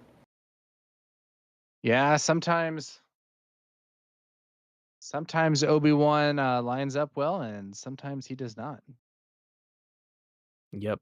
Mickey debated on going in space, but opting for Guerrilla Soldiers here. We've seen the power of that card all weekend. 5 to base, essentially. Yeah, definitely a very relevant card. Yep. Instead of actually taking that free swing he was granted because Obi healed the damage, and he has another spark in his hand, I think he's going to look for a pilot upgrade that he's probably aware Jeremy's shooting for by playing that blue leader for no ambush. Mm. So, yep, fires that off. But there's 2 pilots for Jeremy.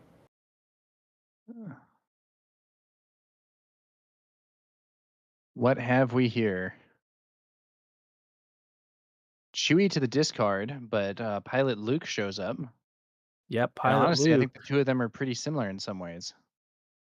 Yep. But now we get to see if Jeremy can do what that Han Green did and have that 6 attack space unit just bear down on that 25 HP base really quickly. Yeah, now it is worth noting that because it ended up being the Luke and not the Chewie, we could potentially see a bounce effect used that would be able to get that ship off the field. But if that were used, we would also then see Luke entering the ground arena.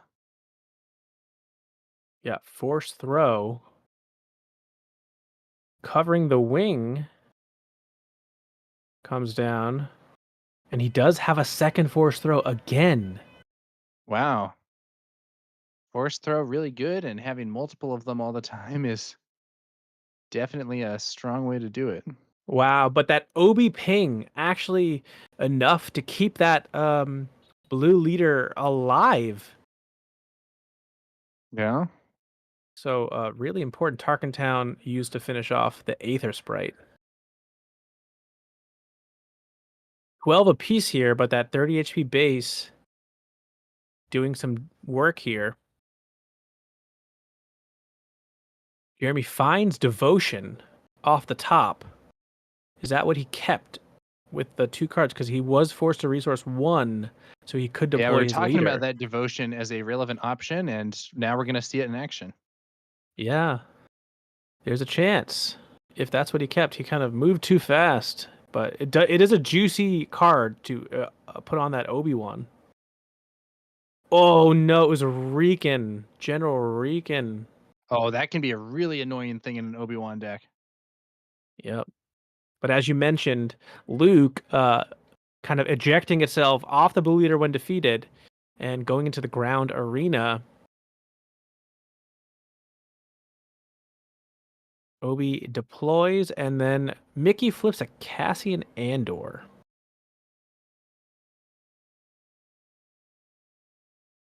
Mickey's at 18 damage on base. Obi could take him to 21.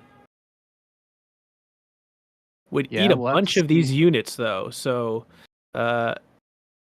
definitely that 4/7 Sentinel body going to be very annoying.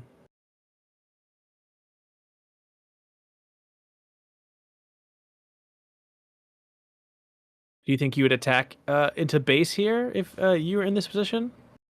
I'm not sure. So you got to kind of just think, how fast am I? How fast is he? You know what I mean? This is something that's often relevant. Yep. So Jeremy passed initially because I think he wants this ping off the shield here. Yep, that's exactly what happened. And he does go into base, taking the shield off of L3 with his on attack ability.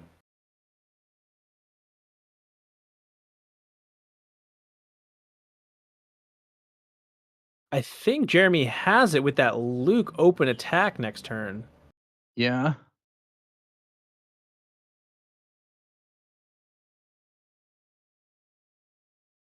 Could be. Yeah, because he has claimed the initiative. Oh no, Luke is a 3/2, right? So it can, I think it's, yeah, it can be fully cleared here, right? It's not a 3/3. Its pilot stats are a 3/3.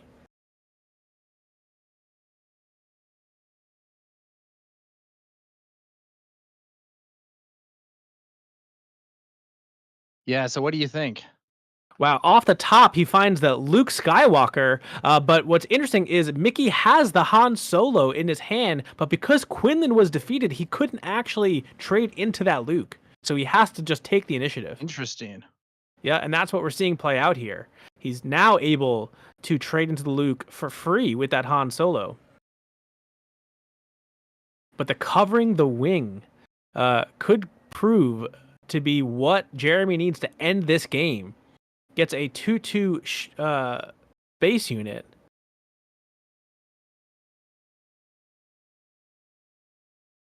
$15 damage on Obi's base, and Mickey has 20. What's that? 22. And he did not draw a pilot. He has a Luke Skywalker Jedi Knight. Luke Skywalker Jedi Knight, okay.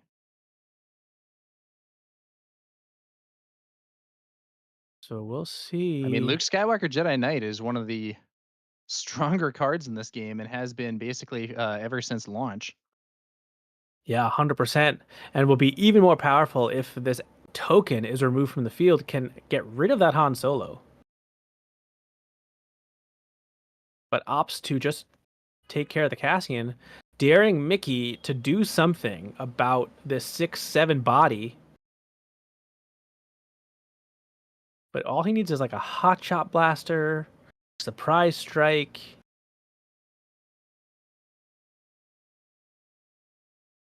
And that's exactly what we're seeing. But now the X-Wing goes into base, taking Mickey down to 1 HP. Oh! Falcon. shores up the space arena, Ooh, followed up by Gorilla Soldiers, which does 5 damage to base. it was looking a little desperate for Mickey, but things are looking very different now. Yep. No for a cause I believe in or Cassian can come smuggled in because of the color palette. Unlikely to be run here. And I I'm not think sure if that's Jeremy enough. has an out here. I think Mickey may have just reversed the situation and taken control of the game. Yeah, that quick 5 damage from Gorilla Soldiers really kind of put a stamp on it, I think, for the Bantha Network player here. Oh, wait. Oh, timely intervention. It's not over yet. Let's see what Jeremy's bringing in. Okay. That's Oh, something. but it's only heal 1. Only healing 1. It's is that so? There's still 11 damage. It's not enough. If he had hit a 2 aspect card, it might be different. But as it stands, I think Mickey still has lethal. Yeah, if he has another pump, he does. Otherwise, he has to claim. Oh, the Cassian's enough. Does he need another pump? Doesn't that Han hit for 8 with the blaster? Oh yeah, it's 22. You're right. He was just showing the other out. Yeah. It took him to 22 with the Falcon. You're correct. So that's going to be that, and Mickey gets another win. Now this one was looking very different from the previous. Jeremy off by only 1 point of damage, but he could not quite get there. Yeah, again, double force throw on the Quinlan flip turn. It's just brutal when it happens. And Mickey was able to find that card combination back-to-back games and really put Obi on the back foot. Yeah. These things do happen sometimes. Yep. Strong, And strong performance there from our Quinlan player playing for the Bothan Network. Yep, playing for a 2K prize pool in this Sunday event, and now moving on, I believe 3-1 after 4 rounds. Congratulations to Mickey there. Yeah.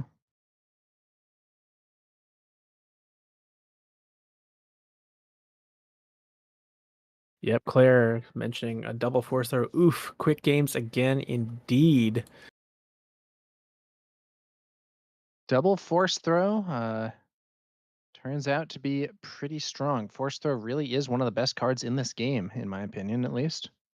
Yeah, And I 100%. suspect there are some others that agree with me because that card can be extremely impactful. Yep. There's a lot of reasons. I mean, there's a lot of force synergy in Vigilance between the Force is with me and it binds all things and the Jedi lightsaber. But obviously, Quinlan goes into red almost exclusively for Force throw and the extra discard options and stuff like Cassian Andor. But you're Yeah. mainly you're really there for Force throw. Like, let's be real, it's that powerful. Force throw is a pretty huge card. Yep, and just to update those viewers wondering, the grand finals is going on the Blonde Sabine channel. Their stream is fixed. They're in the thick of game 2. Very close match right now. Yeah, and we're still gonna have some time before we get to our we're still gonna have some time here before we get to our next round. Mighty Altrox asks, do we know where the Milan stream is, or is that done? I believe OPE Organized Play Events was conducting a stream for the Milan event, but I believe that event has ended. Yep, that event I finished. don't know if they saved VODs, but you might be able to find some material like that. Yeah, it was a Django Tarkentown mirror in the finals. I'm not sure if people are familiar with some of the European names over there, but Avastator was the one who took that down. Nice. He plays in the Take the Initiative events quite frequently. And 2-0'd Benton, actually, if you're familiar with Swoop Racers on YouTube, that was the other finalist, another Take the Initiative competitor. So well-known players in Europe over there, also doing really well in the first sector qualifier over there. Yeah. Strong performance there. And I believe we are going to have an interview here This is going to be with Mickey. So yeah, we will shortly have Mickey up here with an interview. And Grim the Dino asks, who's streaming the 6K final? That's going to be the Blonde Sabine channel on YouTube. Yep, they are And in the yeah, thick of we that do over have there. a McClunky gaming player competing in that final. So let's Yep. hope we get a victory for Team McClunky. Yeah, it's looking All right, pretty but good for here we Philip. have Mickey from the Bothan Network. Mickey, congratulations. Thank you. Doing well so far this weekend, having a good time. Yeah. Now, what do you we saw one of those matches had a very quick win. Yes. How often do you find yourself taking that fast aggressive stance when you're playing Quinlan? More so nowadays. So, in set 3, I was much more discard focused, much more like disruption, trying to take it a little bit later with Hans and even some more top end sometimes. But in this set, I've leaned the deck down a little bit because Django. A lot of stuff is because of Django these days. But specifically because Poe is included in the main deck now, you can oftentimes like surprise strike Poe or hot shot Plo, and do like 10 to base alongside with Plo, which can also do a ton of damage with pump, and you get your opponent in check really fast. And so the deck is a lot more versatile now. It can go a little bit later, but it can also kill your opponent pretty quickly. Okay. Nice, yeah, and we actually saw that this weekend, that hotshot Poe for 10 you mentioned. Interesting choice too. I don't know if we've seen it in Quinlan. The Guerrilla Soldiers was really strong for you every time you played it. It's obviously making some appearances in other cunning decks, but I don't think we've personally seen it on stream in Quinlan. How has that been performing? So that was a bit of a fever dream. So in the first flight, I wasn't playing it at all in the first pool, and then some of the Bothans, we all teamed up one night and like cooked up this fever dream version of the deck that gets even a little bit more aggressive. It's been performing really well, and like in matchups, I wasn't expecting it to perform well in. The reason it's in the deck also for Django, because an interesting playline with it is it solves the pass claim problem that Quinlan sometimes falls into. Like if you give your opponent initiative, they're gonna pass to you a lot of the times. So then you can claim and then slam the Guerrilla Soldiers, hit them for at least 3, if not 5 on that turn. So it's been overperforming, honestly. It's still awkward to perform, but Yep. Yeah, we saw that 5 HP, I think every time against Obi. And, even in that matchup, potentially spreading damage to actually trigger a Tarkin Town because, Obi selected as leader inevitably to counter Tarkin Town, but Guerrilla Soldiers makes that a really awkward choice. yeah. I totally agree. The OB matchup can be a little bit weird because they can heal off the Target Town. Honestly, though, it's a little less annoying than you might think because in comparison, last set, it's different this set, but last set, Loot Green was often your worst matchup because of the shields. OB plays a similar game, but the healing is totally fine because you can still just attack into it and get 2 damage on it to set up the Target Town, or 2 or plus. Whereas the shields are permanent and you gotta commit way more to get rid of the shields. Interesting.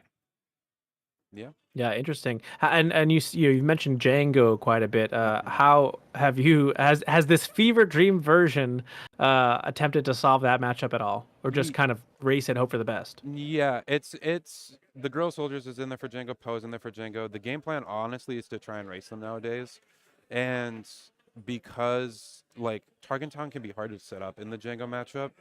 And so Guerrilla Soldiers helps that because either it's pushing the damage, which you want to do, you want to push that race, or they're putting damage on their guys, which can help set up a Target Town, which is normally hard to set up. And it's been performing all right into Django so far. Cluis, my teammate, Tetrarain, you might know, he made top 8 with a version of the list, or top 16 of the 6K with a version of the list, and it's been performing really well. Somehow have dodged to Django over the past 2 days. I think I've played one in the last 14, or not 14, but like 10 or so rounds, which I was not expecting because I played 5 of it day 1. So, but yeah, doing well so far. Liking how the list is shaping up. Very nice. Very nice. Well, you had I think a pretty convincing win on stream there. Yeah. So if you have some more games like that, I think you'll be you'll probably be pretty happy. I'm gonna do my best. Yeah, you're Nice. never mad to see double force throw on your flip turn back-to-back games. Yep. I had the turn 2 in game 2, I drew for turn and it was 2 forest throws, and I was like, well, I guess that's what we're doing for this game. That's the game plan now. So, Yeah, it's kind of the dream. yep, 5 forest throws in 2 games. I can't ask for much more. Nice. Yeah. All right. Well, hey, thank you for coming and doing this interview. Best of Yeah. luck in the rest of the event. Yeah, thank you. Thanks for casting, guys. No problem. Happy to be here. All right, and I believe the finals have wrapped up over in the main event with Philip taking down the 6K in a 2-0 fashion. Nice. Well done, Philip. Congratulations on picking up the big event and on, a win for Team McClunky. Claire is gonna hold it together. She's not gonna cry. Don't know if I believe her, but Philip did it. Yeah, 2-0 fashion. Really impressive weekend for Philip, playing in the 3v3 to the finals, holding it down there. Even forcing KTOD to have to win kind of an awkward matchup because he took down John Tata, a very experienced Django player, makes it all the way to the finals here and takes it down in 2-0. Yeah. So some solid results for Team McClunky this weekend.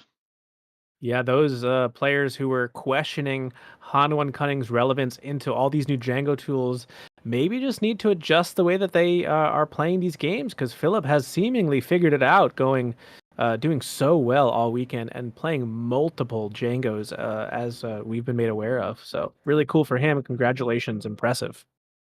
Yeah, very good stuff. Very good stuff. I think we see All on right. stream a little bit of a round of applause probably for the 6K finisher. So, yep. Yeah.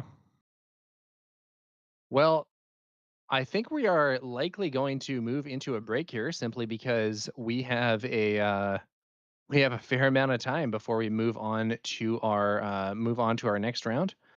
Um, we are we've had some quick victories in the last few matches, and we'll see what happens as we move on to round 5 of the 2K Swiss. So I'm Tower number 9, joined here by Pasquale, and we will be back here on the McClunky Gaming channel, providing more coverage of the Bothan Invitational, this time of the 2K event. We'll be back with more of that shortly.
Welcome back to McClunky Gaming's coverage of the Bothan Invitational at CardsHQ Atlanta. I'm Tower number 9, joined here on commentary by Pasquale. And the 4th round of Swiss is finishing up. We should be bringing you the 5th round of Swiss here at the 2K event shortly. Yeah, I think we're Pasquale? waiting on one match to finish up here in these last couple minutes. Do you know what match that would be, Pasquale? Yeah, I can take a look. I think it actually did it just get I'm wondering reported? if that Thrawn Vigilance deck is at it again. It was not Thrawn, it was a Bosk Blue, so similar concept, and it Okay. ended in a draw, I believe. Another one of those blue villain hard control decks, but Yep. Took it to time, ended in a draw again. At least you get a point these days, but wasn't able to close out and hold on and typically win in that 1-0 fashion. After we saw that Thrawn deck, it took down Titanic. He bounced back, won his last round, and then Zach Lunky actually had some revenge for the McClunky team and took down that Thrawn last round in a clean 2-0. nice. So excited to see Zach doing well on his signature CAD green as we get into this 5th round. Pairings should be going out within the next few moments to players, and we'll see the great migration on stream as they find their tables. Before we ended last stream, big shout out again to Philip from McClunky Gaming for taking down the main event and the 6K on Hanwon Cunning. Yeah. Congratulations, Philip. Nice to secure the win, and especially nice to have a McClunky team member getting the event all wrapped up. Yep. Definitely would love to watch back the interview I think he gave after the fact to hear his thoughts, because I'm sure everyone was curious about his Django plan. Because I do think these days it was a little favored last set for Han, but I think it's kind of flipped a little bit, kind of coin flippy, but I'd say give it to Django about 60-40. So I wonder how he turned the tide all weekend against that behemoth of a deck. All right. Now, we will hopefully be moving to a match shortly, but I think they are still figuring things out with that previous round here. Yeah, pairings just went out, I believe. So as long as players realize that, I mean, they make an announcement, we should get seated here. Usual suspects are kind of at the top tables here. Trying to see if there's anything interesting Claire might pull for us. We have another. I think that Han Echo Base is doing all right. Some Boba Fett's maybe from Jump to Lightspeed, the new Boba Pilot. A couple of those are near the top tables. But overall, similar faces, similar leaders anyway, and honestly, and faces of players doing well again in another event. Yeah, well, let's see how things do. I mean, I think that in some ways it's a good sign for a game if you have some of the same players who are able to do well across multiple events, as that can be a sign that you have some high skill gameplay. For sure, high skill gameplay, a little less RNG, and really, sorry, got distracted by what's going on stream there. Yeah, what is that? Brandon decided to take his clothes, his shirt off. Doing a little troll in there. Don't know why one of our McClunky gamers who made it to the top 4 of the main event decided that was the moment to switch shirts. But well, who's to say? But we are about to move on to that next round. yeah. Oh God. Damn. Whoa, what do we got? All right. We're seeing a Django Tarkentown appear. I like that artwork quite a bit. I believe that's the Outer Rim Headhunter artwork from Jump to Lightspeed. Yeah, let's wait. Outer Rim Headhunter? Or is that what they're called, right? Or is this am I crazy? No, the Outer Rim Headhunter is that like 1/3 ship with raid 1 that exhausts if your leader is out or whatever. Who am I thinking of from Jump to Lightspeed? The 3/3 shielded. I can't. Yeah, I know what you mean, but I'm not sure of the name of the card. Yeah. Well, in any case, it looks like we're going to have Oh, it's the Outer Rim Outlaws. Outer Rim Outlaws is what I'm thinking Outer of. Rim But Outlaws, huh? it's still a slightly different artwork than what's on there, but that's the vibe it's given. But some cool bounty hunters in that mat. Cad Bane, Mephisto. Navarro City. That's a 30 HP green. Yeah, Lau Mephisto. from McClunky Gaming versus Mephisto from Bothan Network. Yes, this is the Zach Lunky special. Bunch of McClunky gaming players on this Cad Green this weekend. Yeah, we'll see whether it can pick up a win.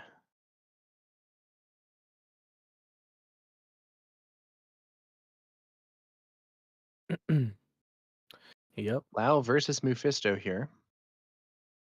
Both, I think, pretty experienced players. One from McClunky Gaming and one from the Bothan Network. So we will see how it goes. Yeah, definitely some recognizable names here. This Cad Green has that nice ground top end, that Cad unit hostage taker, able to capture ships as big as the new Devastator. So we'll see if this Cad Green can compete with the alleged best deck of the format. Yeah, and we can potentially see other plays from it too. Reinforcement Walker as a stabilization tool, maybe. We'll see how it goes.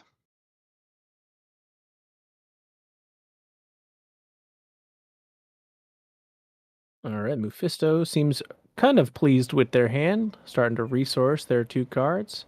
No mulligan necessary. Has that Zagirian Starhopper as a turn 1 play. Lau as well. Seems pleased.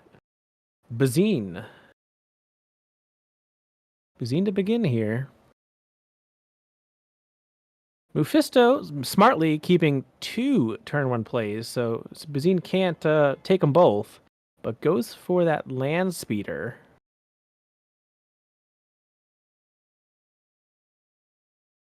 Lau taking some notes. Draws into a Taking notes daring is raid. a good element of tournament play. Can you're allowed to do it, and you may as well do it so that you don't end up forgetting stuff. Better to be sure. Yeah, so it is one of the few games where you can note take that heavily. A lot of games kind of limit what things you can write down, even when things are revealed as kind of more public knowledge. But FFG has It allowed kind of us depends. to I write mean, stuff Magic's down. pretty liberal with it. Yeah, a lot of other games are not as generous, but it's along the lines of Magic, FFG is pretty forgiving. McClunky bounces that Sabine back to defeat the Starhopper. Indirect damage onto the base, and replaying the Bazine to check out what new cards appeared since a second ago. Taking out a Ruthless Raider, pinging that missile platform, I believe it's called. Droid missile platform. Yep, that's the one. That is a unit that has seen a fair amount of play, not just here, but I think it's a popular unit with the new pilot boba with Thrawn red as well. Being able to double that indirect damage is really impactful. So popular new card. Yeah, aggressively statted at 4/2, has that nice trigger, like you mentioned, when defeated, but definitely not the norm, I'd say, in these Django decks. But we No, have not seen it in necessarily. Yeah, we've seen it in the 30 HP bases. Some of the players are saying you have the extra room to be aggressive with the indirect, but Mephisto testing it out here in Tarkentown. And there is Allegiant General Pride. We were discussing this card earlier. Very powerful unit as long as you have the initiative. When you don't have the initiative, his performance is a little bit worse. Actually, a lot worse, to be honest. Yeah, heavy indirect damage build here. Zagirian Starhopper turn 1, Missile Platform 2, and now this Pride as well in the deck, so leaning heavily into an indirect Lau with damage. a very strong answer to Allegiant General Pride, though. Ambushes him with a 4-LOM and then fires off Cad Bane's ping after Pride is defeated by the ambush, dealing the 1 damage needed to defeat the droid missile platform. Now that inflicts 3 indirect damage on Lau's side of the board, and Lau chooses to use that indirect damage to remove Bazine Natal rather than taking more damage on the base. Mephisto then finishes out the turn by using Tarkentown to defeat the wounded 4-LOM. Yeah, quick trades back and forth. 6 damage on Lau's base and 1 on Mephisto, so they're both at equal at 24 remaining. All right. And Lau took the initiative here, heading into the 5 resource turn. Django can deploy. Yes, Django can deploy, and importantly, CAD cannot. Unless we see a ramp here from Lau, there is some chance, I guess, that he would resupply and then bring out CAD. But at least for now, CAD cannot be flipped just yet.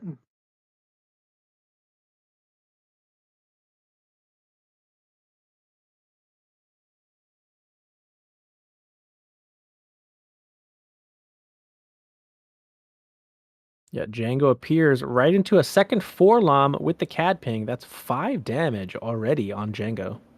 Yep. Ambush obviously extremely powerful into this Django deck because you don't get really the upside of Django's exhaust that you would into other decks. So these big ambush targets are going to be a nuisance. Yeah, now Mephisto does have a good way to clear out that 4-LOM. An Elite P-38 Starfighter's when played ping defeats 4-LOM here, and Django swings in for 3 damage to the base, but both of these units are now, only have 2 HP remaining, so not the strongest board ever. Lau still has several cards in hand for this turn, and Cad Bane can make an appearance as well. Yep. Gonna hope to, I think, ambush into this Django. Yep. There's the Syndicate Lackeys taking out Django, and the Cad Bane ping used to throw a point of damage onto the Elite P-38 Starfighter. Yeah, nice line of play there. CAD can flip now and not get exhausted, which is a key point for this CAD green deck. Mephisto adds a few points of damage with an attack from the Elite P-38. Now he has done 12 damage to his opponent, so we have 18 HP remaining now for Lau.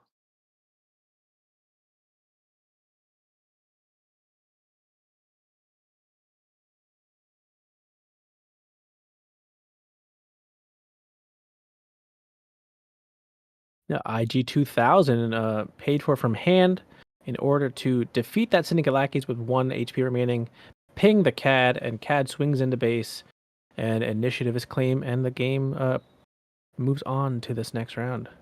7 resources, big turn here for Lau, now with potential Maul and Cad Bane within reach. Yeah, a Cad Bane here could capture both these ships that Mephisto has on the field.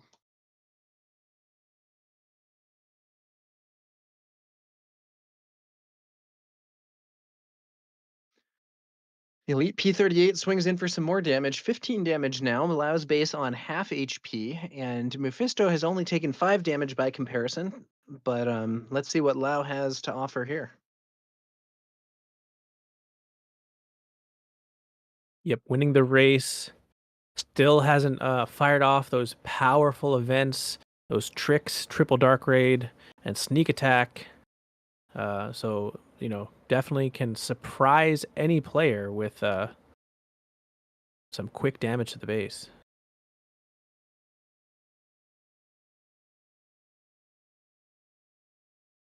Contracted Jumpmaster hits the board here. That'll put a bit of a barrier in the way of the space units. Yeah, for sure. That 2 damage ping kind of forced Mephisto to kill the Starfighter. Otherwise, IG would have to trade into take an unfavorable trade, I should say, into the Jumpmaster, but opts to remove it that way. Bazine taking a look here. We do see the powerful sneak attack, a Devastator combo in Mephisto's hand. I imagine one of those is going to be taken out of the hand. Yep. Now, looks like Devastator. Devastator has been removed, and CAD swinging on in for another 4 damage here. Mephisto playing yet another indirect unit, another Zagarian Starhopper. Yep. Yeah, important timing there on Sabine. Otherwise, this game could be as good as over if that sneak attack Devastator resolved. Yep, Bazine, very, very relevant here. Getting that Devastator out of the hand, but we will see what Mephisto has. Sneak attack does have some other uses. Yeah, for sure. Drawing into some more events there. I see a surprise strike picked up, which we, that +3 attack cheating just ends games before you even can blink your eyes sometimes. So Lau's got to be careful.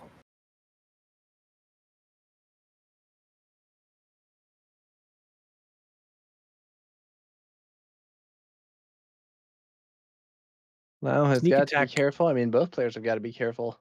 Yeah, sneak attack But War Lau Juggernaut in has come particular down. is getting a little close to the edge. Yeah, especially with this play. Sneak attack War Jug. 3 damage unit. I think they're debating on damaging more. Yeah, 1 on itself. Left the Zagirian Starhopper undamaged. So +4 attack, the 7 attack on that War Juggernaut.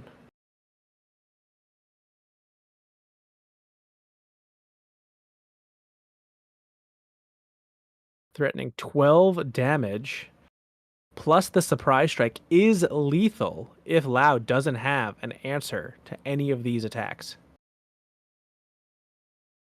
All right.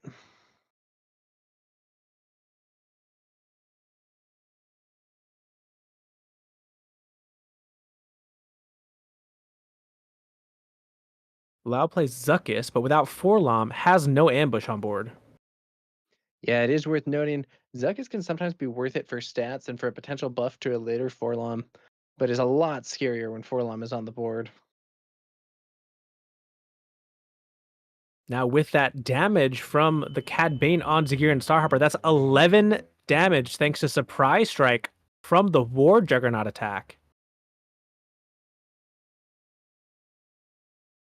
26 now on Lau, facing 5 in space.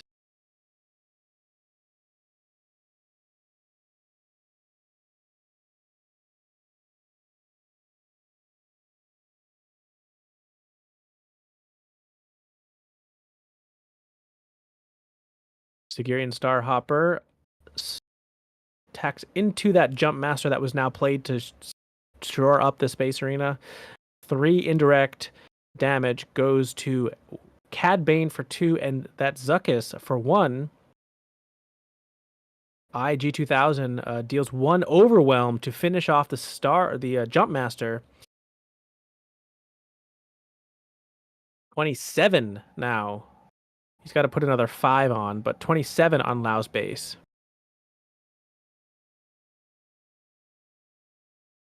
The War Juggernaut is defeated thanks to Sneak Attack's regroup phase effect, and Lau is in control in terms of board presence, but very, very far behind in life total. I don't know if they're realizing that life total is incorrect. It should be 27, not 22.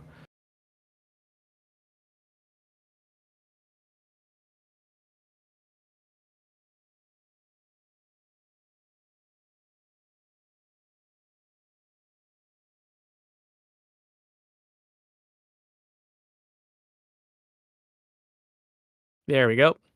Found the extra 5.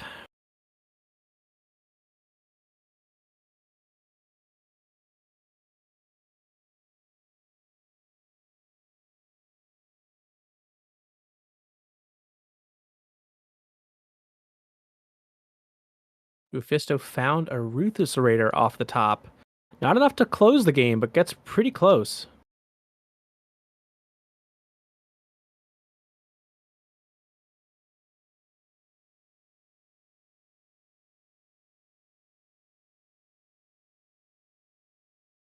Bazine Natal played overriding the original Bazine on the field, and he goes for that Raider, taking out of the hand. A little risky, I would say, because Mephisto now could find the Devastator, which would end the game, but opting to take out the Ruthless Raider instead.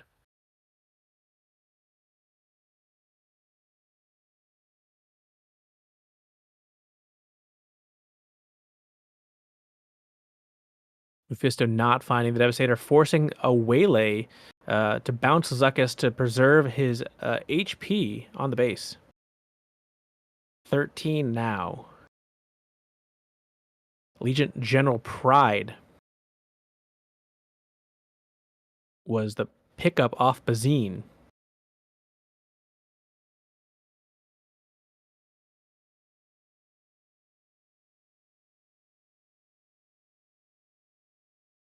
There's that Cad Bane hostage taker taking control, or capturing, I should say, Legion General Pride, putting Mephisto in a really awkward position, needing to draw a way out. Like I said, Devastator ends the game. Other units that ping the base kind of just prolong it and give him some more time, but he is within striking distance thanks to the 7 attack Cad Bane hostage taker.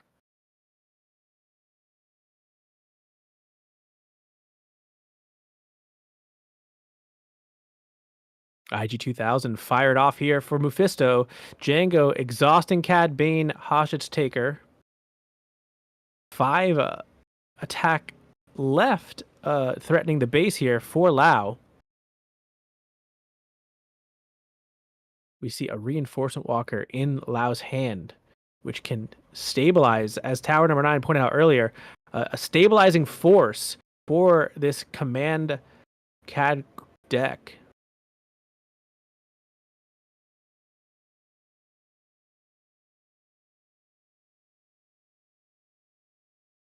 CAD leader swings in. 17 now on Mephisto.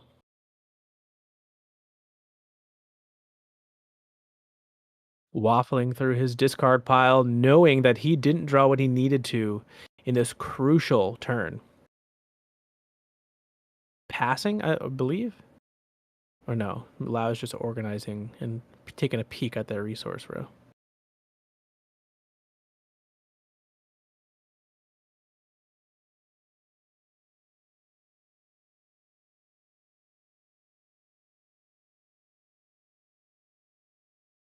All right, spends 3 for Guerrilla Soldiers. Unlikely Lao will put any of that on the base.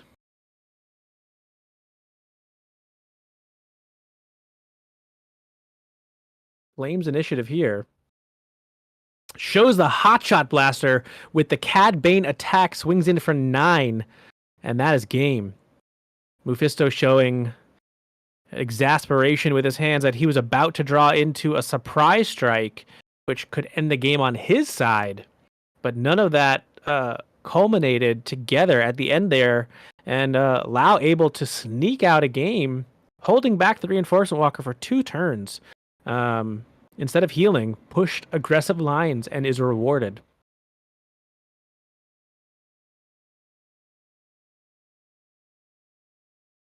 Chat's asking, why didn't Moo just claim? Unsure, but I do think if Mephisto claimed, we do see that reinforcement walker come down, which actually isn't enough to save Lao because of the surprise strike that Mephisto would have drawn. But who's to say there wasn't an answer for IG-2000 as well in Lao's hand? But yeah, either way, risky play there, playing the Guerrilla Soldiers, and did not did not pay off for him. Yeah, he has to play to his out, says Chats. You're not wrong, but he opted to go for that and felt like presenting lethal in 2 arenas with a top deck. Wasn't to be. Taking a look at the side deck here that Lau is giving us a glimpse into, we see 2 Commandeers and a Choose Sides from, what is that, Shadows of the Galaxy, a powerful swap effect.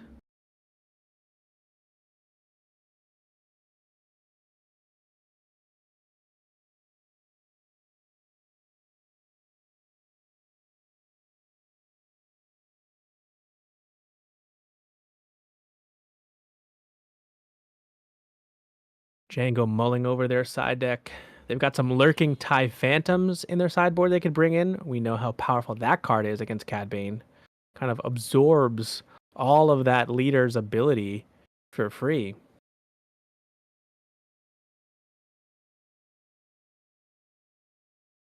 Mephisto also packing the new Darth Vader Scourge of Squadrons pilot unit, which, if he wants to get really aggressive, is a powerful 3/3 upgrade for any of those commonly played early space units that Django likes to put out.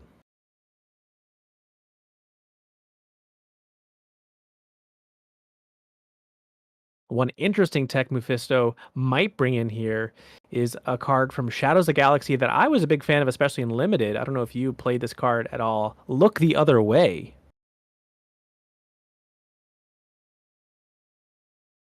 Zero cost trick, exhaust a unit unless its owner's controller pays 2.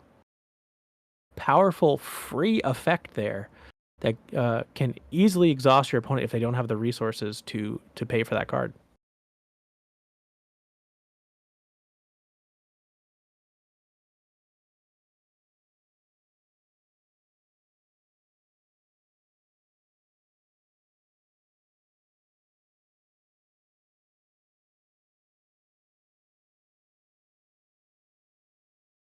Players have concluded side decking, made those difficult decisions, and are getting ready for their second game here. Lau, giving a look at the camera. I know he's got some friends in chat here, so giving y'all a little smile as he took game 1 there.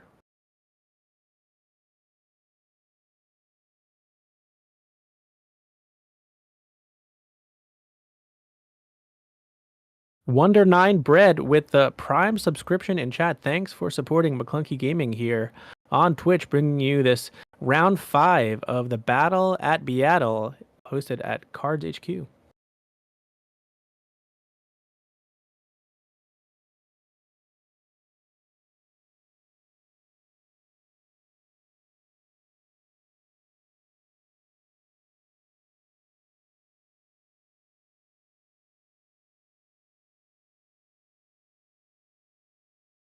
Django seems pleased with their hand, already has their resources down, waiting for Lau to finish shuffling up here.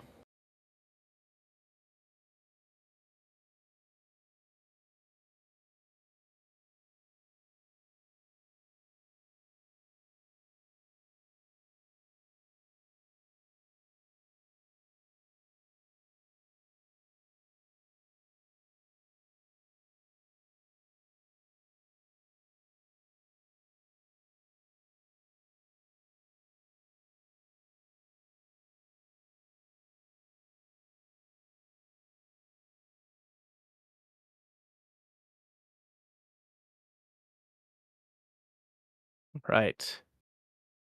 Cad Green, Zach here, looking over his hand. Think he is interested in keeping it. We see a Hot Shot Blaster, a Maul for later, 2 Mauls, and that coveted Crafty Smuggler. Really annoying turn 1 play, I think.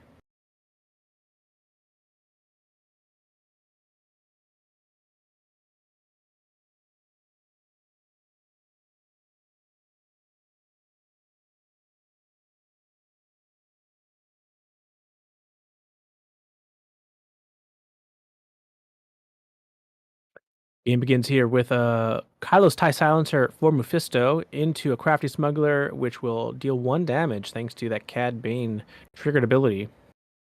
And like I said, that Darth Vader Scourge of Squadrons brought in from the side deck, making that Silencer a 6/5 with a nasty on-attack ability.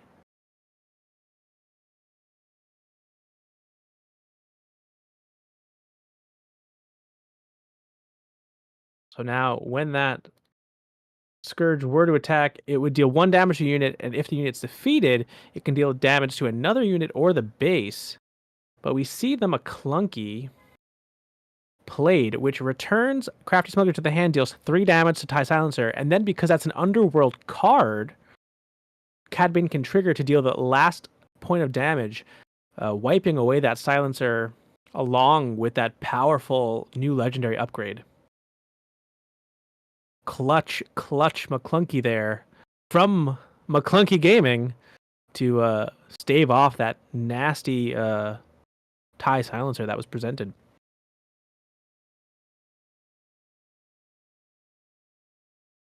There it is again, another Kylo's TIE hits the board. Not the most ideal openings here from Mephisto because they're a little weak to this Cad Bane constant pinging. So probably a little frustrated on the Bonthan side here that he's only finding these 3/2s. Quickly smuggles in a hotshot blaster and Crafty Smuggler. He's got a gun, everybody. Be careful. Quick claim here for Lau. After that, a Legion General Pride hits the board, like we've been saying, you don't want to give initiative to the player who plays that card. It becomes even more powerful. I can only imagine we'll see a trade of that shield into that 2/3 ground unit, thanks to that hotshot blaster, and that Crafty will be left alive as a 4/2.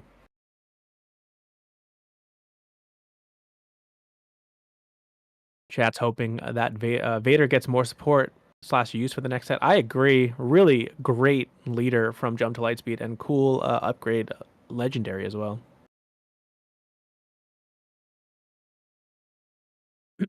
Yep, and that Craft Smuggler trades its shield for a Legion General Pride, and that frees up the Silencer to get into base for 3. We're here in the 5th resource turn, so Django can deploy. We'll see if Mephisto drew into some better options for this turn. I think I see a triple Dark Raid. Typically pretty powerful card to play here on the Django flip turn, but with no units to exhaust, won't get the full benefit of some of these vehicles you try and pull off the top 7 cards of your deck. TDR fired off, looking for typically that Ruthless Raider or War Juggernaut. Raider would be especially good here. Yes, finding that Raider means Crafty Smuggler gets defeated from the when played. Perfect find there for Mephisto.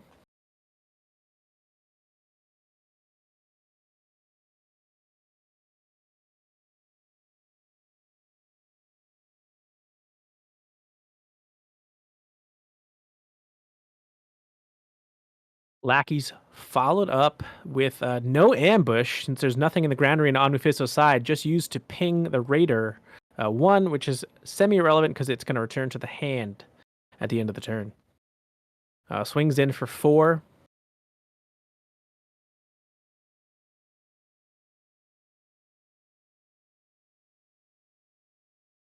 With the Raider here.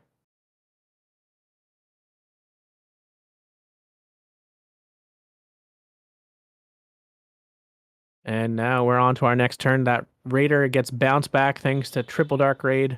What a card. There's such a powerful event from Shadows of the Galaxy. Literally no downside.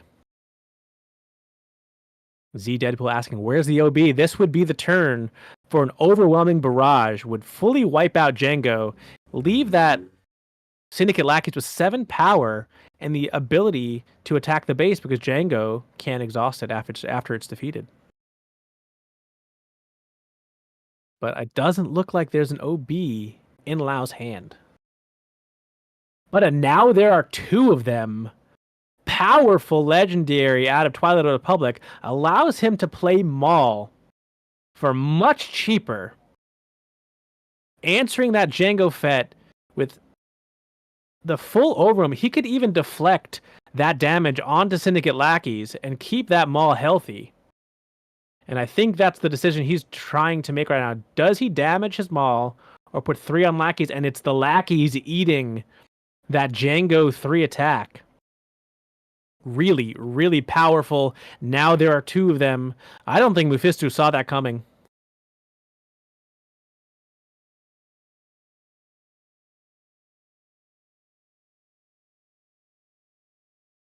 We could see that Raider here, it's a Juggernaut to wipe the lackeys and ping that Maul. Important to note that Tarkin Town has not been used yet, so if Mephisto gets initiative, the Raider bounced off a TDR can exhaust the Jango, and Tarkin Town could finish it off.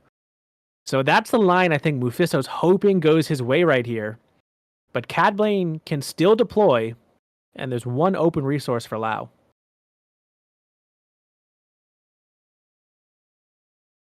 Three more in for Lau. 15 now on the base of Cad Bane. 4 in for Mephisto. 9. 15 left on Lau's base. 16 left for Mephisto.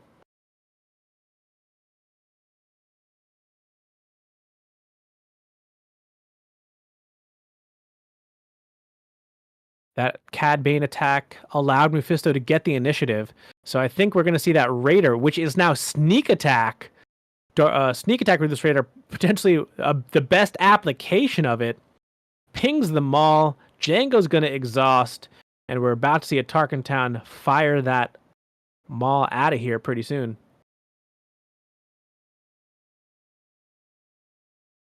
But there's the Cad Bane hostage taker.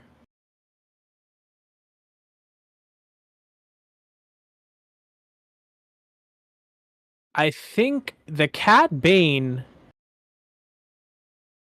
leader had accumulated damage on enough of the Ruthless Raider's health, the original one on the board, that Cad Bane was able to capture both of them because their combined health was 8.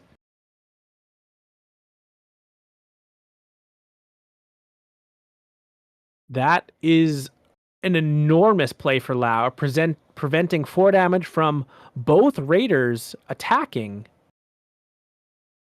Oh, no, sorry, it was 1 Raider and 1 Kylo's tie. So yeah, enough either way, but still prevented that Raider from attacking off a sneak attack, prevented the 3 from Kylo's tie, and sneak attack was going to blow up the Ruthless Raider and deal more damage, potentially ending the game. And now Tarkin Town had to be used to clear the hostage taker, release the hostages, and give Lau a chance to attack with Maul. If he's got a hotshot blaster, he can win in 2 attacks here.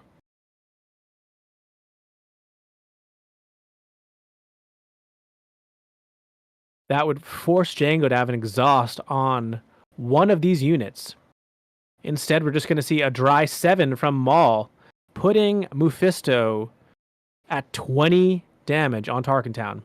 5 remaining. People are asking if sneak attack doesn't resolve here. I don't believe so, because the Cad Bane captures the unit, and then it re-enters play as almost a new unit from the Cad Bane. Enters play exhausted. So I don't think the game would recognize that it had been played originally through the sneak attack. So yeah, that is, I believe, how that works. So, but a choose sides. Oh my God, sneak attack war juggernaut, but choose sides gives Mephisto the Maul that was used to attack. And now this war juggernaut has +6. Is a 9 attack war juggernaut, and the game ends. Fist bump offered by Mephisto. The one of choose sides brought in by Lau, I believe a one of, comes up enormous here and steals the game away in round 5 from Mephisto. Crazy implication, and he's taking a picture. He's taking a picture of the choose sides as proof to his friends who doubted choose sides in the side deck. The one of choose sides. This story is going to go down in history at McClunky Gaming. Let me tell you that. There's no other reason you're going to snap a photo if not to brag to your buddies that you're one of choose sides. Stole a 9 attack War Juggernaut for game. That's really funny. Congratulations to Lau of McClunky Gaming. Yeah, Claire, for posterity. Exactly. That's going on the Star Wars wall. That's really funny. Congratulations to him. Epic conclusion to that match there. I have a couple of those memories myself. Didn't get a picture, but at the PQ at Flipside Gaming that I top 4'd with Anakin Blue, I played 2 regional governors with no information on my opponent's hand and called 2 out of the 3 cards in their hand, which allowed me to win.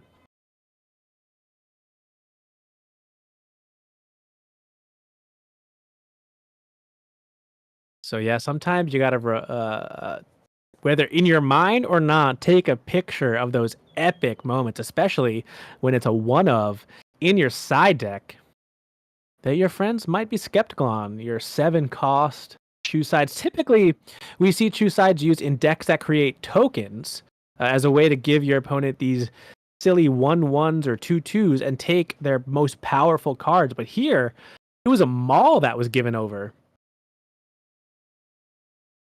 Maul given over for that readied War Juggernaut off a sneak attack. Zimzad? Is that how you say your name? Unsure, but you've played a lot of Cad Green. Choose Sides has won me several games.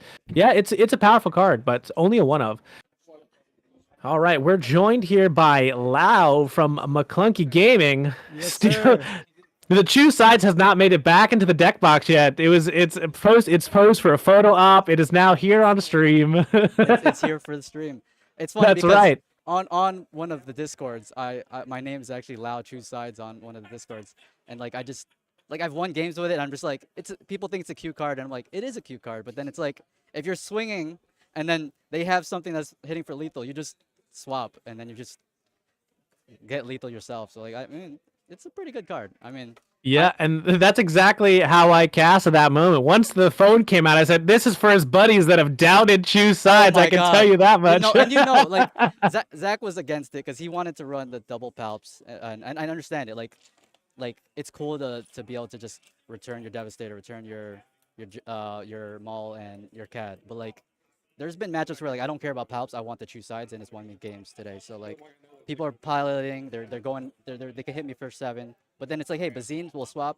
I get lethal instead. So pretty good. Yeah, card, and we've seen that a couple times on stream today, especially in these command heroism decks, dropping a space unit, putting a Chewie on it, having this huge space unit that it's really hard to deal with. So handing over a Bazine to take control of that kind of 6 attack space unit is game changing, like I said. And have you done that multiple times, or was this the biggest moment of the weekend for Choose Sides? Oh yeah, this is the biggest moment. Nice. Because the times that I could have done it, it was like against like a Han Green where they had Chewie in hand. I was like, okay, maybe I can do the greedy play and let him pilot it. But like the game was already pretty much over because I had double reinforcement walker. So like in this game, I absolutely needed it. Like maybe yeah, Commandeer would have worked the same way. But it's not as cool. So let's do the cool stuff instead. You know. Yeah, not as cool, and can't take the Devastator. So Choose Sides could take a Devastator. So exactly. So like that's the thing that's yeah. Sorry, yeah, go ahead. Yep. No, I was gonna say, so that is a relevant card right now. Yeah. So like I was thinking about siding in a Change of Heart because when I was playing a lot of games on Carabas, like Devastator was the card that was killing me. Like I would beat Django without Devastator, but then they played Sneak Attack Devastator. I can't answer it. Like Commandeer doesn't do it. So I was like, okay, I want no good for me, no because usually we're running 0, and then I wanted that Choose Sides. I thought about it literally just as I got to the table because I've been winning with it today. I'm like, wait, it actually is good against Django. So let me actually try it out. And then it worked out. Yeah. Yeah, the proof's in the pudding, and you were able to take that Yeah, pretty man. convincingly 2-0. They were close, but you had some really good plays and reads there. Right. So that I'm sure that feels really good. And I have been asking a lot of players because obviously it is the perceived best deck. It is the most represented in the top 16. 7 out of 8 in Milan. So what is the Django plan that this Zach Lunky special has here Zach to do Lunky so special. well? Yeah, I mean the plan really is just it's a control deck really.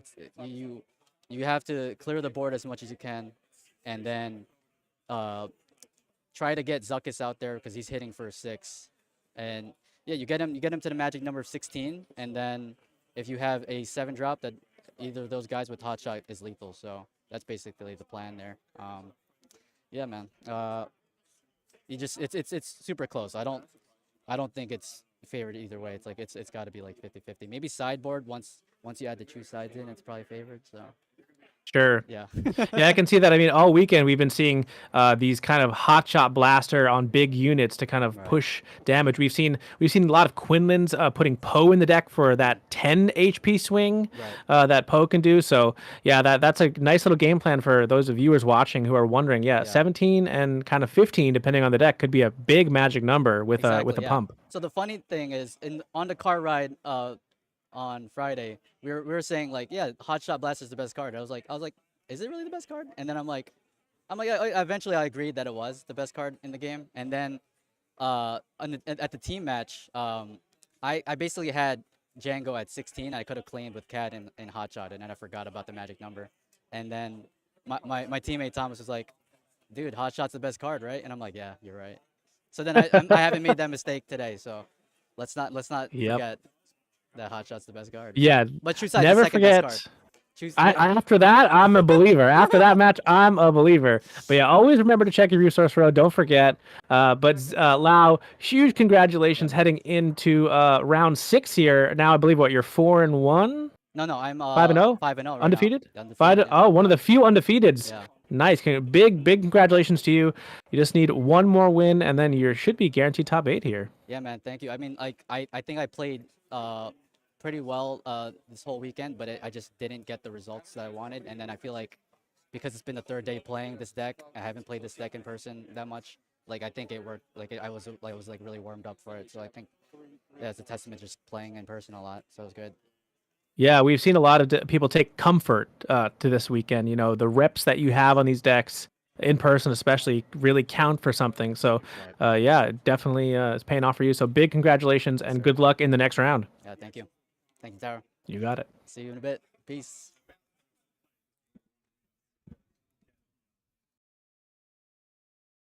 All right. Well, that was Lau from McClunky Gaming who took down his opponent on Django Tarkentown with that magic number of 16.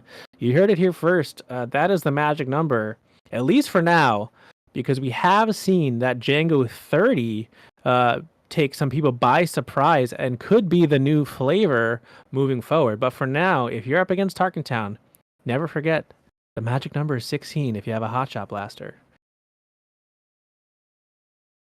We've got about 12 minutes left in the round 5 here. Still a handful of games going on.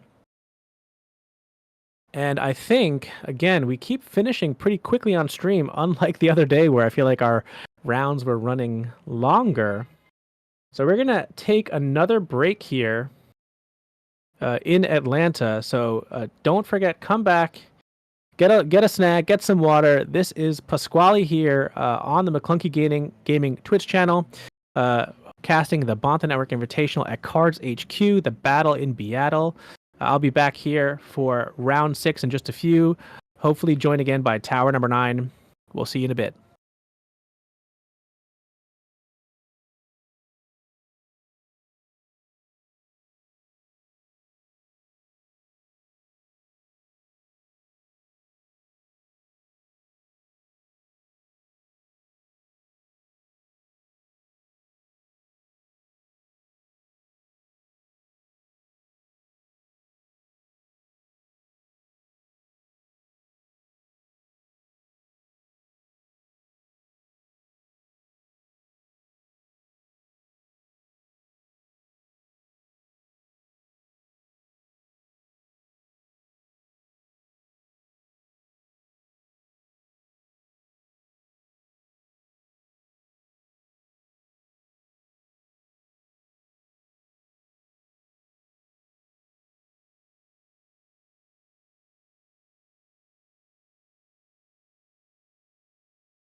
Welcome back to the McClunky Gaming coverage of the Boston Invitational event at CardsHQ in Atlanta.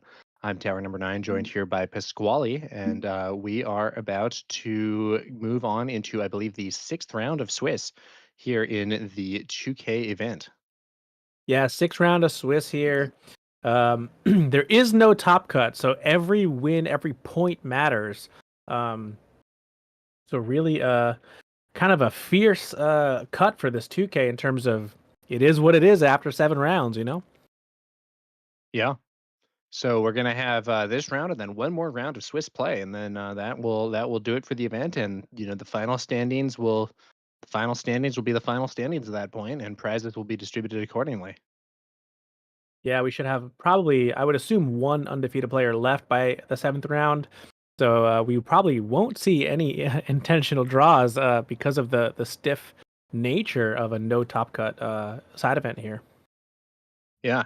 Now, Zuhair Galaxy in chat asks, Tower, are you going to be playing or commentating the Galactic Championship? I currently have a ticket to go and play in the event. If FFG wanted me to commentate it, I might I might change my plans, but at present I intend to play. We'll see how that one goes.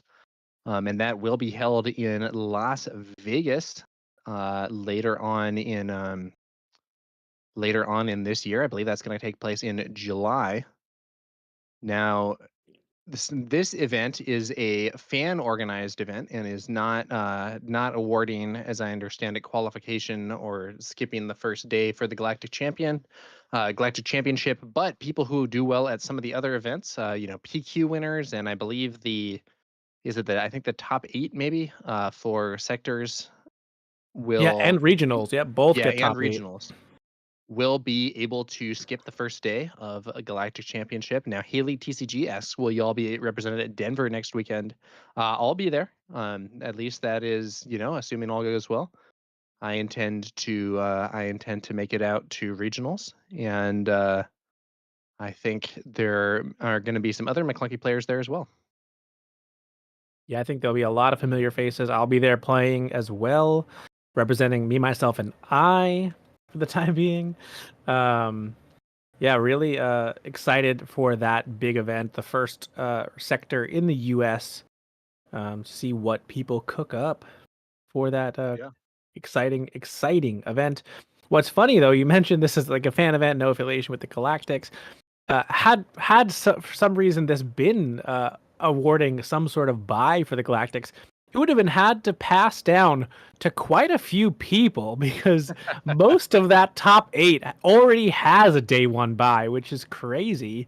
The caliber of players here at this event. I don't even know who needs one in that top 16 or how that would have been decided because both finalists have it. I think the semifinalists have it. So it would have been really interesting to see who even needs one, just showing the power at this event. Yeah.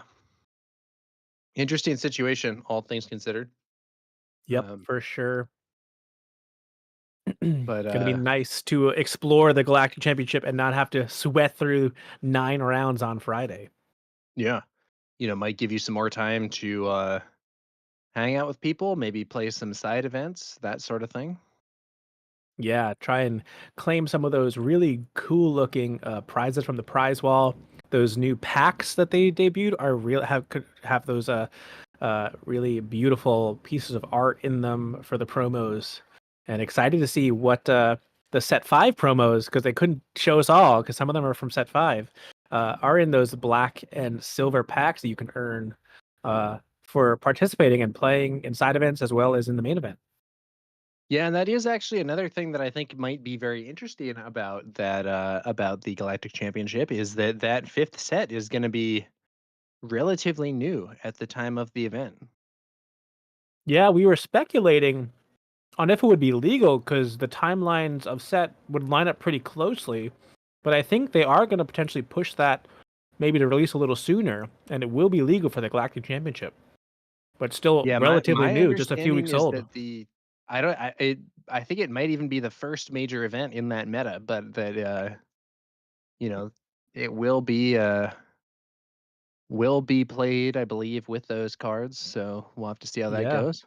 Yeah, timeline should line up with about a week or two old only, which is pretty crazy for the Galactics, but also Yeah, exciting at it's the same time. close to the edge. Players are getting seeded here for round 6.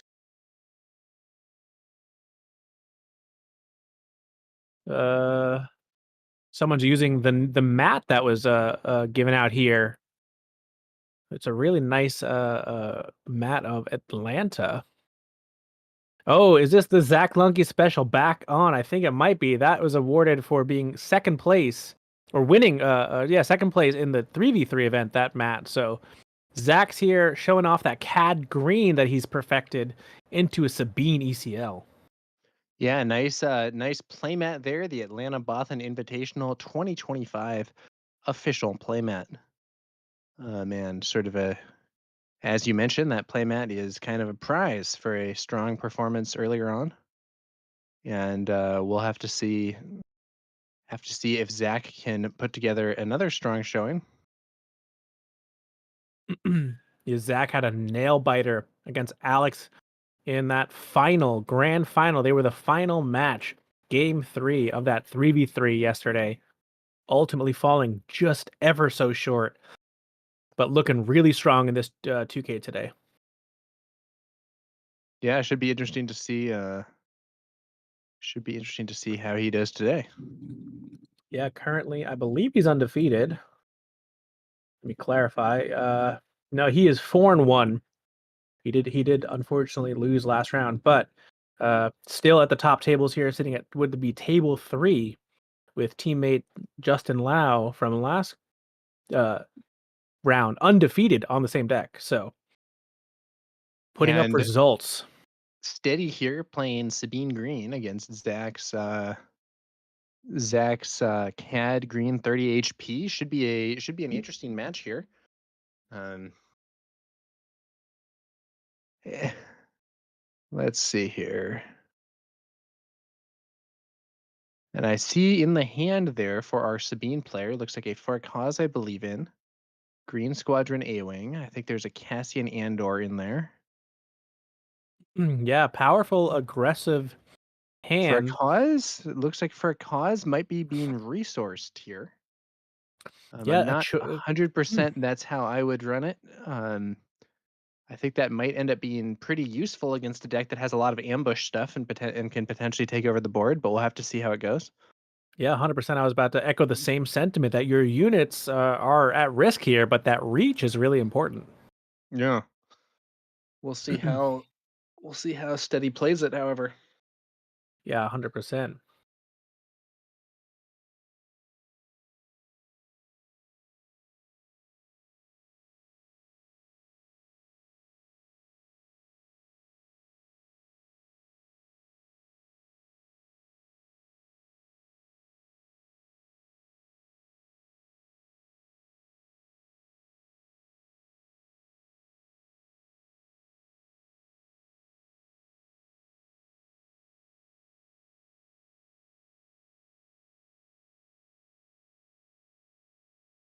Zine there taking the only turn 1 play out of Steady's hand.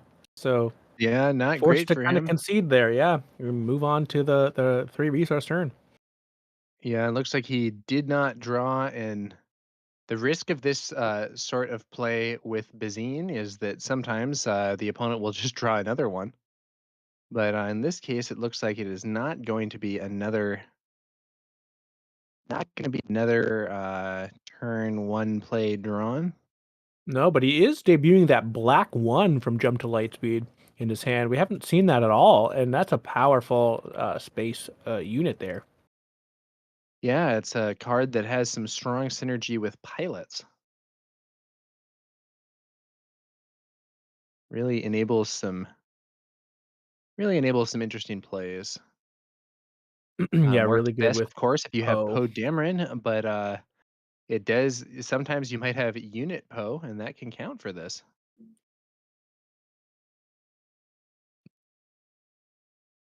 Yeah, 100%. And I would assume the Sabine ECL is probably running that 5 cost juicy ECL target. Maybe we'll see that a bit later. Mm.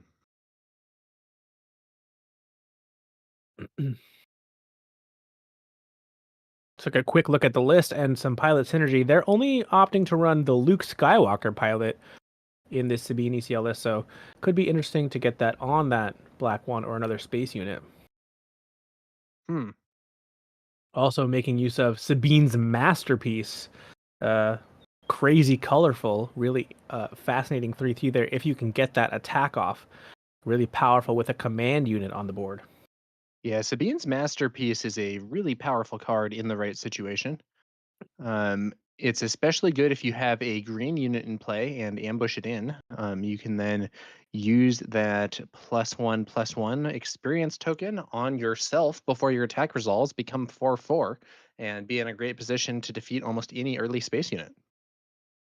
Yeah, it's, I believe, the only answer that Heroism really has to unit-wise with ECL for a Millennium Falcon. Yeah, I think yeah, you could be right in that. Yeah, it has to line up with a Could be Battlefield Marine or right. something, but very powerful interaction.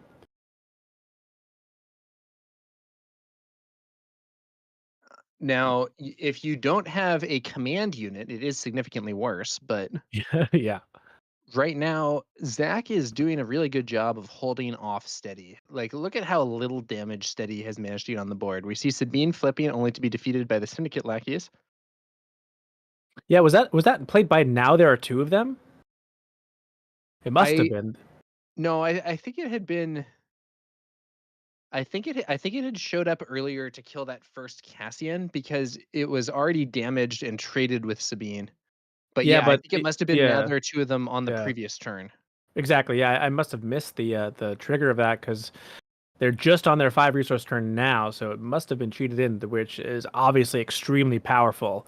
Getting that 5 attack unit on to answer Sabine as well as Cassian. Yeah, it does. It does look to me as if Zach here is far ahead right now. This is far less damage than Sabine wants to have put on the board by this time in the game. And, it's possible Steady's going to make some stuff happen. ECL still not used. We could easily see, there is a Wrecker there in hand. There is a Poe there in hand. These are some of the strongest plays that the Sabine deck has available. So I'm not saying Steady is done for, but if I am a Sabine player, I want to have much more damage on the base by this point in the game. Yeah, Zach also using Toro Calican, a rare sight these days, but still at 3/5 body that can potentially ready itself once per turn. Yeah, Toro Calican, an interesting card. As you say, at one point, this card was seen more frequently than it is now. That's not to say that it's bad now, but for whatever reason, cards kind of come in and out of style sometimes, you might say. Yeah, and choosing not to damage Zuckuss to ready itself, instead just want to leave that 6/6 alone.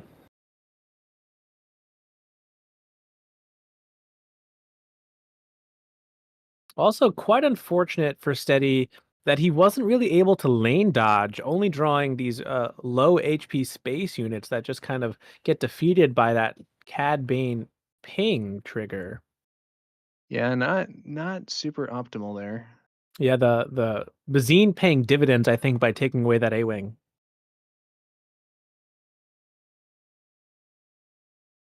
And we are seeing, I think that white dice is supposed to represent that Luke getting the +2/+2 from Yeah, the Wing experience Leader. from the wing leader. Yep. Yeah, so that's now a 5/4.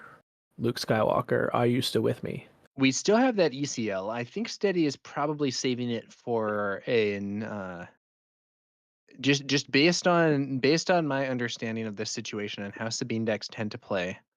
My assumption would be that Steady is saving the use of that ECL to bring out Wrecker, which can potentially do a lot of damage, really change the situation. Yeah, 100%. When that Cad Bane deploys, Wrecker can punch through for a lot of damage if they're able to line that up. So I'd assume that is correct as well.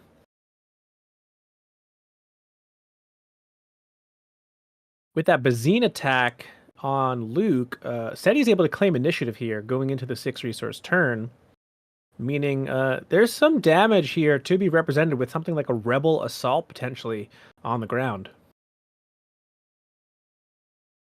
Now, in chat, we have names equipped saying weird choices on Sabine's part. Most of his board can be dealt with without explicit trades. Yeah, I mean, I do think there's Rebel Assault. Rebel Assault allows him to throw a lot of damage on there, but I do think it's true that we could see Toro attack into Luke and Zuckuss attack into Cassian, and then any underworld unit played with Cad's ability would ping off the wing leader. Yeah, but 10 damage is something too juicy to pass up. But also, Zach's representing 9 of his own. So there could just be a race here, to be honest, into this Cad and flip turn. Yeah. He could But do it. Zach could also do another 4 damage to base with his leader this turn, who hasn't flipped yet. exactly. So he's presenting, what was that, 13? With 7 already on, that would put him at 20. So there's, throw in some hot shot blasters, why don't you? And, this game could be over this turn. We'll see. Z Deadpool suggests that if Zach keeps Cad Bane unflipped, the Wrecker value decreases significantly, as Wrecker can throw out a really powerful ambush against Cad Bane. Yep. And he Wow, is ECL trying, being used race. here. Or wait, no, not being okay. I thought he was putting a counter on ECL, but no, he reached out there and then sent in the wing leader. Zach. Yeah, he's going for the racing though. He went right to base Yeah. with both of them. So he's seeing what I'm seeing, that he's representing 13 damage plus potential hotshot blasters, or surprise strikes, what have you. So he thinks he's faster now. One more damage there, I believe. So 16 damage on Steady's base, 17 damage on Zach's base, but Steady is on a 25 HP base and Zach on a 30.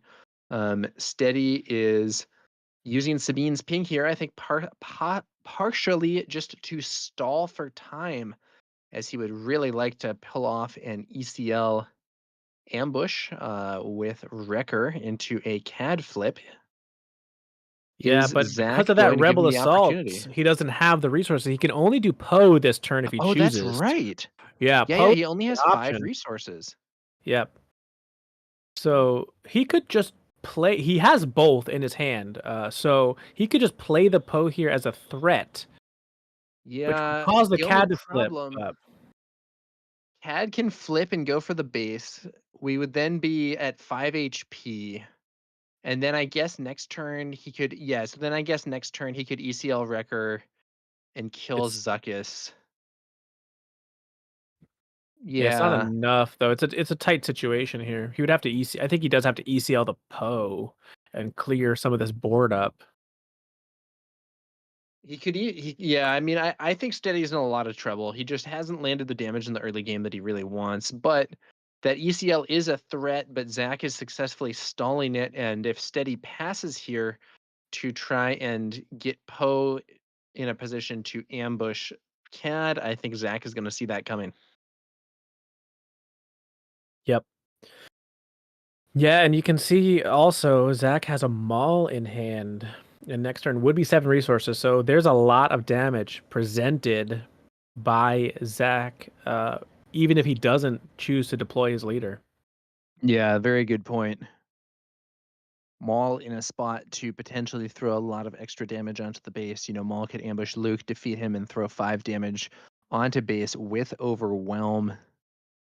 Yep. Steady's best Steady is in draw is probably trouble. another Rebel Assault to put 10 more, but he's going to timely intervention for a Cassian Andor. What? Did he smuggle Bull? No. Okay, that was the other card in hand. So he had Wrecker, Cassian. Okay. Claire says wrong card. So he accidentally pulled out the timely card. Oh. What he was really doing was smuggling out Cassian, replacing his previous Cassian, but Zach plays a relentless pursuit, capturing Cassian with Zuckuss. And now Zuckuss is shielded and can't even be removed by Wrecker anyway. We could still see Well, also Steady used all his resources for that, so now Zach gets to flip and swing 4 damage into the base. 5 HP left, Steady, or actually 4 HP left, and with 4 HP left, that's going to be game over. Yeah, that Zuckus with the No shield is answers just here. too much. Yeah, so we could see that ECL. We could see the ECL wrecker, and it could do some major damage. Potentially clear out Cad Bane or something, but it's just not enough. If he does that ambush with the 5 damage on when played on Cad, he can then hit with Overwhelm, which would defeat Cad and throw, I think, 4 damage onto the base, but he just hasn't done enough damage. That would put the Zach's base at 22 damage, but there would still be 8 HP left, and Zach can just swing with Zuckus. So I think we're going to be moving on to game 2 shortly with a win for Zach in game 1. Yeah, his only shot here was getting that a second Rebel Assault here for the wing leader and Luke with the ECL wrecker is 2 actions if this Cad Bane was for some reason held hostage in the leader zone, but there's no outs here, as you said, and they're scooping it up, and Zach takes game 1.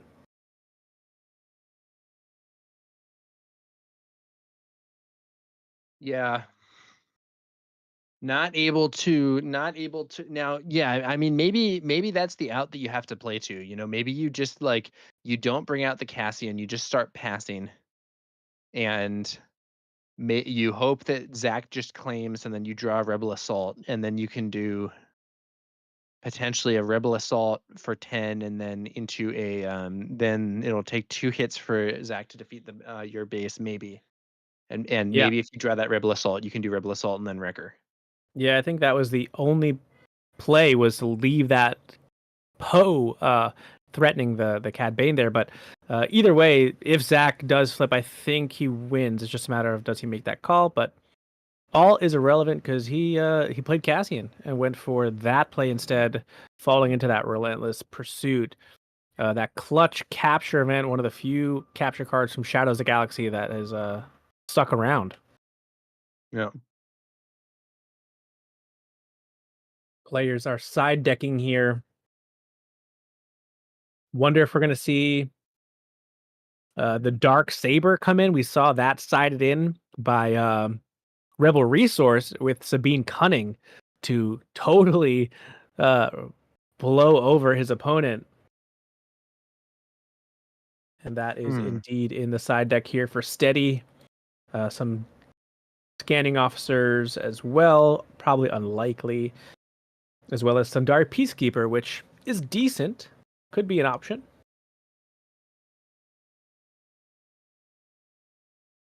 Zach obviously looking for some anti-aggro tools.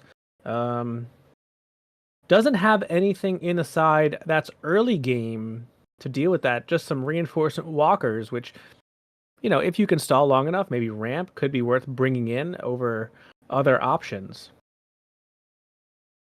But isn't playing any additional sentinels like Gamorrean guards or the like, but is main decking triple contracted Jumpmaster, a card we've highlighted a few times this weekend. Very strong for this Underworld archetype. All right. Steady had a tough one. Now seems to be re-sleeving some cards. Yeah, it seems like he keeps his side deck unsleeved. As a way to keep it separate, I guess. Yeah, this is I think this is actually against the tournament regulations, believe it or not. I'm gonna Really? look it up to make sure. But I believe there is a rule that says that your sideboard and main deck have to be sleeved the same. Interesting. I know, and I don't know if the point of that rule is to just try and save time or what. Yeah. I mean, you do get a full 3 minutes in between, so if you really needed to use the 3 minutes to do it, you could. But yeah, it definitely is an interesting decision to do that. And yeah, I definitely don't know the specifics on the sleeving rules that FFG has put out, but either way, Zach is fine with it, and the siding has finished. But would be good to know for future events for everybody.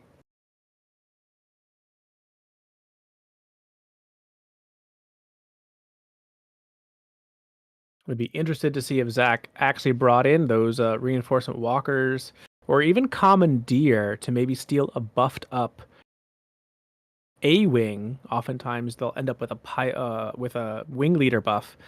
But if he drops a Luke on it, commandeer actually says take control of a unit without a pilot. So would have to do it early or wait for that wing leader first.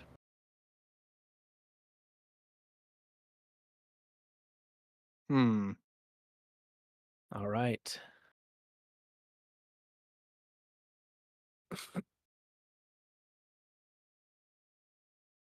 Zach immediately, I think, saw no turn one play with a double McClunky and decides that's not how he's playing into this matchup here. Would like a turn one play. So back to the deck he goes. Same thing with Steady, finding a lot of space units, but most of them 3 cost. I think there was a double wing leader hand. Also not ideal. Z Deadpool in chat says Zach's got to pull allow and do choose sides. Unfortunately, Zach is against that card and is not playing it. And that is why we saw the photo op after that game by Lau. Choose sides can be an extremely hype card in the right moment. Yeah, I've definitely done it in my locals using Dooku. It's obviously prime with these 1/1 tokens, but haven't pulled it off in a big event like this, especially giving my opponent an exhausted Maul. It's just epic. Just epic. I had a when I was trying to make Rex work, not with the combo deck, but back like trying when set 3 came out and I was testing stuff to try and make Rex actually good. I wasn't quite able to make it there. I think the tokens didn't end up as strong as I was hoping, but using choose sides to give somebody a clone trooper token or whatever instead of their Avenger was a nice deal. Oh yeah, really good for heroism in the late game against those big capital ships. Thankfully now we've got stuff like direct hit and a little bit cheaper options for other aspects, but yeah, command is definitely lacking in that kind of removal of sorts. So still probably going to be useful for that color palette. All right. Players are forced to stick with these hands, and the A-Wing again, this time unable to get stolen by Bazine out of the hand. Zach has no turn 1 play. There is incidentally a rule that says all card sleeves must be the same size and color or art design for both the draw deck and the sideboard. Ah, so yeah, unsleeve would mean they're not the same size because you're not running any. So probably needs to be addressed by a judge. It's a little ambiguous to me because it could be that what that means is that you can't have like a different design on the sleeves for each. But I do also think just for like pace of play, it's a good idea to have your sideboard already sleeved the same way. Yeah, I agree, and obviously I want to protect my cards in general. But I have played with unsleeved sideboard before, though. It just as a method of distinguishing the two in the deck box or whatever. But I think it's better to have them sleeved up and just put a little divider or something in there.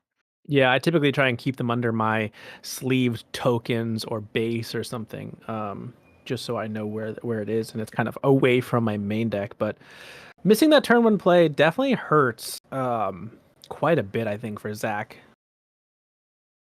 Missing out on an additional does ping. manage to put some damage on the Green Squadron A-Wing here with Cad's ability, playing Boba Fett Disintegrator, but that's not like, he's not playing the Tarkin Town version of this build.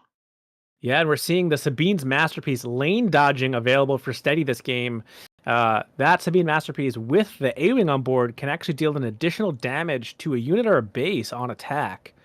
So potentially swinging for 4. Yeah, really, really powerful and we could ability. Conceivably see Steady play a command unit before attacking with Sabine's Masterpiece to enable both of those different on attack abilities. Yep. Not saying that'll happen for sure, but it is a conceivable scenario here. 100%, and we're getting a sneak peek. He does have that Pilot Luke, which is a lot of extra damage if these units stick around. Yeah, Pilot Luke is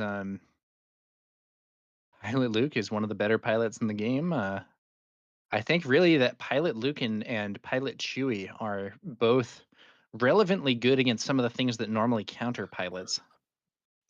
Yeah, recognizing the threat of that uses McClunky to defeat Sabine's Masterpiece and deal the Cad Bane ping to that A-Wing.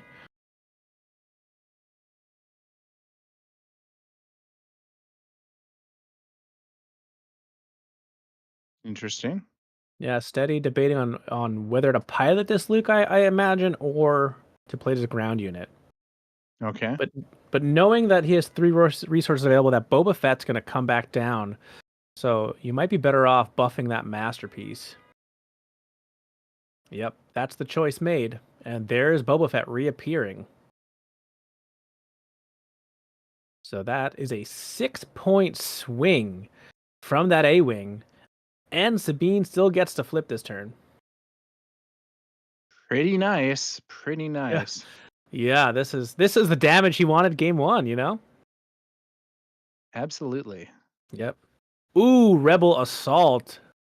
Adding 2 more damage. 1 for each attack. Okay. That's a 10-point swing here. Going to 16. And Cad Bane is still 2 turns away from deploying. Yep. The dice just kept coming there. Oh, 17 now. The dice just kept appearing out of nowhere. Yeah, dice on the way there. Let's see how this is going. Zach, I think is, the difference between these two games is staggering. In game 1, Steady barely had a footing. His Sabine was immediately defeated when flipped. He barely had any damage at this point in the game, but in this game, he's already got Zach below half HP. He has Sabine still on the field, and he has a piloted A-Wing there, which is another major threat. Yeah, 100%. Yeah, it is the difference of missing that turn 1 play, right? Zach got to Bazine away. Steady's almost skipping a whole turn for both players in game 1, and what was not the case here. Yeah.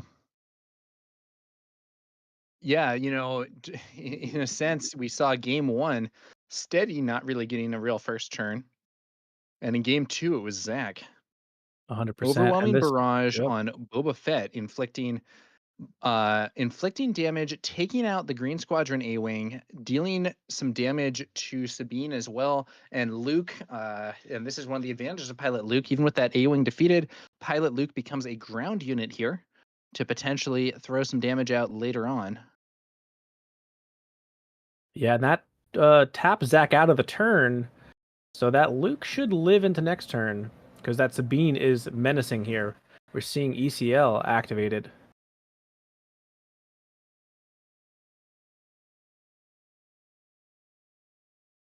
All right.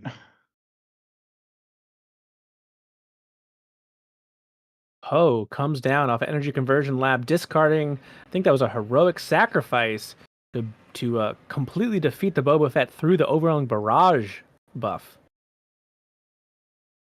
And also living itself. Yeah, and That's Steady a is big swing. now the only one with units on the board.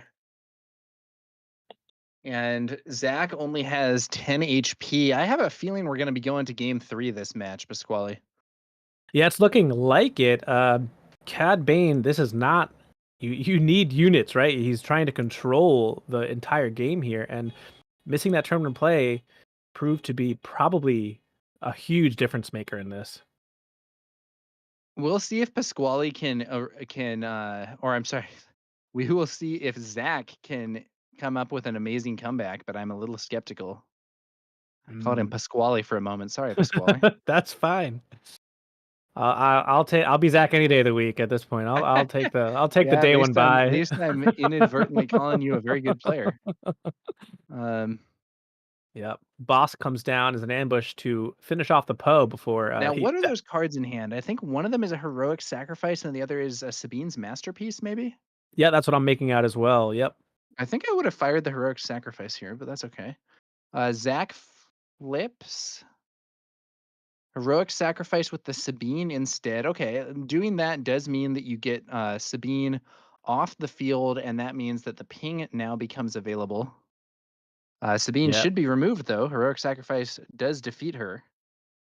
Yeah, 2-turn clock here essentially for Zach if he doesn't have any restore.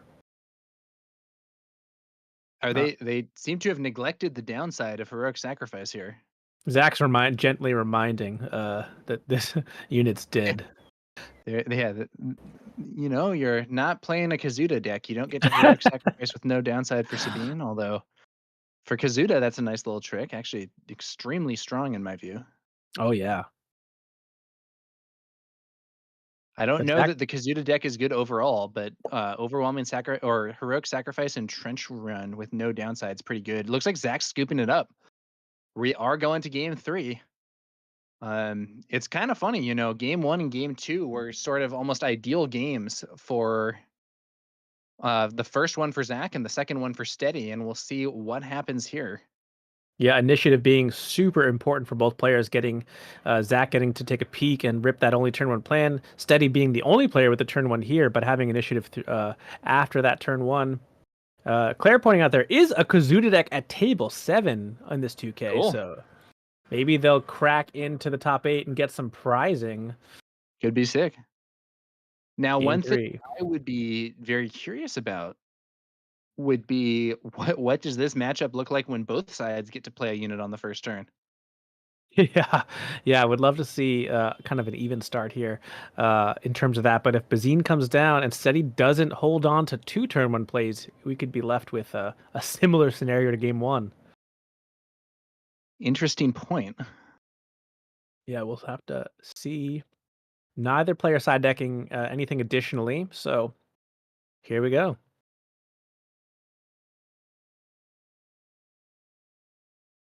There's only a few cards that I've ever played with where they kind of fluctuate between game 1 and game 3. Grogu being one of them. Really good going first, really bad going second. Yeah, I was thinking about this topic earlier, and I think there's a chance that you might want to do a similar tactic if you're playing Allegiant General Pride, who is extremely strong when going first, and not extremely strong when you don't have the initiative. Although it's a little dependent on what deck your opponent is playing as well. Yeah, that's a good shout. There's a few cards that kind of have that feel, and that's one of the brand new ones that definitely is printed as such.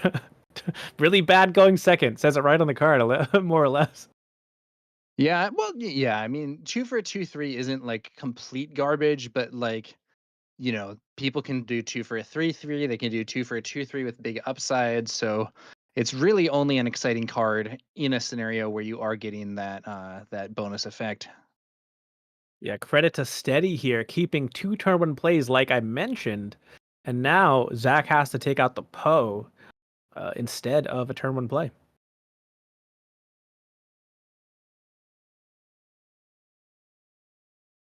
Lane dodging here, going with the A-Wing over that Battlefield Marine, probably a smart choice.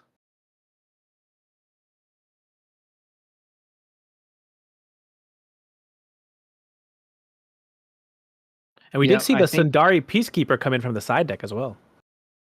Yeah, so generally speaking, I think lane dodging is a good idea with Sabine. But we do see Zach playing a quick McClunky, sending Bazine back to hand and clearing the A-Wing. And then that gives Zach the chance to replay Bazine, seeing 2 Battlefield Marines and a Rebel Assault. Now, Would you Rebel take one of Assault these is a really cards? good card, but man, it's interesting. So the thing is, the Sundari Peacekeeper isn't a rebel, so there isn't like an immediate opportunity to use the Rebel Assault, but maybe you would discard it because it's extremely good later in the game. Yeah, Zach's I hand is mean, interesting tough. here. It looks like we have 2 Mauls and a Bosk, so he might be stuck without a play next turn, which would be very awkward. We'll have to see what he draws. Yeah, so maybe he's considering ripping a Battlefield Marine so he doesn't get swarmed on the ground before he can even play one of these bigger units. Yeah. But looks like he said it you can looks like it's keep going it. to be no discard. No Yeah. discard for Zach. Yeah, taking the might be- Poe out is important, so Yeah. doesn't have that going into the big turn He either. might be worried that doing a discard would just give his opponent Poe or Wrecker or something Mm-hmm. after removing that Poe with the first Bazine play. All right, steady.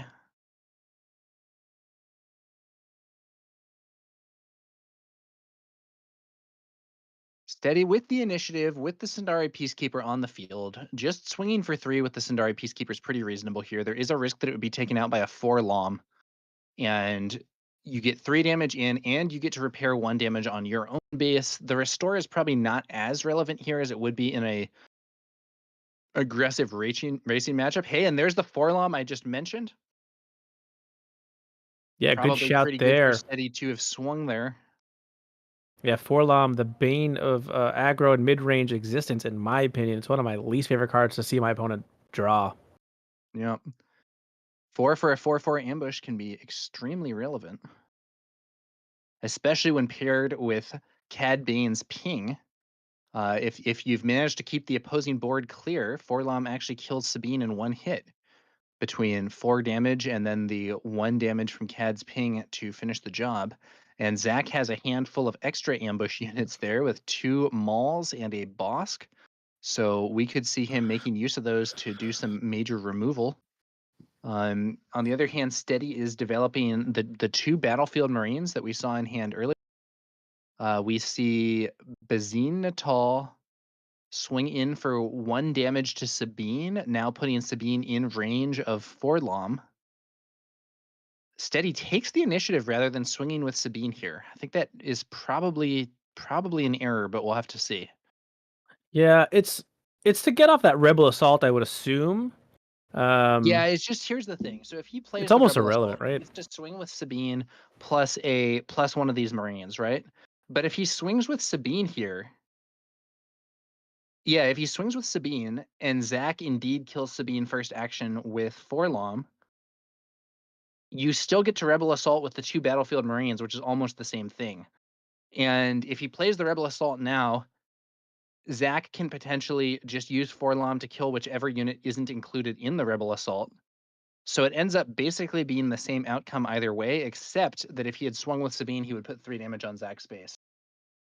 So Yeah, I do think that was a mistake by Steady. Yeah, we'll see if that comes back to bite him a little bit. But the math is, like you said, almost the same. It's just a matter of kind of order of operations. And then there's actually a second factor that I think makes this additionally not great, which is that ideally, I think Zach would actually like to have, or I think Steady would actually like to have Sabine be defeated instead of one of these Marines.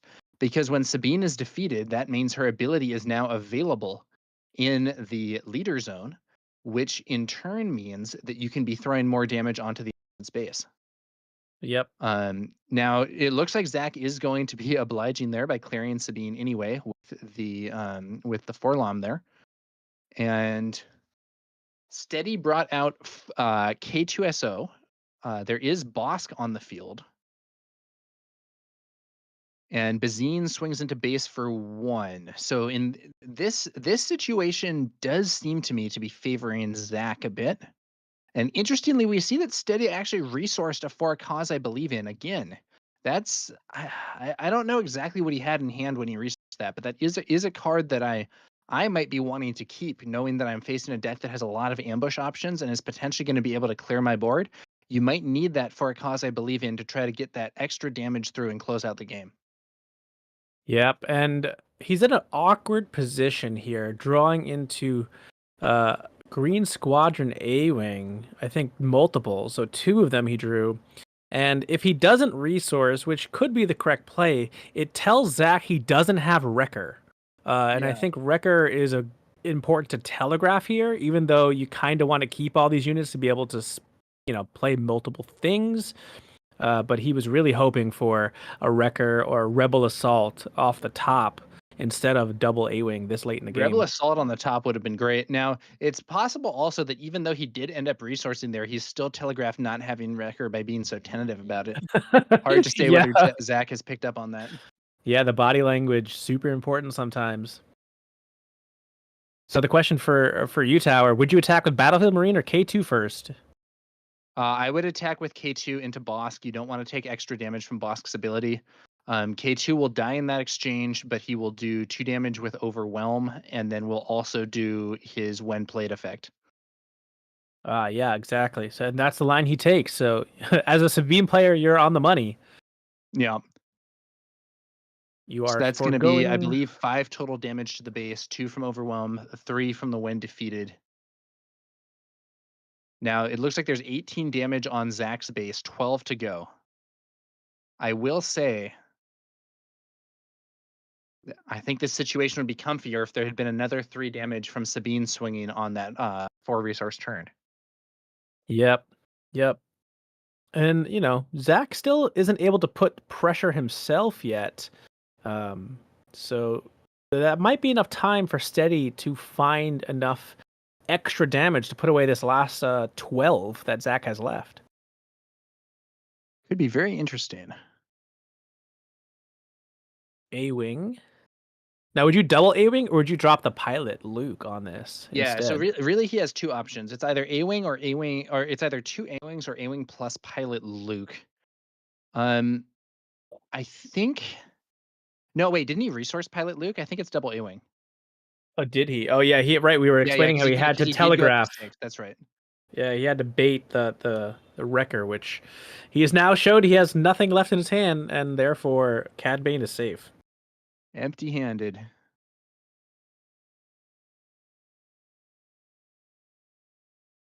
Oh, so Steady in a bit of trouble now. Ideal draw off the top, would you say, would be Wrecker and maybe Rebel Assault? What do you think? Yeah, Wrecker and... well... You can't play both, but... Yeah, you can't play both in the same turn, which is awkward. So like, wait, hang on. So Rebel Assault here would be what, 8 damage? Right, 3, 6 plus 2. Yeah, that's 8 I damage. think the optimal draw here is actually Rebel Assault plus For a Cause, which potentially wins the game in 1 turn. Yeah, good shout. He's unfortunately resourced at least one, so gonna have to find them. Zach getting aggressive with that Hotshot Blaster on Cad Bane. Okay. So 12 now on Steady. Could be relevant. Could be very relevant. Terrible draws for Steady. I think I noticed that was a timely intervention and Sabine Rent Explosives Artist.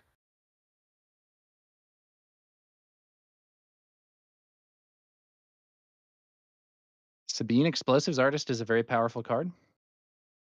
Yeah. He might have to timely it in though to clear this Forlom. Yeah, could be an awkward scenario in some respects.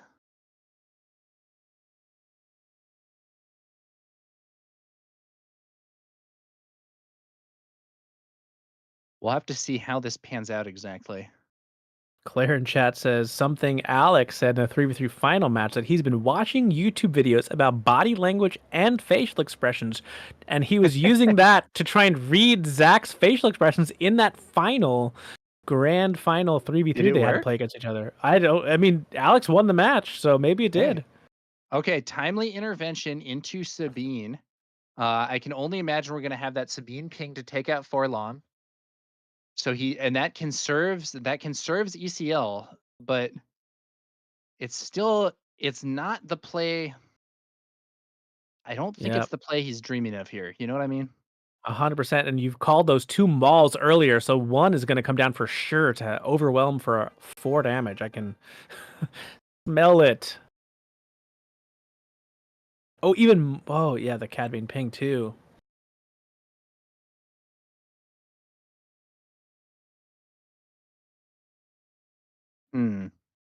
Yep.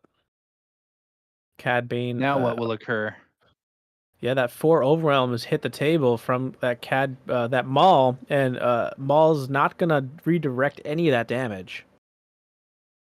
Yeah. So 16. They didn't take any overwhelm on the base.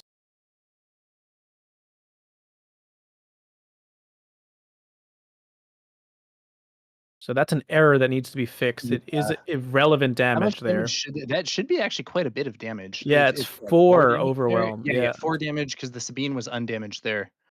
Okay, he fixed it now. He put the full 10 just now from the We might CAD be pane. seeing one of those scenarios where the players are writing things down, and so we don't immediately see the exact right numbers because they're writing down stuff that reflects the true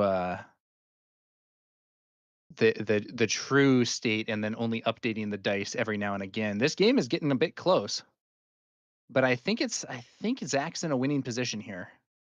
Yep, yeah, with the ECL going to 23, I don't see it out here for Steady that I can think of off the top of my head.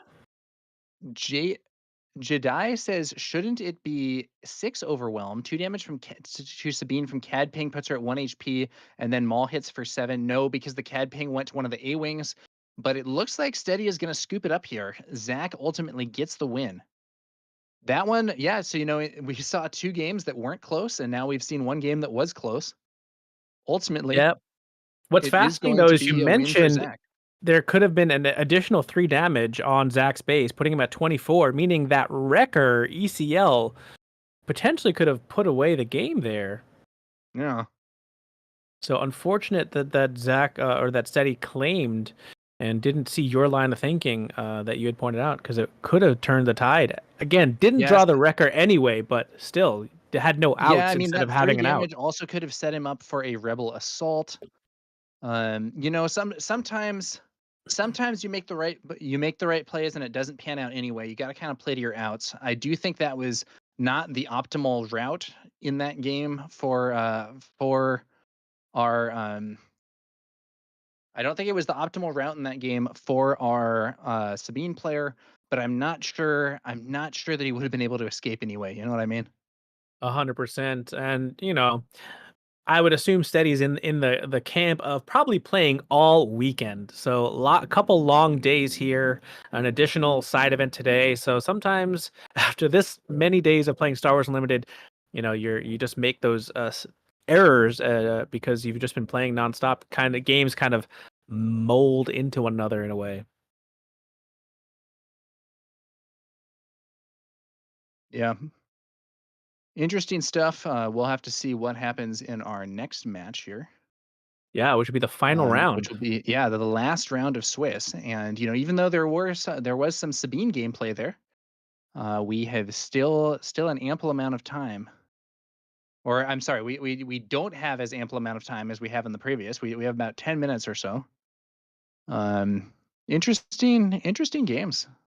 Yeah, 10 minutes, 3 matches still going on. So we are definitely moving quickly into this 7th round. About 33 players remain vying for some prizing within the top 8. Yeah. Should be pretty interesting. Yep. Shout out to Titanic, again putting up impressive results, winning his round 6. So he's had a solid weekend representing McClunky Gaming here. Another solid performance in this side event for him. I think McClunky Gaming as a whole has put together a really impressive performance. We saw in the team event, the McClunky team came in second, and we had a McClunky player winning in the main 6K, and we have some McClunky players doing well here in the 2K as well.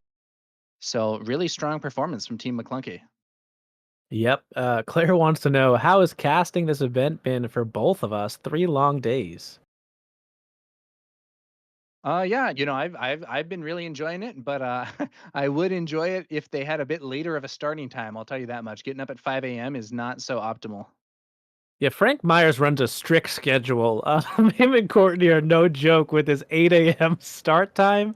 So even for me, 8 a.m. Eastern, after I think we did almost 12 hours yesterday, plus Friday night. It's been long, but it's been really insightful into what people are testing out in terms of maybe some side deck options, what they're playing in this big event.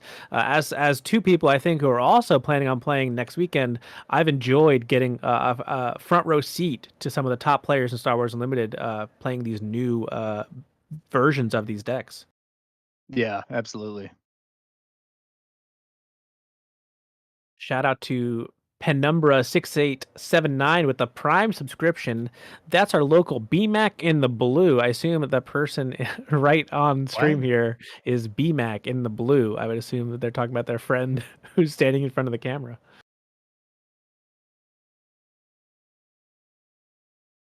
BMAC. Yeah, it sounds like a nickname. Yeah. Standing there in front of the camera, Yeah. showing off his blue sweater there. Yeah, I can see in the camera as well. Shout out to the head judge of the event, Seth, sitting down. We've had some judge calls, but overall it's been a really smooth event. So big shout out to all the staff and judges at CardsHQ. These rounds overall have moved very smoothly. Yeah, respect to the judges for helping the event go well. I think that that's an aspect that is often overlooked by some, but it's important to have judges on site to make your event go smoothly. Yep. We've got clarification. His name is Brian McDonald. So BMAC. Brian McDonald, shout out to you being on stream here.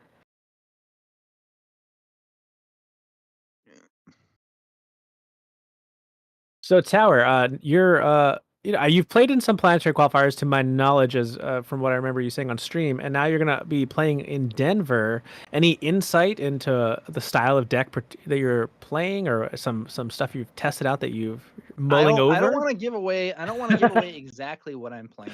Right, but maybe a style. Historically, the deck that I have been most known for playing has been Sabine. Okay. And I you know, I have played a lot of games with double red Sabine, but I've also played some with green and yellow, and I've even played a few Sabine blue games, although I'll tell you those games didn't go very well. You tried. Actually, You tried. So Sabine blue is honestly a really interesting deck. The thing about Sabine blue,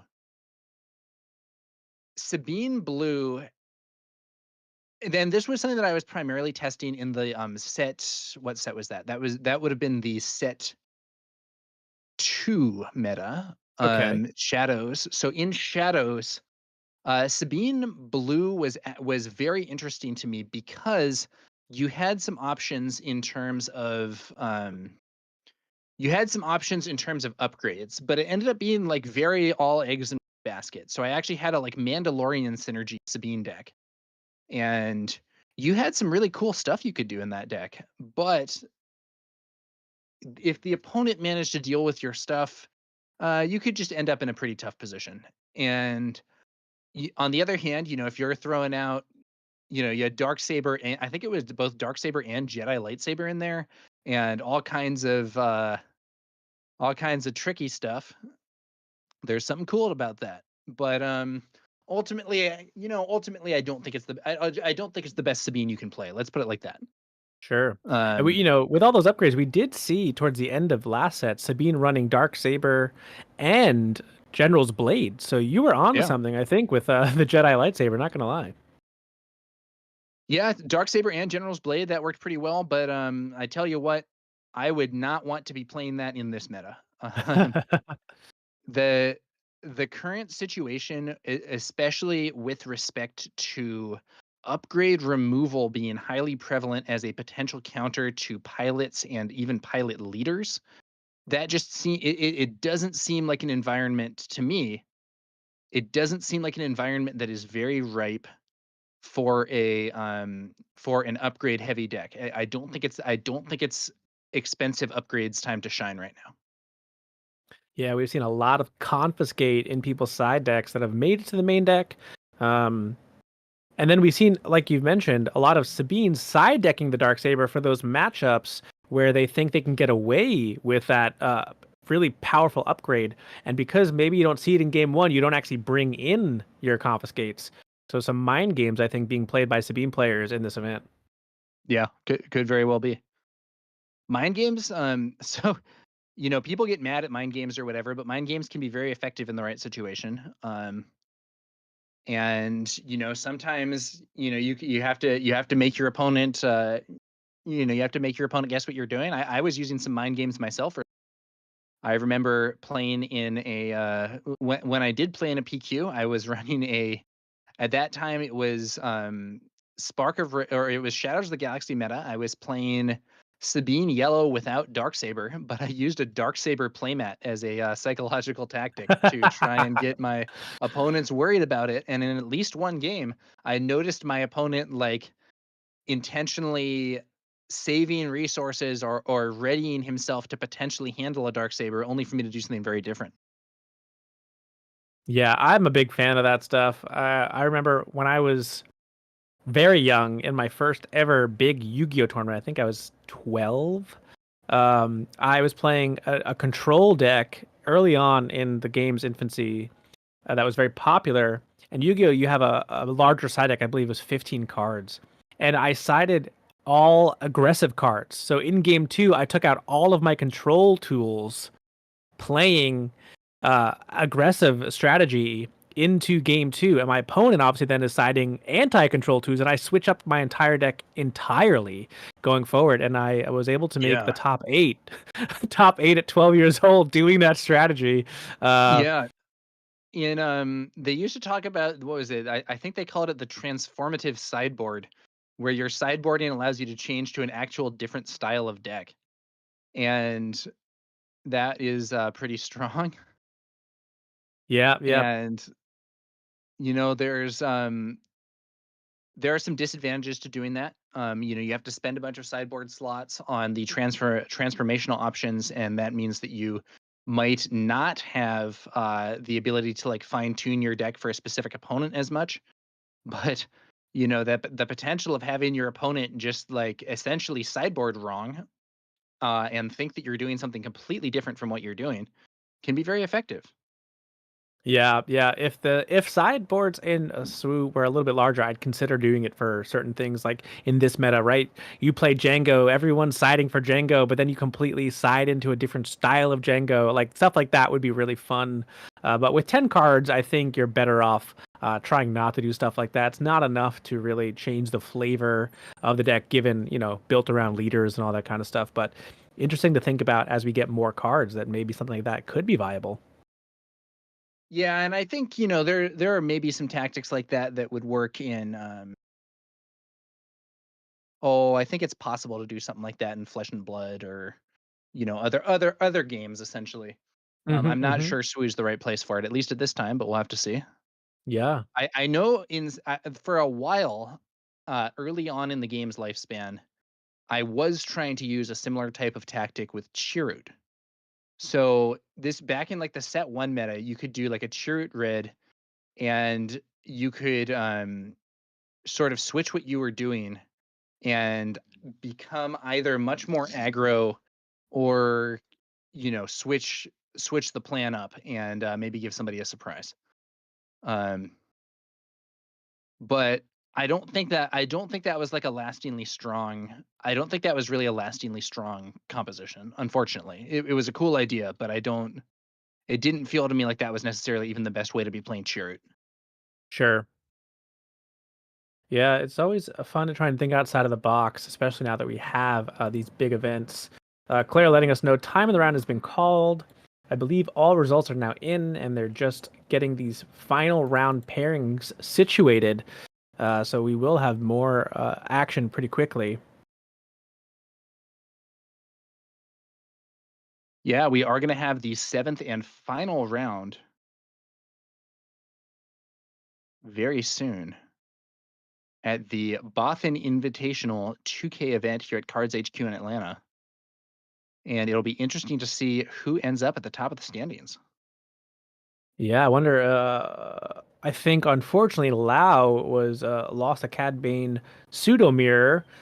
So I'm not sure if we have undefeated players. I know they were undefeated. I assume they were paired against undefeated, but could have been paired down. We'll have to see if someone has that coveted 7-0 record heading in, but a lot of Cad Banes at these top tables. Not as many Djangos as in the main event. I wonder if people wanted to try something different or saw all the tech that people had against Django these last 2 days and have implemented it to success.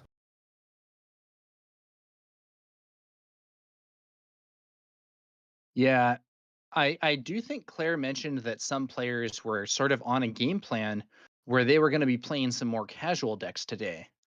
Mm, After having some, intense competitive showdowns in some of the previous rounds, or some of the previous events rather. sure. So there could be that factor as well, or maybe it's time for different approaches, and could be interesting to see what exactly ends up happening in this event. I am not not the world expert on all the builds being used here. I think that there are some that I know a lot about and some that I know less about. For instance, that 35 HP, the 35 HP CAD was kind of a surprise to me, but ended up doing very well. Yeah, Like Colossus, fascinating base. I One I've think like definitely been only two experimenting people were with. playing it, and they both made the top 16. I guess technically one of them didn't, but like somebody dropped or something. I forget exactly what happened with that, but like Yeah. Guy finished 9th technically, but someone couldn't make it today after, I don't know, something, maybe emergency, but both ended up in the top 16. But still, 9th place, nothing to snuff about with this powerful Colossus base. Have you done experimenting with any of the other bases, Data Vault or Nabat Village? no, I did actually try a bit with the 35 HP base. I think in a Piet blue, but I wasn't feeling it necessarily. Um, I think that's right. And then I don't know. So I do think some of the lesser used bases can be strong. I have definitely thought at least about using Petronaki Arena, Sure. and so that one is the one that gives +1 power to your leader. Um, and so I think that in principle, if you're playing Yellow Sabine, Petronaki Arena should be better, but like should be in quotes there because it isn't actually better in practice. Hmm. Because right now we're in a very fast meta. But if we were in a meta that had like, so in general, I think that you want to have so it's -4 base HP, but +1 power on your leader. And this is actually a good trade against any deck that is like really trying to control you, because your HP on base doesn't really matter in those matchups. And Sabine will probably get to attack at least once or twice and throw some more damage on your opponent's base, which really does matter. Um, but that being said, uh, it doesn't always go that well when you have a more aggro mirror in a potential racing scenario, or even a mid-range or tempo deck that's trying to turn the corner pretty fast. And there are some situations where it can be good because it gives you a break point. So an example would be in a Sabine mirror. It means that your Sabine with a wing leader or fleet lieutenant kills an opposing Sabine in one hit, which is pretty nice. But overall, I think that it is not worth the HP loss given how much racing we have right now. As a non-Sabine player, I'm gonna take your word for that. I've only seen it used with like Kylo and stuff, but we're getting some players seated here. And speaking of Nabat Village, here's Gar Saxon Showcase paired with that yellow base from Jump to Yeah. Lightspeed. So I know some people have done some math on Nabat Village and said that it's bad. Um, but I would be interested in, I think there's some complexity to it, and I would be interested in just drawing some test hands with it sometime and seeing Yeah, like, are my test hands better if I pretend that it's normal or if I pretend that it's no village? yeah, we'll see. So Robert here gets, if you're unfamiliar with Nabat Village, basically draws a few extra cards, so 3 extra cards in the opening hand, I believe. So draws to 9. Isn't allowed a mulligan, and then after resourcing gets to put the remaining cards on the bottom of the deck so that they end up with 6. So the cards they drew extra are just to see more cards, but they don't get the ability to mulligan. Bosk Blue Hmm. across the table. I would imagine Robert's pretty happy seeing this in round 7.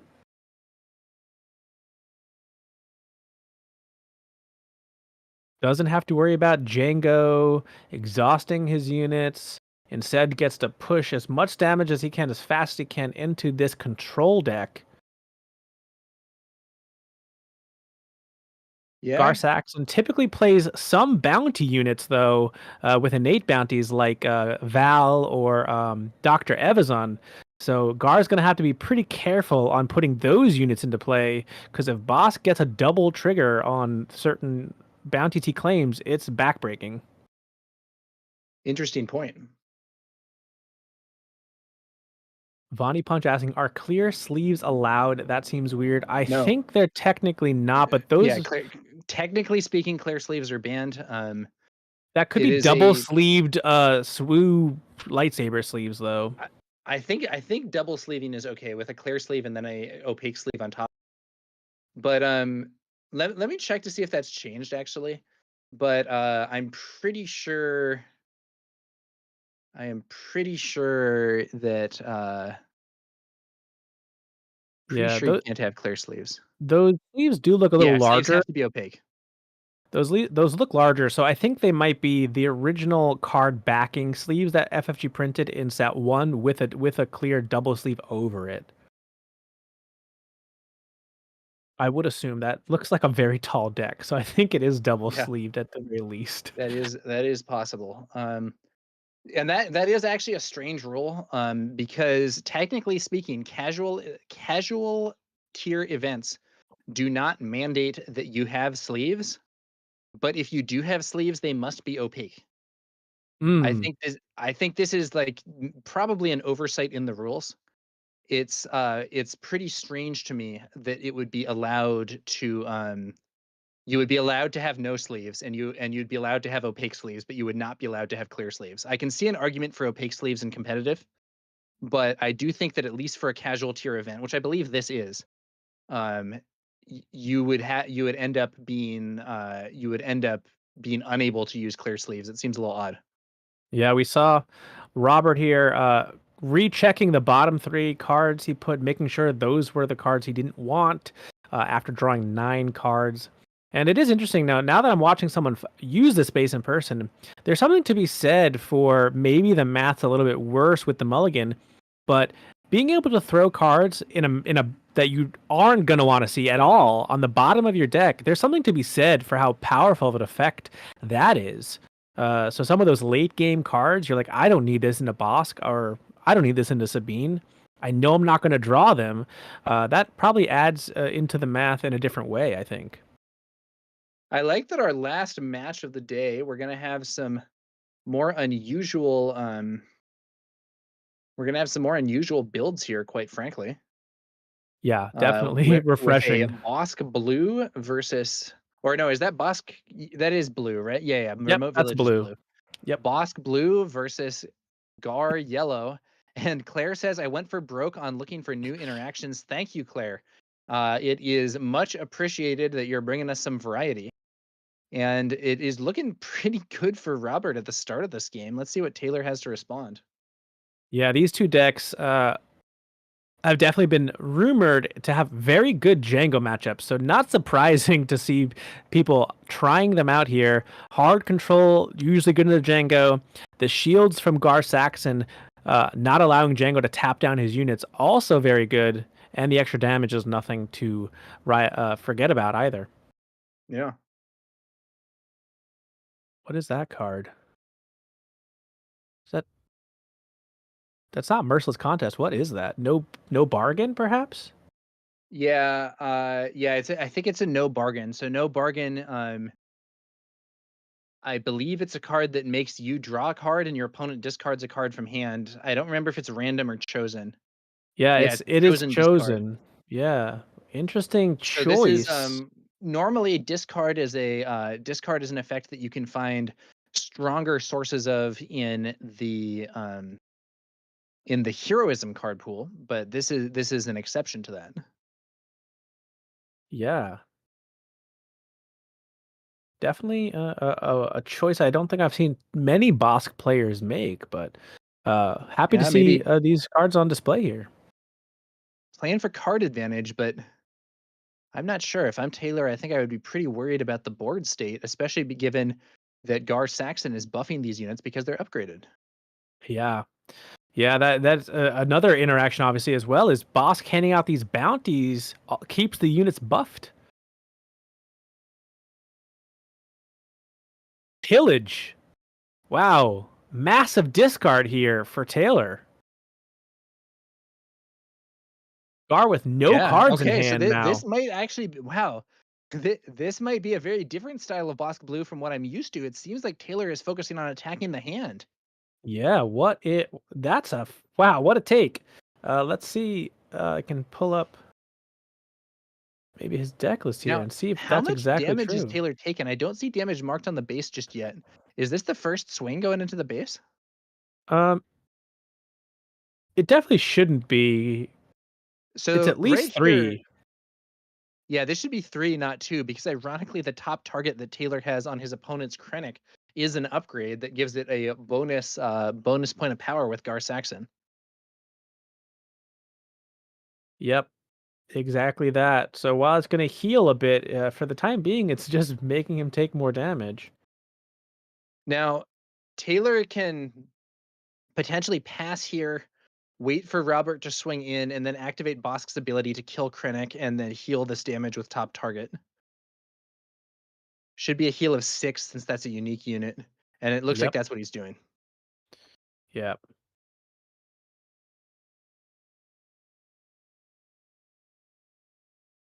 Yeah, this is Okay. definitely not your mom's Bosk Blue based on the list. Yeah, it's a little bit heavy on the discard and even some interesting choices for the ground.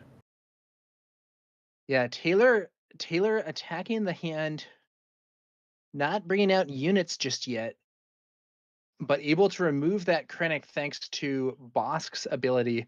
So Bosk being able to do a damage to units that have a bounty can be really handy. As it turns those bounty cards not just into efficient value, but also into removal, albeit pretty slow removal. Yeah. And if I told you, Tower, that he was main decking Fifth Brother, what would you expect to see in this deck list? That would be Force Throw, Pasquale. Yeah, indeed. Yeah, he's going heavy discard, which is really cool to see. Now, so traditionally, again, the discard archetype has been much more weighted towards heroism builds. And the reason for that is first off, that some of the stronger discard cards, like Spark of Rebellion, are only available in heroism. But secondarily, um, Force Throw, which is almost certainly the best discard card in the game, requires force synergy, and the early force units for heroism are just a lot better than the early force units for villainy, just overall. Um, and that's not something that's like intrinsic to the way that the system works. It's very possible that we see some future set where there are stronger early game force users for villainy. And I think this also affects the card Force Lightning, which in principle is a very good card, but I think broadly doesn't see play because there just aren't really very good early game force units for villain right now. But I could easily see an environment in which Force Lightning became quite strong if we had good, like especially 2 or 3 cost units with the Force trait on the villain side of things. Yeah, I've been holding on to my Force Lightning for that day because it is so powerful. But, Fifth Brother is still arguably the best early game villain Force unit, and it's been pretty severely outclassed.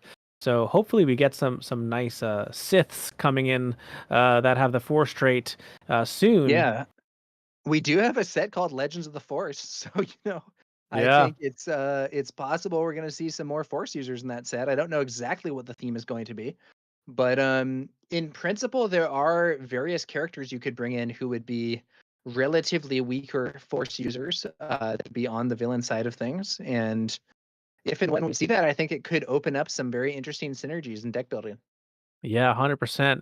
Taylor here now focused on removing ground units, deploying Bosk to trade into Greedo, playing Power of the Dark Side, feeling pretty good with only 8 damage on his base, and a Dr. Pershing to help him find more answers.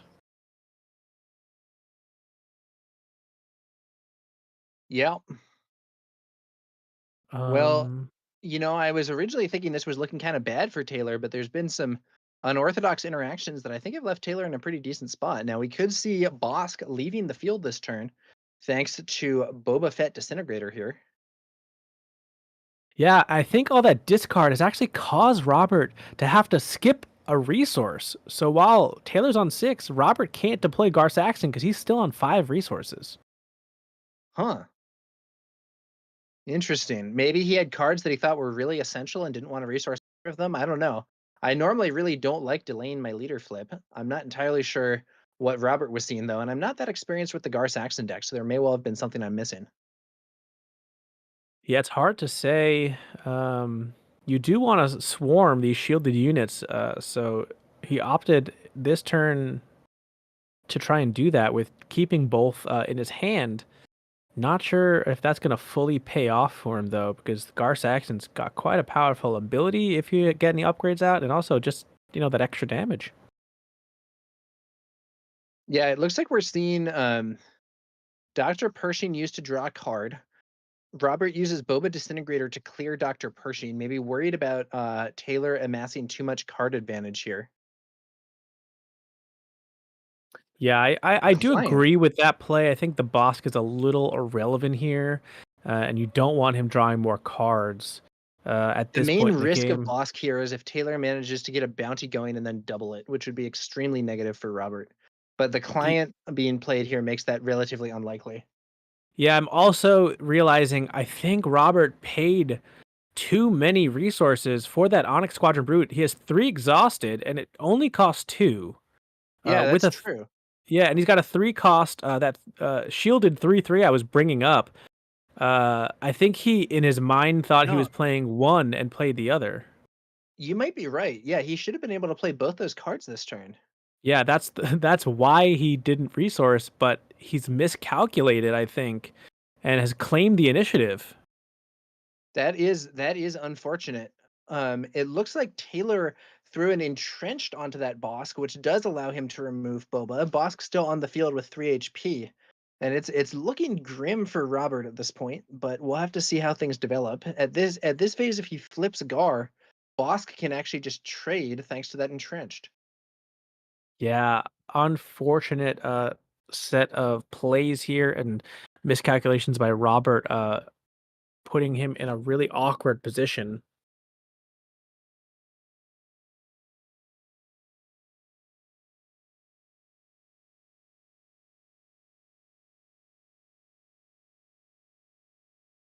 Playing that Outer Rim Outlaws I've been mentioning. We haven't seen it on stream at all, but I've been bringing it up because it's a very interesting 3-cost 3/3 shielded.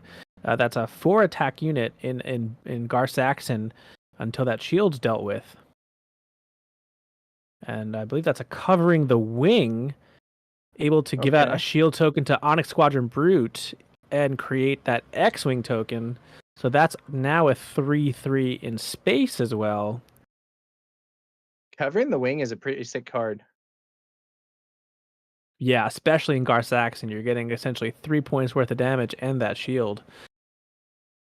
But Vigilance, for 6 out of Taylor's hand, assumedly going to heal here and can defeat that Outer Rim Outlaws through the shield because it does not get a boost in HP. Hmm.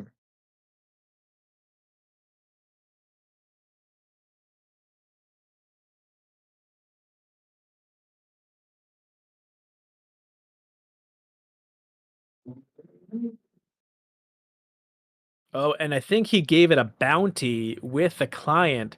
So essentially healing 12, I believe, or 11, and he only had 8 anyway. So full heal from his base. Ouch. Yeah, Bosk, you know, people think of him as something that is synergizing with bounty upgrades, but Bosk can also use those abilities on units with built-in bounties or on the bounty that is temporarily given by the client. Robert in major trouble here. Now, if he Yeah. can get Taylor to claim, we see a jetpack in Robert's hand. We could potentially see Robert flip Gar, play the jetpack. Oh, but he's not gonna. I think he's scooping for time here. Yeah, scooping for Deciding time. that with that full heal going off, he may have decided, I don't know, his endgame is probably stronger than mine. I don't think I'm getting there. Better sideboard and see what happens in game 2. Yeah, and the strange thing about that entrenched on Bosk is it kind of just indefinitely holds Gar hostage because there's no temptation to attack the base. So, Yeah. like you said, unless he claims, you're just not able to flip your leader. And I think unable to push that damage, plus maybe he's realizing some of the errors he made by paying that extra 1 for Onyx Quadrant Brute and says, you know what, let's try this again in game 2. Yeah, and a funny thing about entrenched is I think that arguably more often than not, it's played on opponents' units to prevent them from attacking the base, but it can be pretty strong on your own units. And with a leader like Bosk, where he has a very strong ability with the doubled bounty rewards, even if he is not fighting directly, he can still be generating a lot of value. Yeah, and we're seeing he does have some good side deck options in his arsenal there. You have Confiscate that Gar could bring in, as well as some Waylays to maybe bounce his own units to lose those Bosk bounties, and some Change of Hearts for any of those late game threats that Bosk typically plays.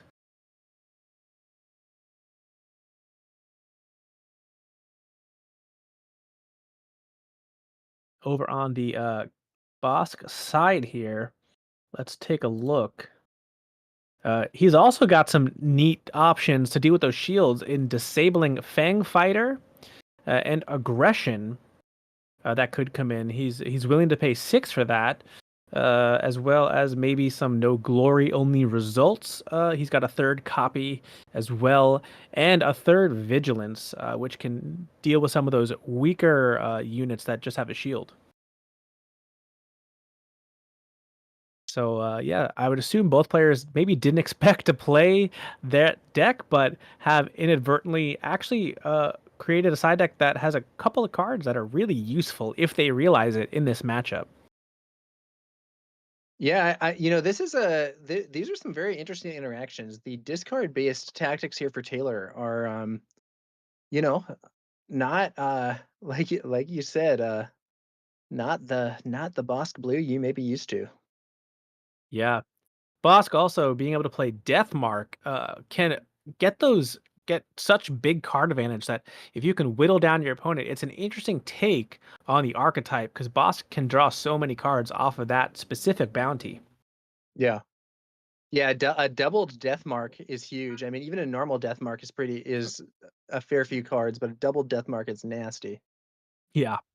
Yep, that is one bounty I typically try to avoid whenever I sit across from this. In any, I will waylay whatever unit has that on it. I cannot let that control player draw potentially 4 cards. Robert fanning through the 9 cards Nabat Village gives you in your opening hand, trying to decide which 6 he wants to keep. And we do see a Confiscate in his hand. Ideally, that stays. Hmm. Or not. Maybe he's saying I don't need it. No, he is. Okay, though. So the cards he put off to the side, he's keeping in his opening hand. So that's a 7th Fleet Defender, Confiscate, Iden Versio, the new Pilot, and some other card that I can't make out.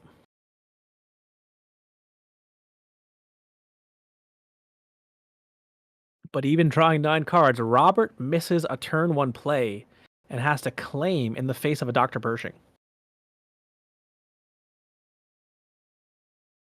Yeah, That's pretty not rough as great. an aggro deck. Yeah, Gar Saxon's typically pretty aggressive. Pretty rough to miss a turn 1 play. Draw from Taylor. Robert bringing out a 7th Fleet Defender. Let's see. Now, 7th Fleet Defender's shield might not be as effective here as in some other. And there's that 5th brother you were discussing earlier, Pasquale. Yeah, it's been about a year since I've seen that played. Since original Spark of Rebellion, I don't think anyone has played that on the table against me. But a fun one to definitely hit the table. Yeah, and we were talking earlier about the Allegiant General Pride being better on offense than defense. 5th Brother also a lot better on offense than defense.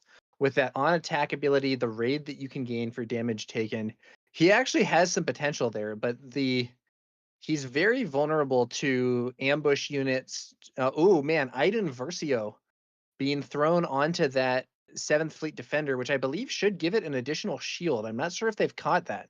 Or maybe it's something. Is it not Iden? No, it is Iden. Yeah, he's reaching for it now. Someone's pointed Yeah, that. there we go. But Just now put double that. Yeah, shield. Pilot Iden.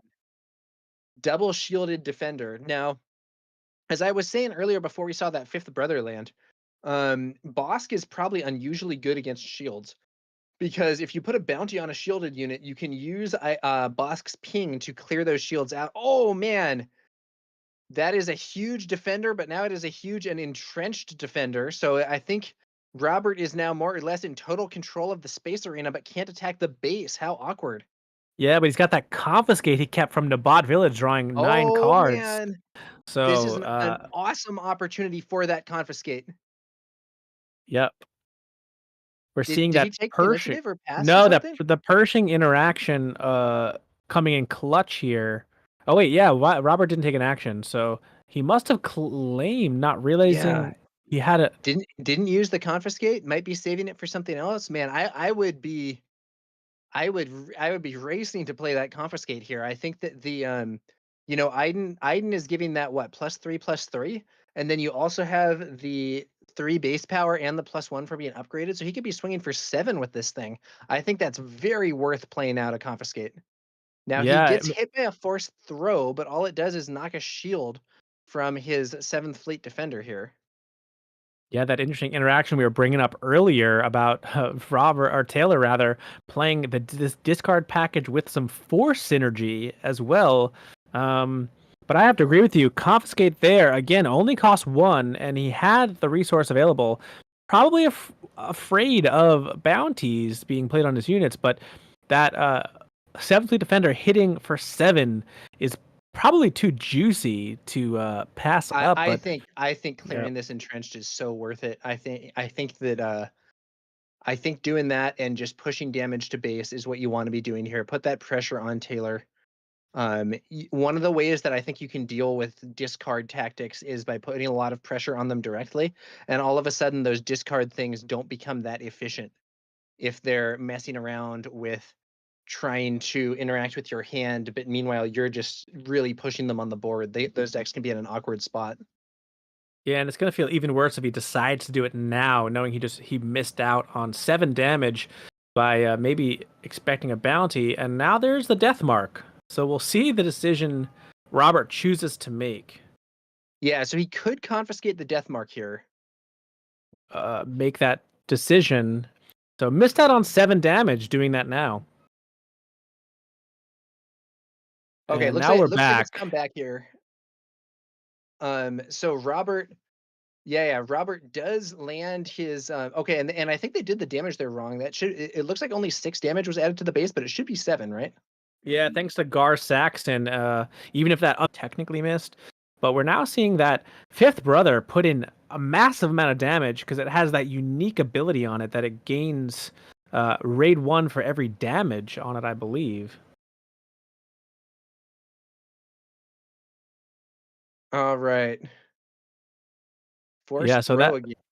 that 5th brother is currently hitting for 5. Ooh, check this out. This force throw drops a crafty smuggler that is going to allow a doubled death mark for drawing 4 cards from Bosk. Pretty nasty. Yep, we're seeing the synergy Taylor's created here in full force with that discard force throw package, pushing through the shields of Robert's units because Bosk can just freely ping them off once he puts a bounty on them. And in a weird turn of events, because of this 5th brother, Taylor's kind of now the aggressor with his leader deployed. Yeah. Even with that really pumped up 7th Fleet Defender. Yeah, and we were saying 5th brother not seeing a lot of play, but it seems quite effective in this situation. 100%. And if Robert rather hit initially through that confiscate, another attack here puts Taylor 21 on base just with 3 attacks, but he's really far behind because he chose to hold on to confiscate, or like you said, reflexively just take the initiative without even truly thinking Oh, about it. brutal play there for Robert. The merciless contest, it does require Taylor to lose his Dr. Pershing, but it also takes out that upgraded 7th Fleet Defender. Robert now bringing out Gar Saxton. So it's just the 2 leaders facing off. Everything else has been cleared from the board. Yeah, Taylor needs to make sure he pays for that, which I think We're going to he's see now. Power of the Dark Side here. Taylor has tons of cards in hand. Doesn't look like it. A 6-cost card.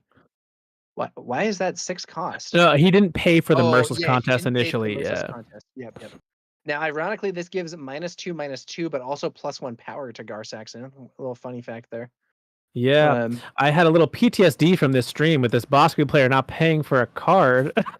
I don't know if you remember, that was my game where Boss Oh. played 2 expensive cards and didn't pay for the first one. But a little PTSD Nasty. there for me. Glad he remembered. Met with no good to me dead. All right. Well, no good to me dead, exhausting Bosk for 2 turns. More damage on Robert's base at this point than on Taylor's, and Robert also has the lower HP Nabat Village with only 27. 13 damage on, 14 remaining, whereas Taylor has, I believe, 23 remaining. Yep. Yeah, that's Playing 7. that I'm just confiscate earlier would have helped Robert perhaps with another 7 power swing, but it would still not be a super favorable situation here. I do think Taylor probably has a stronger end game. Oh man, this is not great for Robert. It's going to be Lieutenant Childson. I can only imagine Taylor has a hand full of blue cards after all those draws. Yeah, giving him the full +4/+4 with 4 experience.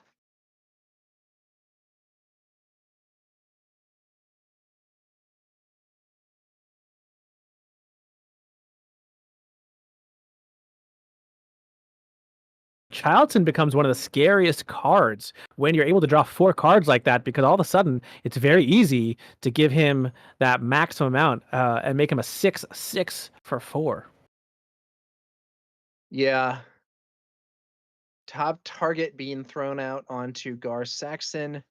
Dr. Pershing here.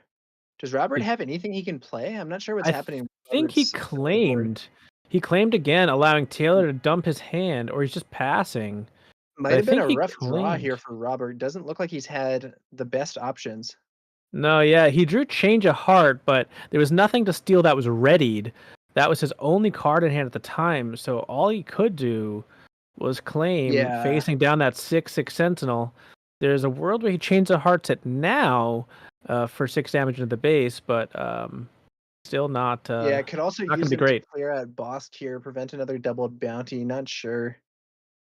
Yeah, tough decisions ahead for Robert, especially when you factor in the missed 7 damage, because a swing from Charlton with 6 definitely could have put Taylor in a more precarious position, but not the case right now. There is that change of heart, taking control of Lieutenant Childson. Yep, that's step 1.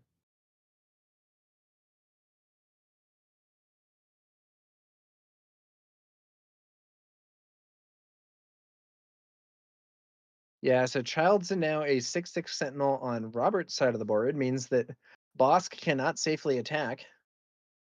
Robert also waited to play that change of heart until the Childson was ready, which does mean that he can send Childson into Bosk and clear him himself, or maybe can push more damage to the base. But Robert probably won't have very many other plays this turn with only 1 resource remaining. Yeah, Charlton gets that Gar Saxon bonus and a 7 attack on his side of the field. So Oh, good point. Yeah, 7. theoretically, Robert could have put Taylor again at over 20 HP had he remembered that confiscate play, and then Taylor's facing down heavy lethal potential.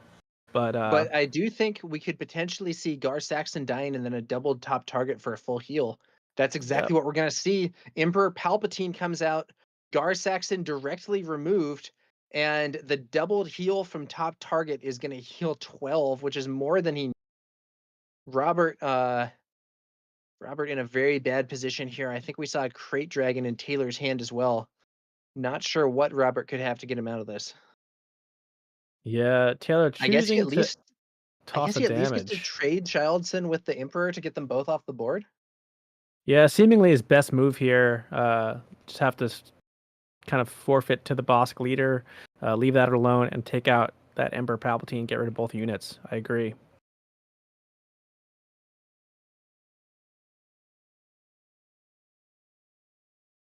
And that's the play from Robert. He makes a good call there. But now a fully healed Nabat village here, or a remote village rather, for Taylor. Yeah, Taylor in a very strong position. He is ahead on board. He is ahead on cards in hand, and he's ahead on base HP. This Bosk discard build attacking from all fronts. Robert's hand, the board, you name it. Taylor's in control here.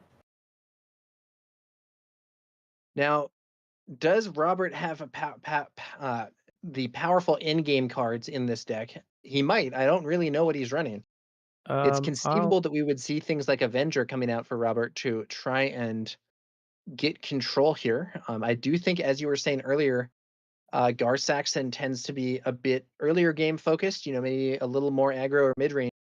Sure that Robert is running the big guns, but Yeah, looking at the deck list real quick, he is in those powerful villain colors.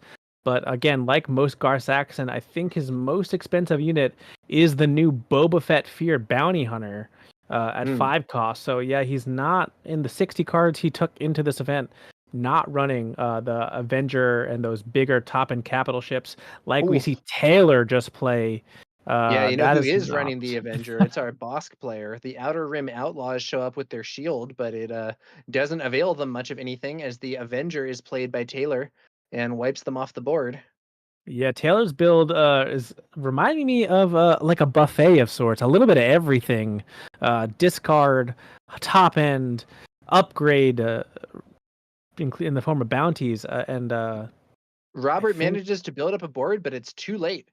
This Boba Disintegrator and Crafty Smuggler can't stop a swing for lethal from either Avenger or Bosk himself. And so Taylor is going to take the win in this match. Some unusual gameplay and units, but Taylor was able to get a strong 2-0. And to be honest, of the two decks, Taylor's I think is the more unusual. yeah. Looks can be deceiving. We thought we'd seen it all with Bosk Blue, but like I said, this is kind of that buffet style. A little bit of everything, a little bit of discard, top end upgrades. Really neat stuff from him. And Taylor, to the credit of the players, definitely not super favorite into most aggro decks. Gar Saxon's an interesting case where we'd pointed out the bounties it can give out actually buff the Saxon units, but Gar Saxon also plays units with innate bounties, which empowers the leader. So kind of this tug of war, and Taylor was able to come out on top. Now, here's a question for you, Pasquale. Have you ever seen Bosk use his ability to ping a unit that has a bounty and give it +1 power? I personally have done it. Nice. But yeah, that was playing Bosk Green with the Stolen Land Speeder. So yeah, once you're able to take control of that back, you can then ping itself again to give itself that +1. So it actually becomes a 5 attack unit because it gets the experience when it's comes back on your side of the field. Yeah, it really is an interesting decision. And I think also, if you're running those built-in bounty units, you can give yourself a buff. I think I may have seen that at least in limited, not entirely sure. Yeah, and limited. Now that you mentioned that format, I believe someone had done that against me. There's that. What's that? There's that grit bounty unit that was released in Shadows. It's an uncommon. I can't think of it. The bounty only triggers when it's exhausted, but it does have grit. The name has escaped me. Anyway, that's a very powerful unit to give the +1 because the ping also empowers the grit. So there is a unit that directly synergizes well with that specific interaction. See if I can remember the name in a second. Yeah.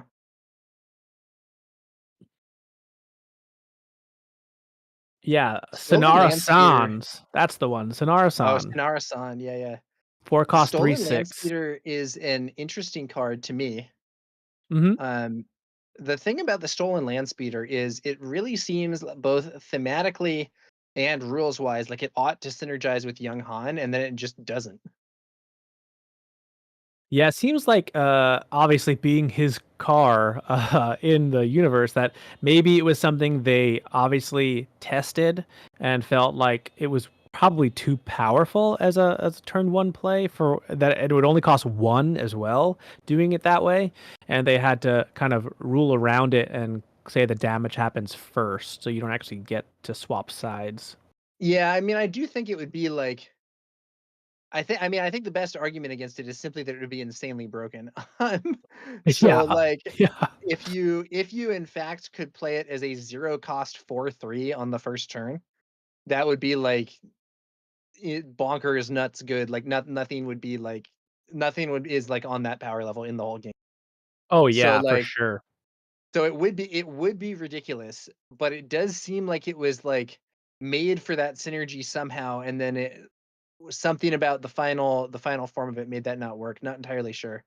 Yeah, I mean, you have to agree, right? It's his car, it's iconic, but decided that it was an interaction he didn't really like, so had to say the damage happens before you get to play that one played ability. But yeah, we can imagine worlds where that young Han for 0 can get you a 4/3, and then all of a sudden you can play out like a battlefield marine next to it, all in the first turn. Just so That would much be so power. crazy. I Yeah, mean, so much power. it would probably be among the best cards of the game if that's actually how it worked.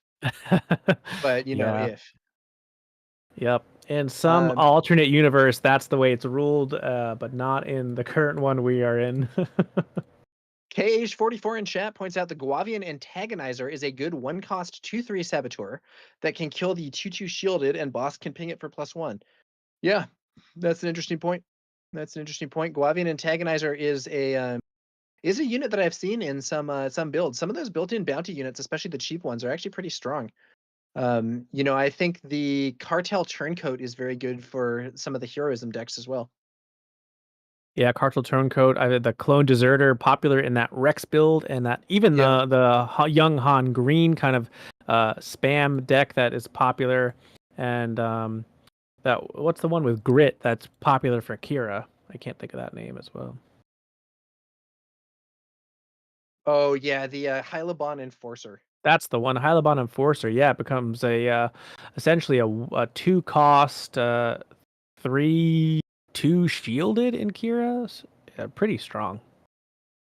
Yeah, I mean, for Kira, the Hyliban Enforcer is great. For everybody else, it's a little awkward because you can also pay the same. You can pay one more to get that Scout Trooper who does broadly the same thing, but doesn't have the bounty. But if you can play 2 1 costs or whatever, you know, it's pretty reasonable. Yep. Also probably pretty good in the new Asajj pilot deck. Both of those units in particular. That deck definitely wants grit units in all forms. Yeah. So we might be getting Frank Meyer in for an interview about probably the whole weekend. We'll see Yeah, if I'd be interested to talk to him. I think this event's been a hit here, so it'd be interesting to hear it. yeah, 100%. Chat about the whole weekend experience of kind of organizing this. Speak of the devil. Hey, he called us the devil. Oh Courtney can't hear, so I'll have to Welcome. translate the questions to Courtney.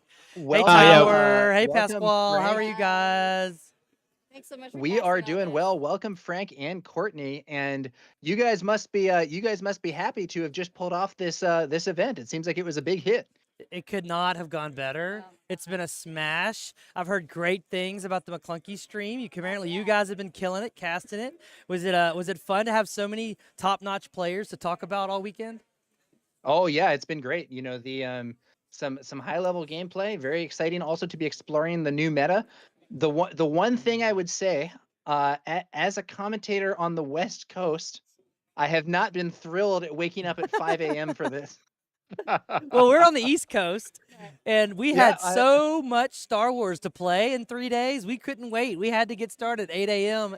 On the East Coast. Sorry, Tower. Yeah. You could go to No, bed it's early all tonight. good. You got to prioritize the people who are actually at the event.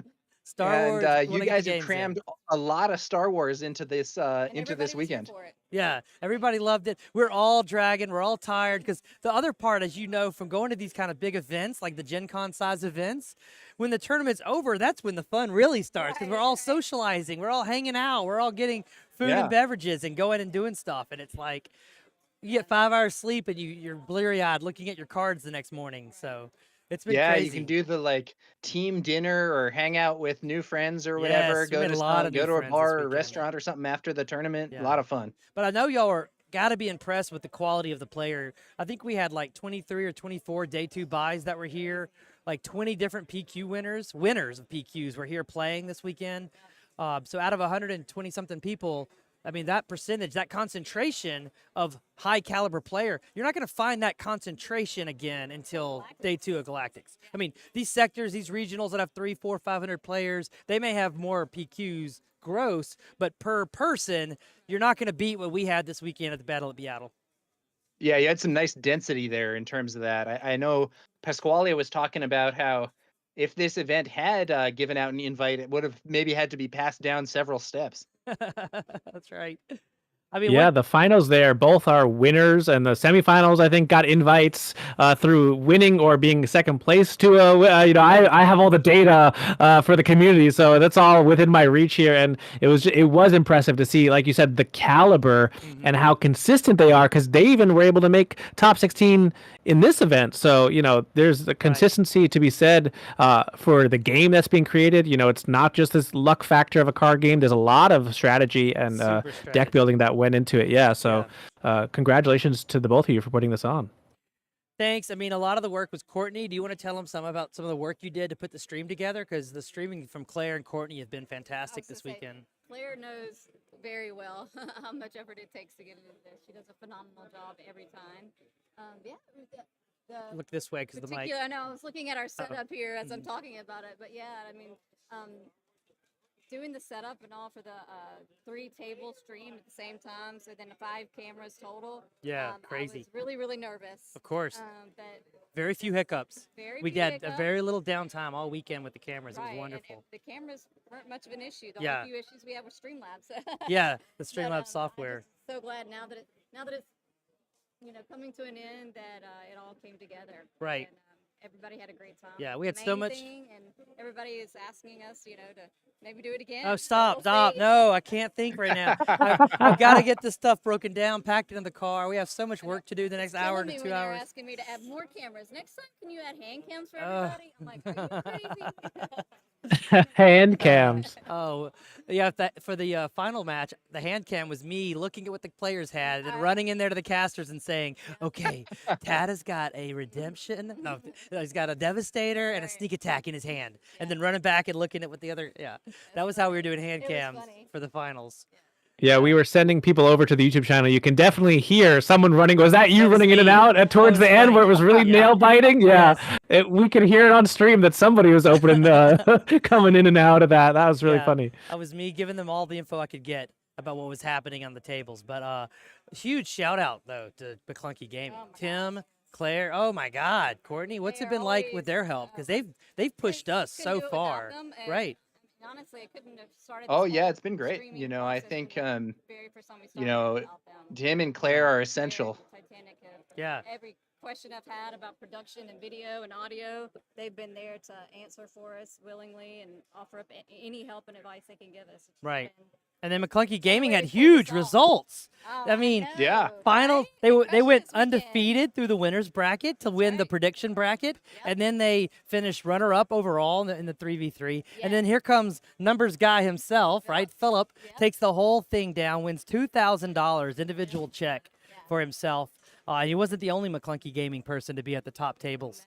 So it was a fantastic weekend for McClunky Gaming. We're so happy to have their support and for those guys to make the trip down I from was the gonna say, Northeast. just to make the trip down here and be a Yeah, part of it. huge effort Yeah. for those guys to know, come. So we really definitely appreciate you realize guys at McClunky Gaming.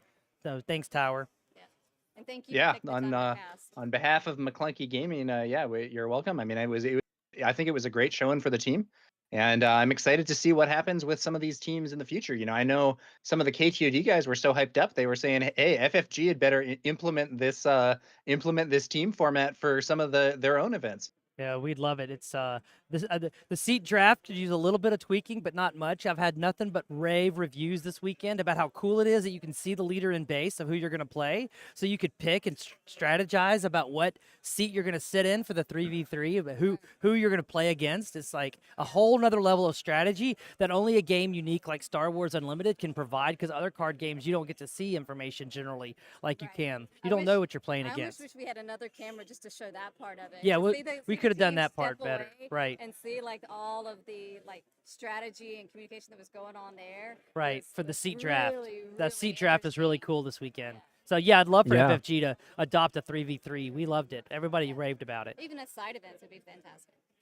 Yeah. Yeah, sometimes Yeah, very drafting cool. in games is like half the fun. Like I know if you ever watch some of these esports where they're drafting Yeah. champions or Right. teams, that's part of the That's what we're experience. shooting for. That's what we're shooting Yeah, for. it's right? part of the experience. So that'd be Yeah. next time definitely getting some sort of a commentary maybe from the teams as they're picking is really kind of fascinating for future, but still really cool idea overall.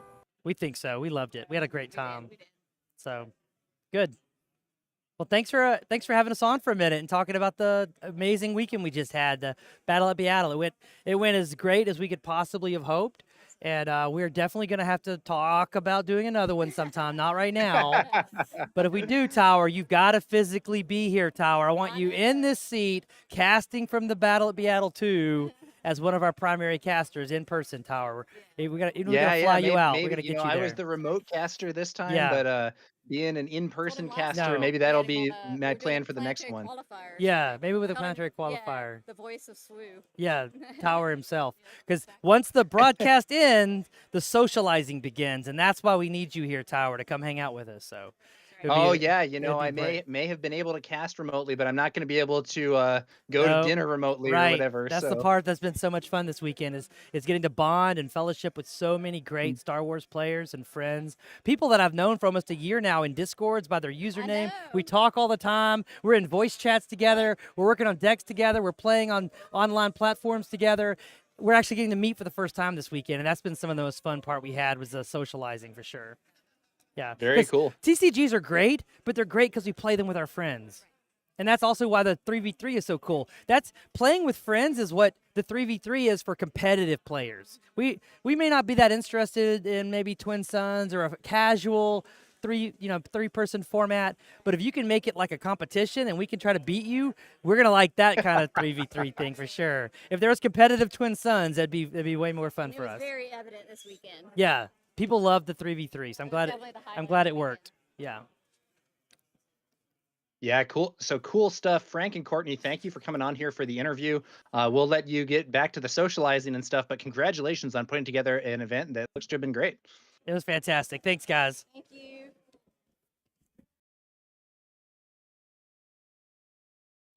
All right.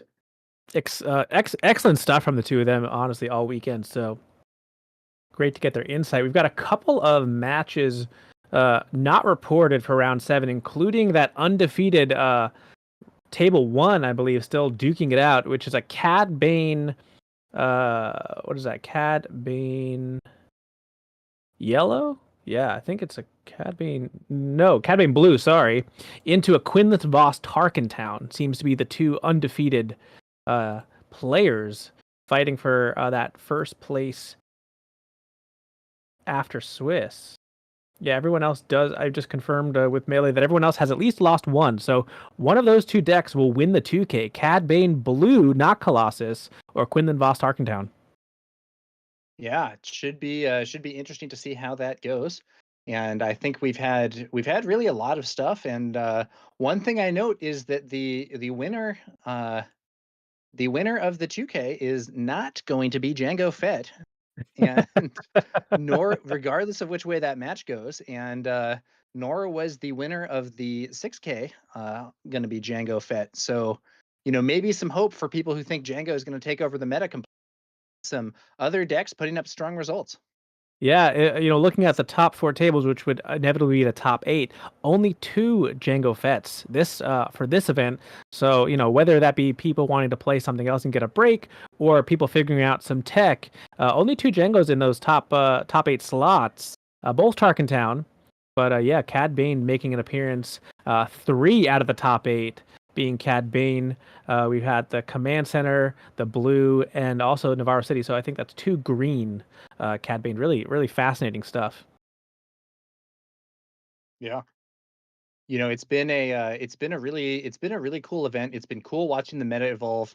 And to me, one of the key narratives coming out of this weekend is going to be, what is going on with the difference between the North American meta as exemplified in this event and the European meta as exemplified in Milan. Because in Milan we saw a extremely Django heavy field especially in the top cut, and I think we ended up with 7 out of 8 top 8 decks being Django, and indeed a Django winner. Whereas here there were definitely some Django players, but I think Django lost more than it won when we had it on stream, and ultimately did not make the finals in either of the individual events here. Yeah, exactly. And we had some of the best players in the game on Django Tarkin Town, and it was the Han Cunning that won.